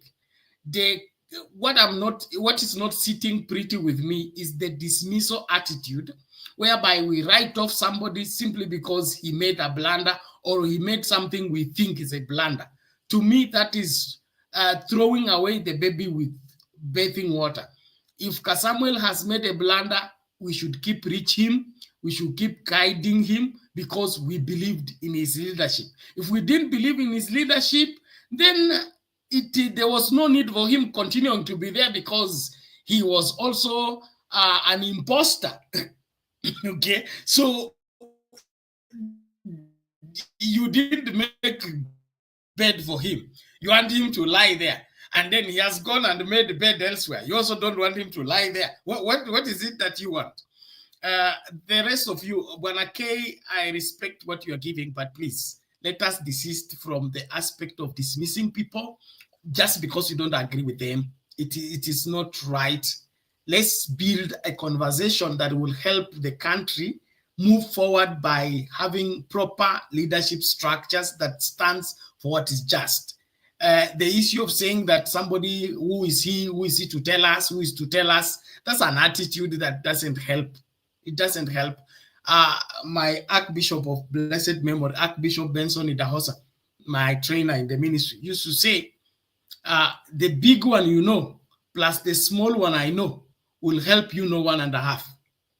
Don't let the big one you know stop you from learning the small one I know that I'm about to tell you. So this dismissing, nobody should tell me anything. We know what we do. We know what we want. We don't want to hear those old guards. We don't want to hear those old people. That's the surest way to fail before you start.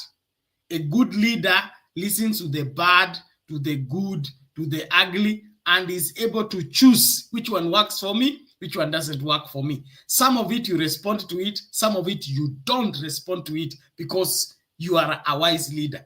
But if you dismiss everything and everyone, when you get there was a book tulifanya shule ilikuwa ngani ile, I can't remember the name, where these people were so much consumed with power until they were overwhelmed by the revolution, mpaka gateman wamefungwa kwa gate na yeye anafikiria is still in power when he got surrounded by the people who are carrying out a revolution. I think let's not lock ourselves in a bubble as the Gen Z or as the millennial or whoever. Let's work with what works. Let's reject what is wrong, but let's fight for one cause: a better Kenya for all Kenyans. A better Kenya for all Kenyans. If you can realize that through UDM, go UDM. If you can realize that through ODM, go to ODM. If you can realize that through independent, go independent. But let us not smear everybody, write off everybody, and dismiss everything. To me, that's wrong. On the abductions are all wrong, and the government is committing a crime. Let us note that down. If they don't pay for it now, they should pay for it hereafter. So no Kenyan should excuse the kind of abductions that are taking place. The young people are free to express themselves. When they break the law, they should be dealt with according to the law, not sending to them masked people, abducting them, scaring them, and making their families to cry and waiting endlessly for their children, not knowing where they are. So Ruto and your administration, keep off messing up the young people's lives. Your number one responsibility is to take care of Kenyans, not to scare them, not to intimidate them, not to abduct them. So all those things happening against the people because they have said something against Ruto's administration is wrong. And the IG, we don't want that. What you're telling us, it is not making sense. You cannot tell us you don't know who is abducting people and you tell us the police are not doing. It's your responsibility as the IG to secure each and every life. Telling us I don't know, that doesn't sit well with us. So you are either qualified in that office or vacate the office. Let's get somebody competent who knows who is abducting Kenyans, who can arrest that particular person so that Kenyans can enjoy their life without them, living scared every day. So on those note, I really want as Kenyans, let's focus. The struggle is on, it's going to be long, but let's not shoot against our own armies. Let's not kill each other. Let us focus our energy to who we are fighting. Fighting among ourselves, dismissing ourselves, and castigating ourselves is helping the enemy and the oppressor. Let's turn all the guns to the oppressor, fix the oppressor, so that the oppressor can leave us alone. But when we begin to castigate each other, fight each other, cut each other legs, the Bible says we'll finish ourselves even before the enemy arrives. Thank you.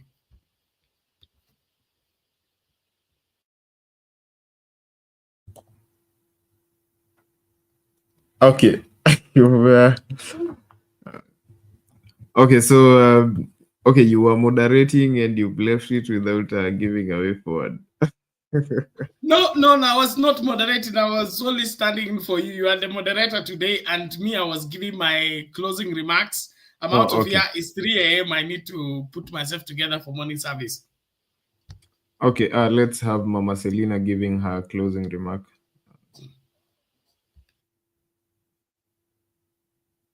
Hey, Douglas, thank you so much. It was LT talk. We need to see you more. Ya leo tumefurahia, tumesikia, tunajifunza.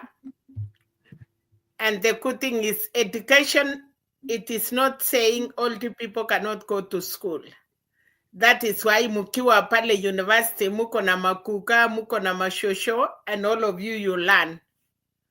So what we have learned today, itatusaidia wale tumeseeka na itasaidia wale wanakuja. Otherwise, Pena, thank you so much. Pray for us. Tell the pastors to pray for the country. That Kenya is the only country we have. Sahi tuko kwa mapariti kwa wenyewe, tumefaa makunia. We really want back home. Kama mambo itakuwa mzuri nyumbani, na unaona vile nakimbisana na JNC. It is not like I have them, 2 of them here. They just come last year. Wananipeleka, they run me crazy. And I see from what I have in my house. Na ni wale wako Kenya, they are the same. Because of each generation, one, they can correct you. They don't want to listen. Now attack his story. And what they believe in them, they think it is right. It is good to believe on what you believe, but also open your mind wider, muone akili ya wale wase Penat walikuwa vijana the other time. We were young like them, and then we became mothers. Then from there we are now grandmothers.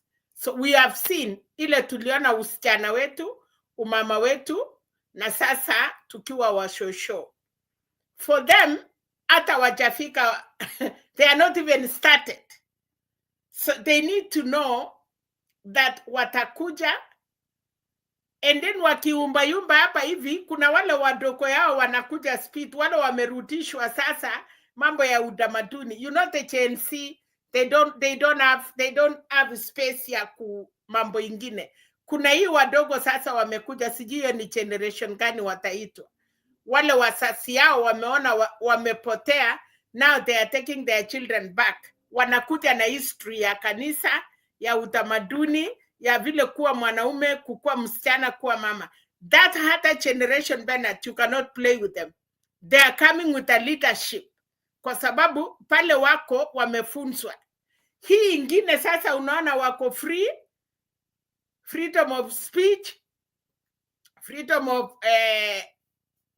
computer na phones. Hii ingine generation inakuja, wasasi wamesema no, kuna limit ya kushika hii mambo mpaka ufike wakati fulani. Then JNC, muko hapa, munakaribia sisi. The other day you will be a young man.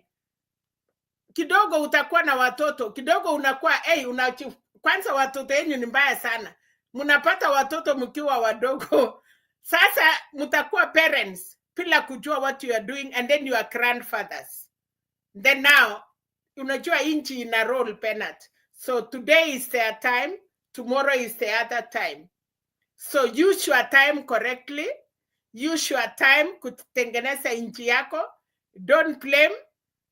Hack to where you can see it is good, and the other person will come and push it.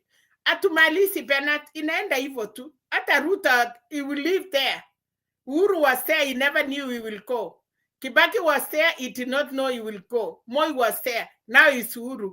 Ruto ndio hiyo anasukuma kurutumu. Inanata atakuwa ameondoka, tunaimba nyimbo zingine. You know we will be there here. Tukiona generation ingine ikikuja. So Douglas, work hard. Put your house together. Your house together is the JNC and the young people. Love each other, guide each other, and God will bless you, young people. Thank you. Thank you, Mama Selina, for your time, for that timely advice and, positivity. Okay, so we've come to the end of the show, but before I close, just want to recall what David Ndii told us online during the height of the Maandamano. You know, when we were protesting online and threatening to go to the streets, he told us, we told them that he keeps telling us how the economy is bad and the economy needs to be fixed, and you know, it's part of the problem. He told us that we, meaning them, the David Ndiis and you know the people that Bernard is calling the young Turks of the 80s. He said that we fought for the country that we wanted. You know, that is you know, multipartyism, democracy, freedoms. Those were the problems back then. He told us we fought for the country that we wanted, and we have that country now. Now you people fight for the country that you want to live in, and the country that we want to live in is a corruption-free country. You know, a country where leaders are held into account. You know, such kind of things, and the constitution is upheld. Those are the things that we've been fighting for. And you know, you cannot fight for a corruption-free society. You know, a country where everyone is held to account and still let things, you know, still let people get away with things. That's why we hold each other to really high standards, and you know, we call each other out, and you know, we deplatform people who've chosen to go to you know, who've picked their side. And you know, I have an issue with sorry for this, Bernard, but I have an issue with you saying that if someone has made their choice, then we shouldn't cancel him. But you know, if they've chosen a side and we still give them a platform in our movement, then the reason that these politicians who are picking us, who are picking those crucial voices in the movement, is so that they can turn them against. So if you're still going to allow them to have a voice in the movement, then they are going to bring that agenda into the movement. You know, that's just my final take, but I think that's a good place to call it. Good night. Maybe next time we'll have a serious conversation around this, and next time when we do, I'm going to bring a bite of Casmuel criticizing the government like 5 months ago, and you know what his voice has changed to now, and how he's speaking now, and you know, you will decide for yourself if that feels like betrayal to you or it's just normal. Okay, so my poll question tonight was, do you believe the government is doing enough to address the rising cases of youth abductions? 85 votes at the end of the show, 87% say no, 13% say yes. Thank you all for joining me. Thank you, Bernard. Thank you, Mama Selina. Earlier we had Msimamo. If you're still there watching, thank you. We had Maunga. It's been a while since I heard from her. Thank you, Maunga, for coming in to just you know, bring that voice of reason into this conversation at the tail end. And all those of you who are in the comment section, particularly to Tunei. Tunei has been quite supportive in keeping the show running and just keeping the house together. Bernard is not in Nairobi currently. I'm literally in charge. And I hope I'm doing a good job, Bernard. Thank you, everybody who is who was in the comments. We'll take a vote when I come back. We'll take a vote, so you better begin to campaign. I hope when you like kijana anaweza achiwa shamba achunge. I have Lala. Lala, we were ending the show. To all of you. Lala people are leaving. Yeah, you guys leave. I mean, I was listening. Just want to let you know that I was listening to all of you, and a good debate, a good discussion. And I may not say my my part today, but I simply would like us to be all united against bad governance. How we get there may be different, and I think Mama Selena was to the point. Let all those parties have strong structure within that can challenge the status quo, because as long as we give them the space, they will control it. But if the youth or the Gen Zs are up there, to say no, and every party they are there, I think we'll get this done, because it's easy to believe that things are happening, yet nothing is going on. The media is great, internet is great, but it can also sell, empty air. So let's be careful. Let us work. Let's put structures. And I always say this: the Irish, the fight they had always two wings. There was the military wing and the political wing, and they as if they were two parties, but we're doing the same thing. Okay, so let's stay together. Thank you, Douglas. Thank you for the debate. Thank you, Bernard. Trust the meetings are going okay. The pastors, we're praying for you that God will use you. Mama Selena, Maunga was there. I don't know that she left.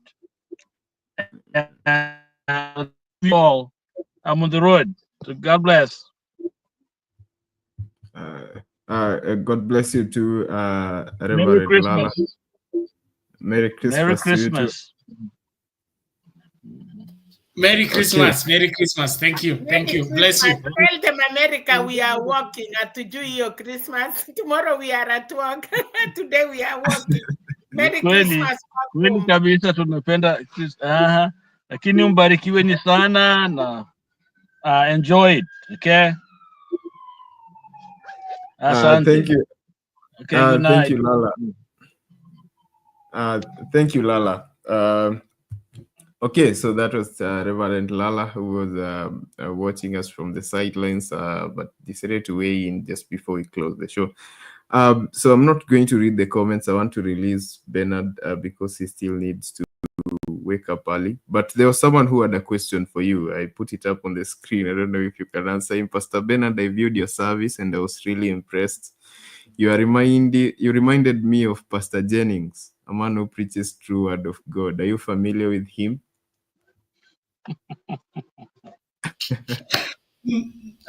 No, I'm not sure if I do, but the preaching of what is valid will always put you in the right company. Archbishop Benson, the house I used to say, one light will always find another, and a candle loses nothing by lighting another. So every time you stand by what is valid, you will get somebody who stood by what is valid. And I appreciate that. Thank you for the compliment. That is the reason why we are doing what we are doing. Thank you. Okay. Thank you, Bernard. Thank you, everybody. Merry Christmas to you all. I wish you a Merry Christmas tomorrow. Okay, today it's already Christmas, and see you on the other side. Good night.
Christmas.